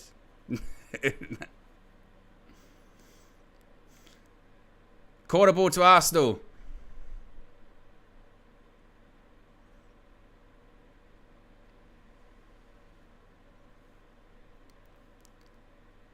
Oh, came off United player. Eriksen is going to try and pull up to Jadon Sancho. Oh, nearly through.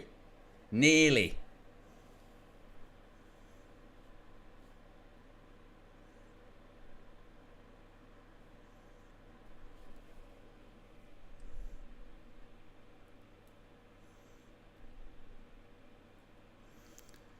And now Arsenal playing out from the back.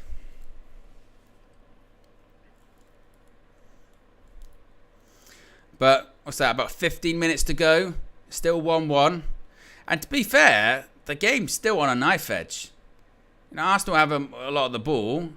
But, no real... You know, there's been a couple of chances for Eriksen with that block, I suppose. But United have had their opportunities too.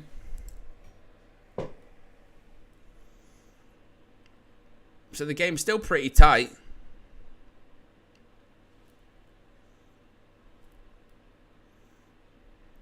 It's a free kick to Arsenal.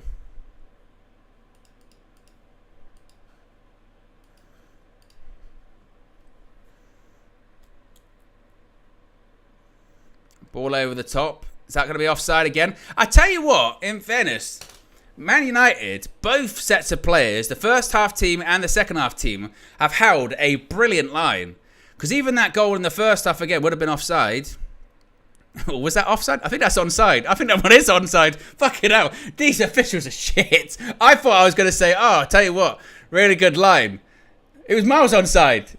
They're terrible. These officials are fucking rubbish. My God. It's not even that one was borderline. There have been a couple I've been borderline, you go, fair enough. That one, he's miles on. Miles onside. Good grief. That's as bad as the goal in the first half, isn't it? Miles offside. That was miles on. Shit the bed.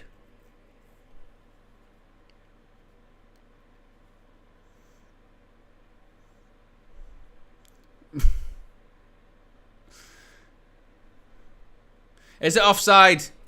Okay. Was that definitely off? No.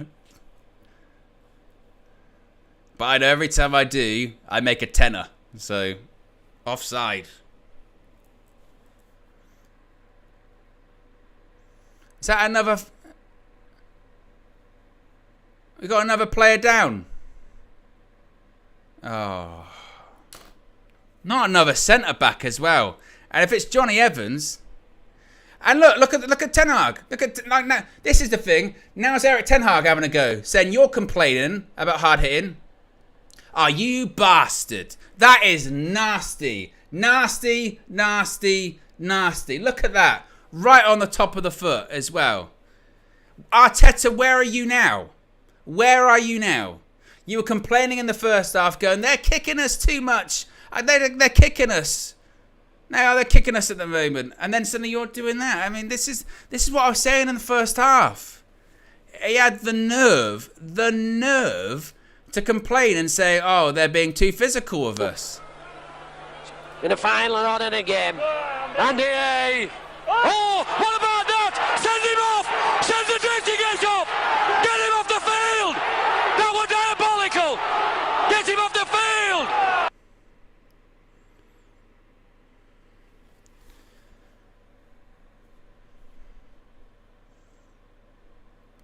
Looks like Johnny Evans is going to be all right, hopefully.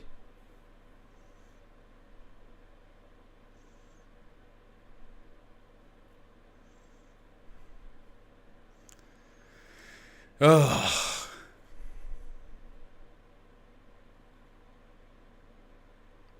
Poor pass. Anthony's got the ball. Should be a United throw. No. Fucking. I thought that was a Man United throw. Was it? Was it not? Oh. They've got worse as the game's gone on, by the way. The referee have actually, they've just given up. They've just literally just given up. Given up. Let's go. It's a throw in. That way. Why? I don't know. Oh. Offside. Why? I hadn't done anything in a while. So let's just offside.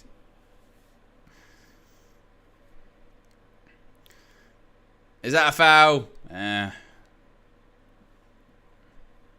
Why?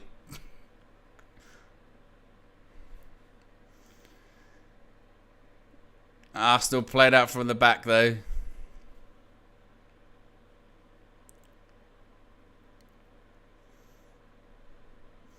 There's good pressure by Oyedele there.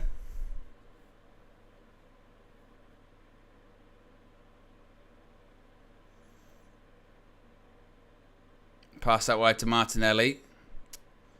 Manages to get past Anthony. Gonna try and put it out wide. They do. Overlaps on if he wants to use it. Fabio Vieira. Here's Partey.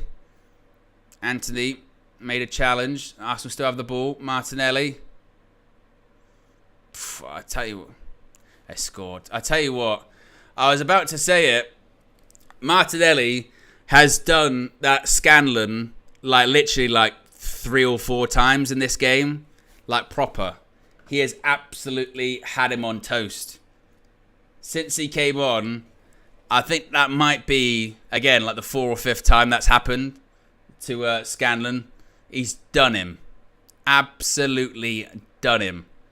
I mean, that is a massive difference in class in terms of a one-on-one. Look.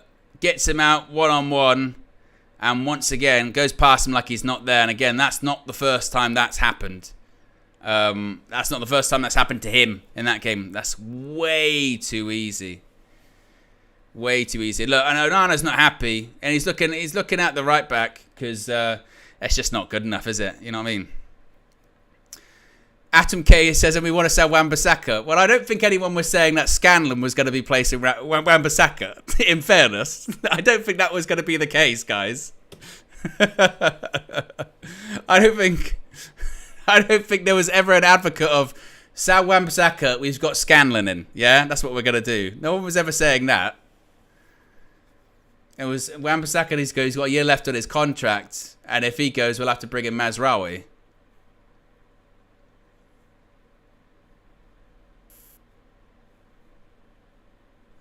Is he even a right back? I don't think he is. Yeah, I don't think he was a right back. I was going to say, on the tour, I think I've seen him play as a winger.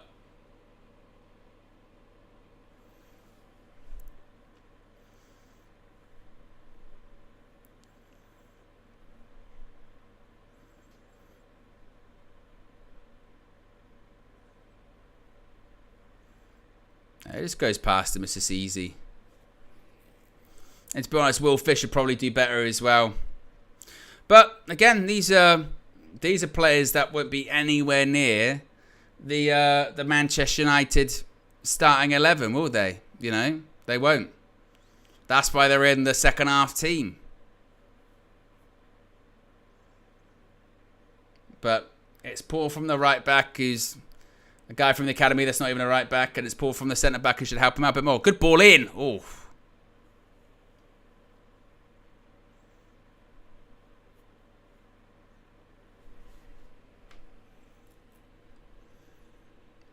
It was a good ball by Christian Eriksen.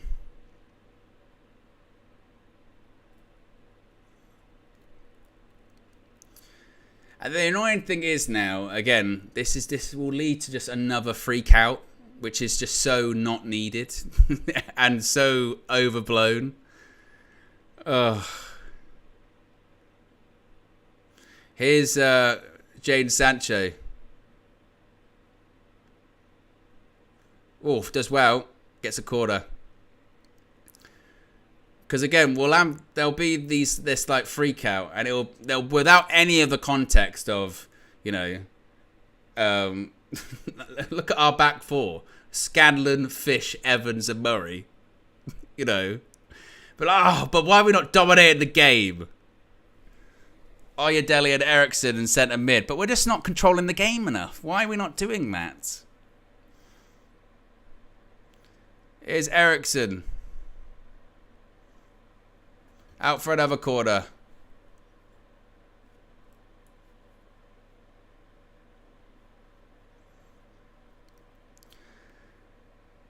Eriksen's going to stand over this. Deliveries have been pretty good.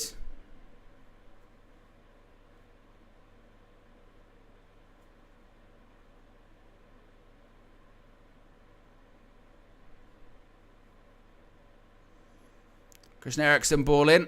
Oh, has it hit the bar? Oh.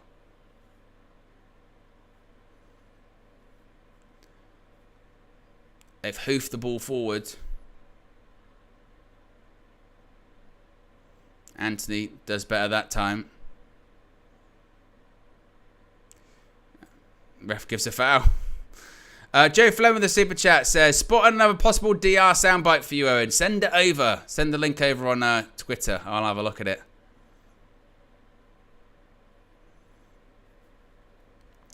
Abdi says, I remember the preseason we won every game and everyone got gassed. Exactly. Again, it's just that.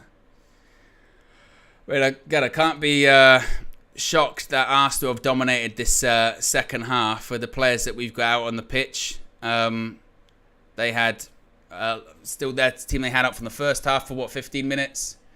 And then it's not as if the players they've brought on aren't senior players either, you know.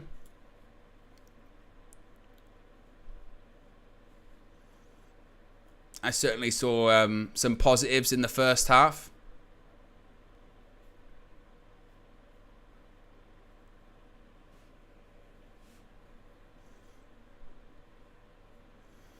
Oh, I forgot that. It's going to be a penalty shootout after the game as well. Good Lord. Atom K says Arteta wants to win. But even that, it's like, so it's not as if Erik ten Hag doesn't want to win the game. That's the other part of it, even too. It's not as if we saw Erik after the game we lost against Rosenborg. It's not as like, oh, I don't care. Of course he does. But we have this ability just to willfully ignore reality at points, don't we? We ignore reality and sort of the context of things. And I suppose I shouldn't be surprised we do it in pre-season, because we do it in the season as well. The amount of time sometimes we're not winning at half-time and we lose our minds. We are not winning at half-time. What on earth is going on right now? In terms of the youth players that look promising, Collier looked good in the first half. Harry Amass looked really tidy. He had good feet. Some of these players might not even play a senior game for Manchester United. You know.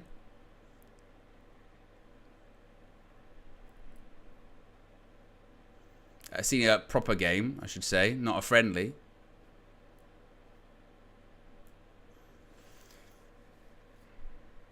Onana long ball. In the few touches that he's had, Jadon Sancho looked pretty lively. Exactly, Red Devils. How dare I not expect 4-0 at half-time every single week. How dare?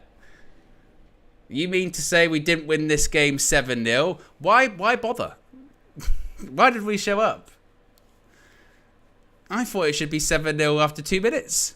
This is bullshit.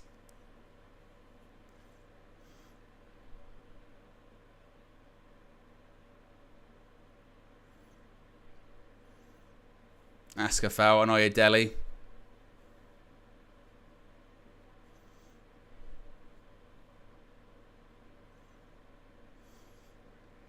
And again, in these pre-seasons, you have to...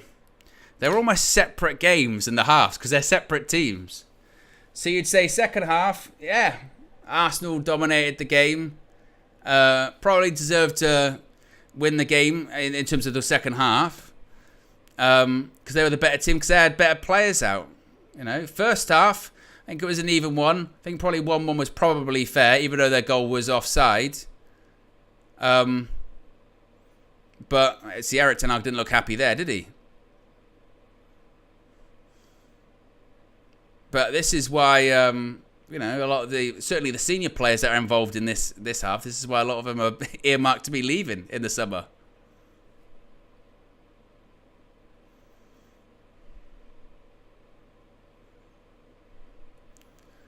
Is Martinelli.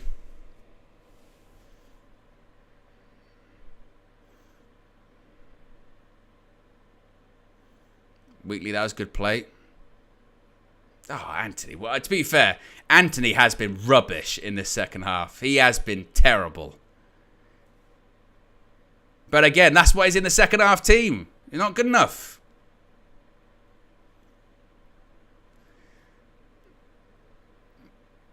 That's flicked on, goes out for a goal kick.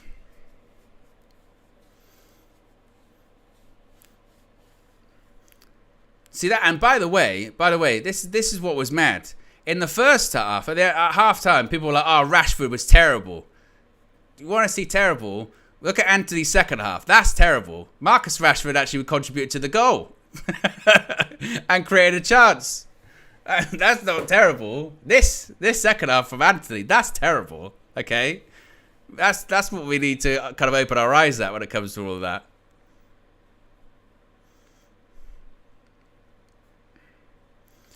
Two minutes of stoppage time.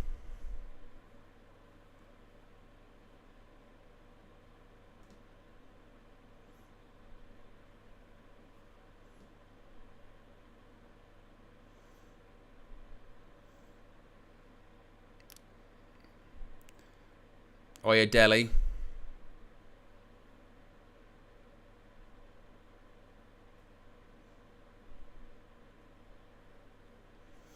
Grandor says, why are we highlighting what we already know? Well, we can't stick our fingers in our ears and just shut our eyes off. You know what I mean? There's not getting too carried away and overly negative, but there's also, he didn't play very well. If you can single out someone for playing well, you can single out someone for playing badly. Here's Sancho again. Couldn't get past two players.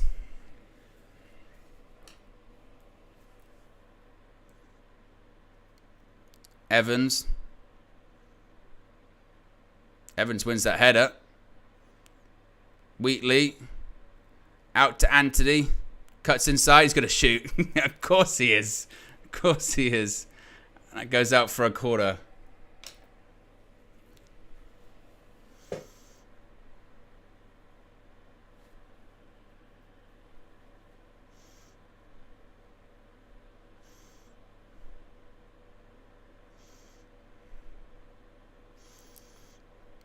Corner ball.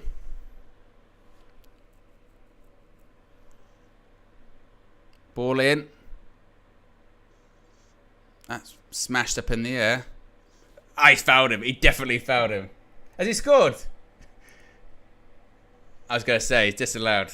I think Wheatley fouls the goalkeeper. Yeah.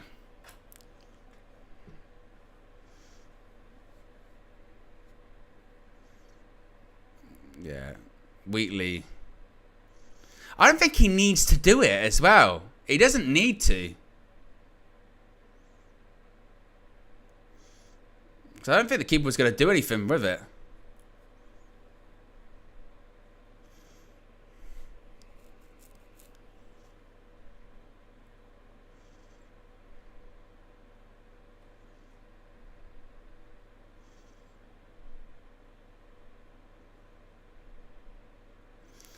And that's picked up by Onana.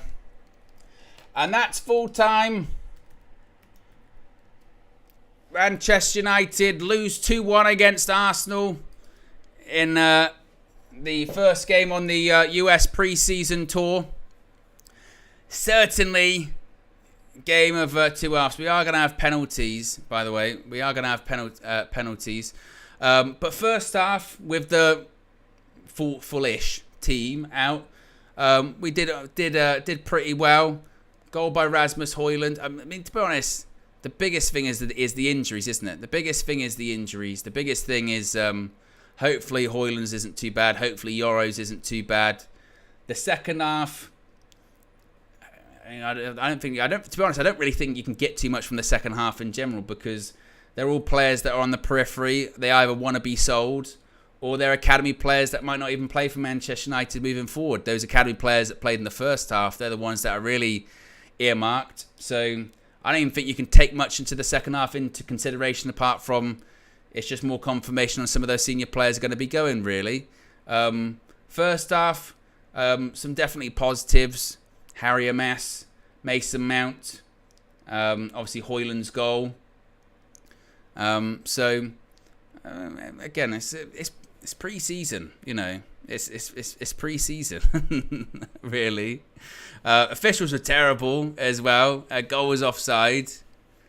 And then, in the second half, Arsenal deserved to win. They had better players on the pitch. You know, it's not surprising, really, is it? Got better players on the pitch. Could get more of the goals, get more of the possession. But like I said, It's certainly not worth the freak out or anything like that. It's not.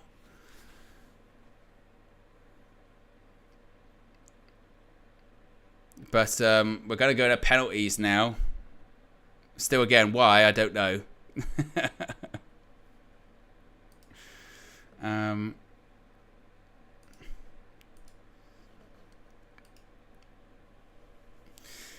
Well, just seeing the replays of the goals in the game. Rasmus Højlund, again, really good goal.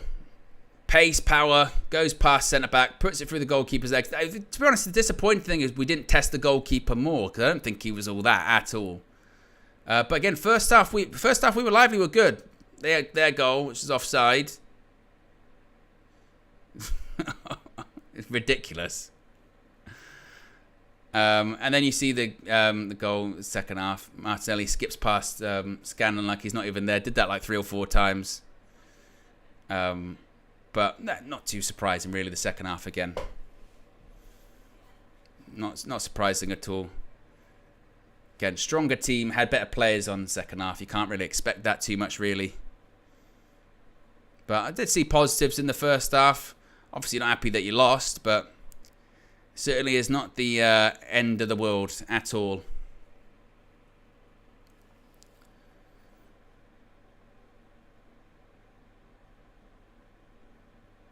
So we're going to have this penalty shootout.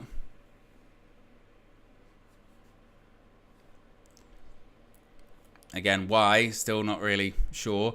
We're only, by the way, 23 likes away from 1,500 likes, which is fantastic. So if you haven't already, click the like button.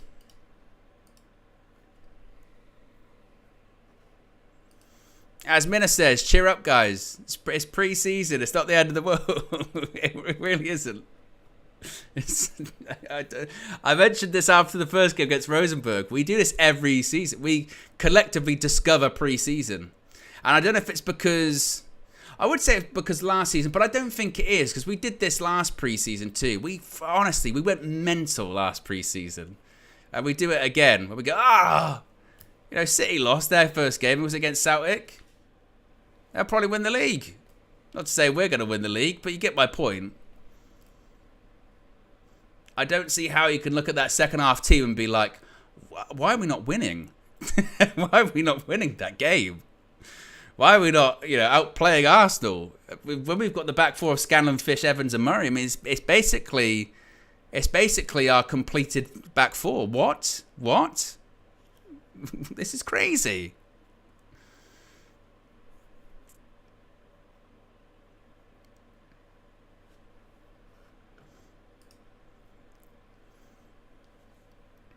So it's going to be Vieira against Andre Onana. Onana's pointing where he wants him to look what he's doing. What is Onana doing? He's saying, I want you to take the shot here. What the look at him. He said, put it here. Shoots. And he goes the wrong side. Onana, man, you're playing games.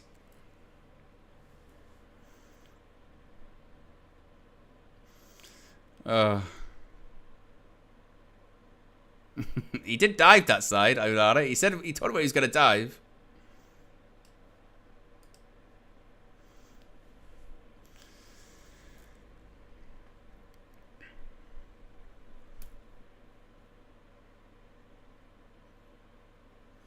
So who's going to take Man United's penalty? It's going to be Scott McTominay.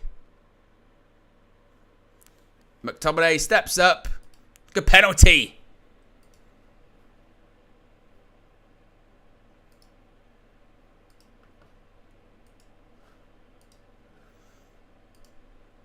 I think the stadium announcer's really hyping up these pens, isn't he?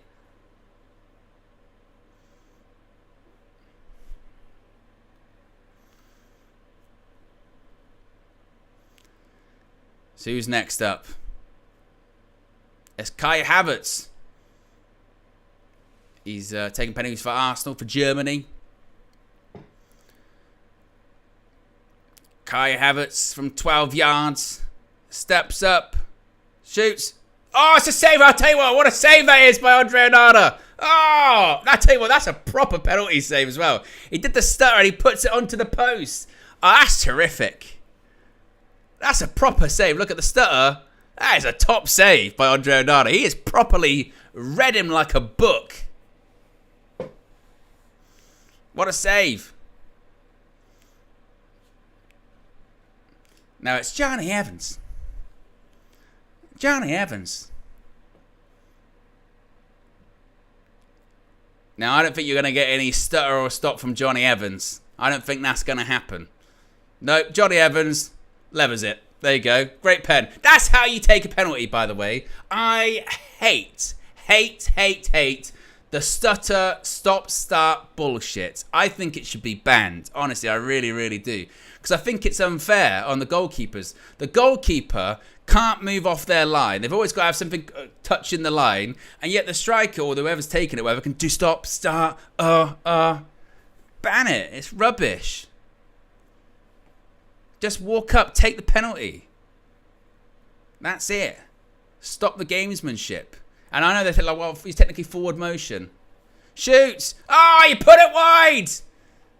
He's put it wide. Hey, I heard that actually who wins the penalty shootout wins the whole game. I've heard. Is what I've heard.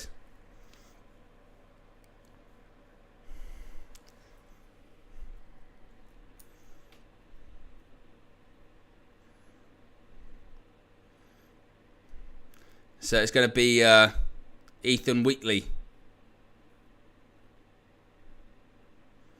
Wheatley. Oh, God, he missed as well. God, these are some shitty penalties. You need to have that... where's Rude? Look at Rude. Rude wouldn't miss. He's got the whole goal to aim at as well. Well, Arsenal have still missed 2. We're still in good position.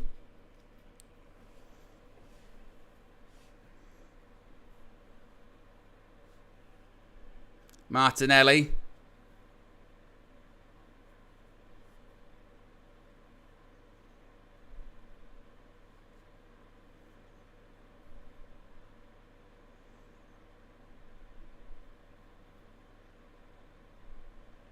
Hey, Adam K, can you don't put the things ahead of everyone if they haven't seen it yet, please, in the chat. Wait for everyone to see it. We don't need a running commentary. Martinelli scores. I knew that because Adam K said it. No spoilers.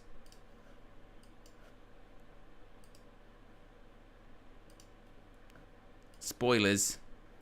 Time out.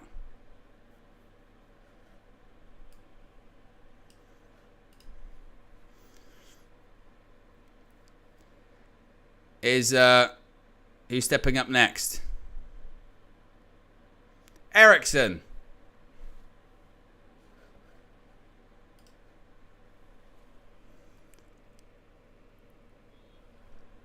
Eriksen steps up. Brilliant. I mean, Eriksen he was never going to miss, was he? It's Christian Eriksen. He don't miss penalties.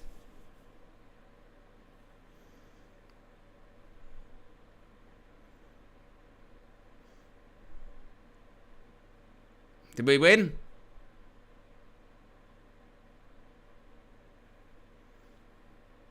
No.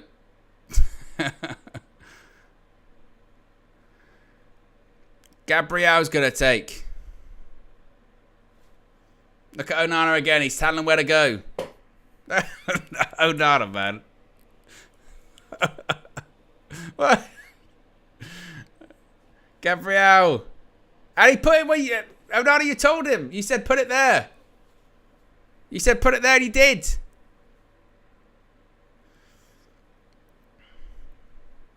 Well.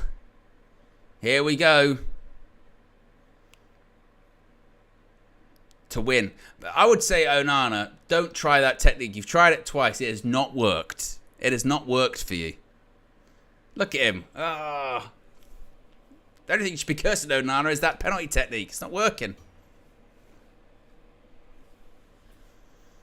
It's Jadon Sancho. Steps up. Puts it home. Manchester United win. What game? We didn't play a game. We won. We won on penalties again. We won on penalties again. That's basically the win. Basically, we won. Basically, Manchester United win on pens. Means we played better. Means we're the best team. Obviously, gives us the entire victory. It's like winning on away goals, really, isn't it? It's like winning on away goals. Old school. Means the rest of the match completely irrelevant. That's how you win a match. Penalties. So, not really. Manchester United, 2024 penalty shootout champions. Once again, basically we should be given a trophy. The last team, the team that won the sort of last part of the game was us, really. So, their goal was offside anyway, rule it out. So Man United win. Man United win, really. Clinical. Right there, 4-3. That was the real score, 4-3. Manchester United. Jadon Sancho win is really what happened there. So, I don't know what game you're talking about. No, wait a minute. Wait. No, I'm not going to wait a minute. We won the game. Hold on, wait a minute. No. I don't know what you're talking about. I know. So, Believe. That's all I'm doing. Man United win. Man United win 4-3. Penalties. And if you're going, Owen, don't be so ridiculous. Yeah, I am, because it's pre-season. Doesn't matter. It's dumb. We're doing penalties at the end of a game. Guess why? Because it doesn't matter. Because the game is ridiculous. They're making up the rules as they go along. It's just stupid. It's pre-season. It's a nonsense game. So, yeah, there's some positives, some negatives to take away. Positives, in the first half, there were some good performances. Amas, Collier, Mount. Højlund got his goal before he was injured. Obviously, the biggest negatives are the injuries to Euro and Højlund. Hopefully, they're just precautionary. They're not too bad.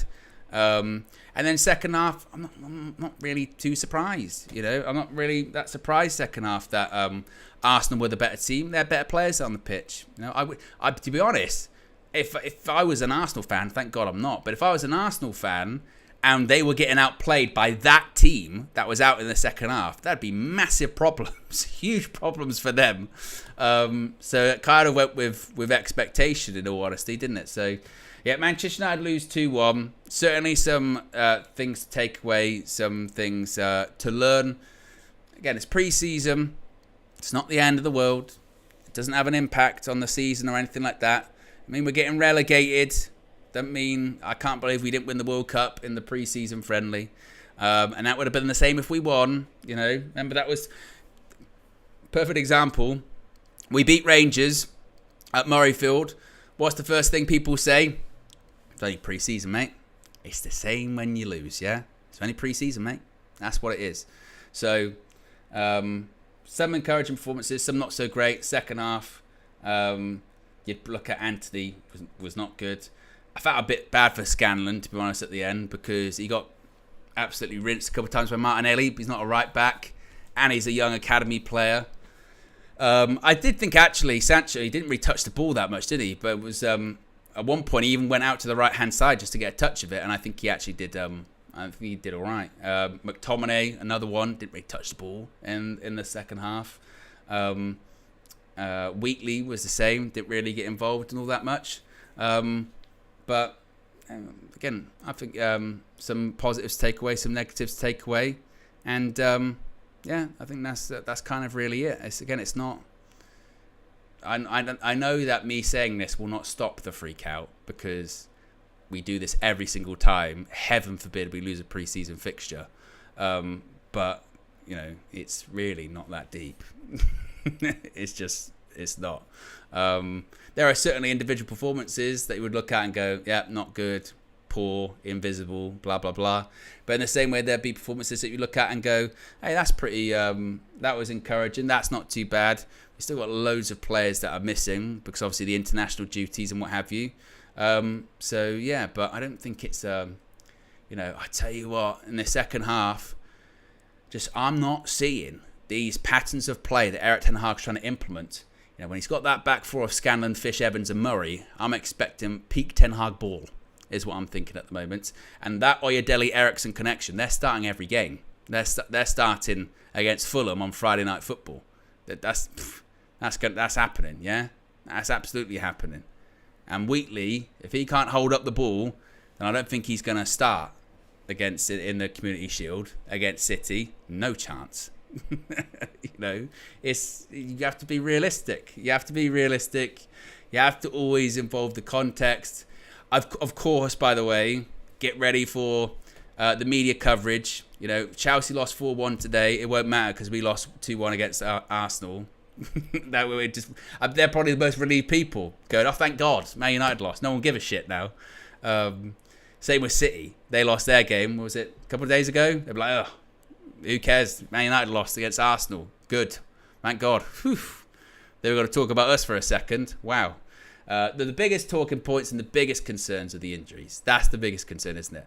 Are they serious? Were they precautionary? Even if they were precautionary, probably rules them out for the remainder of the tour, unfortunately.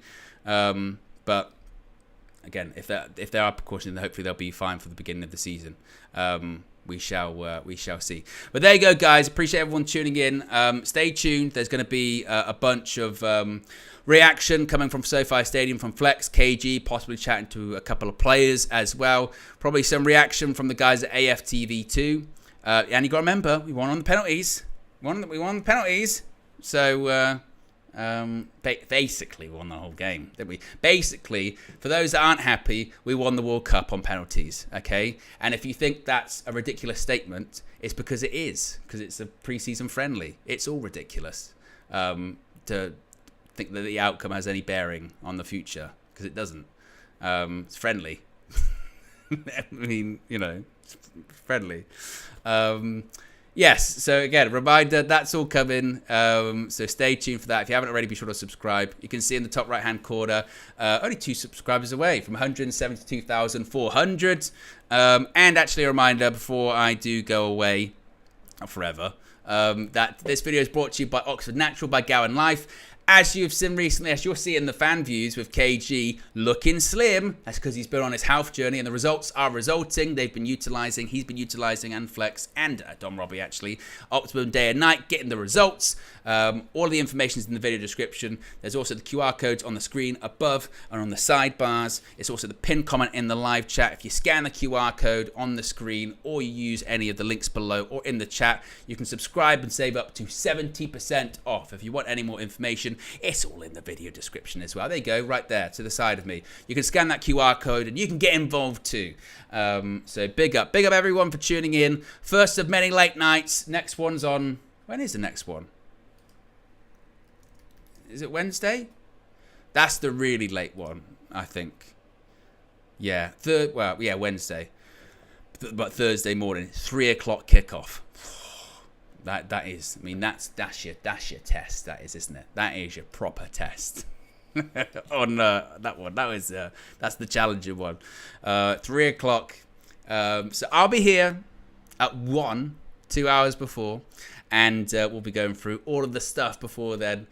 So be sure to join us. And then, of course, the next game after that is on Saturday too. Anyway, guys, have a good evening, morning, wherever you are in the world. I'll speak to you again very soon. Peace.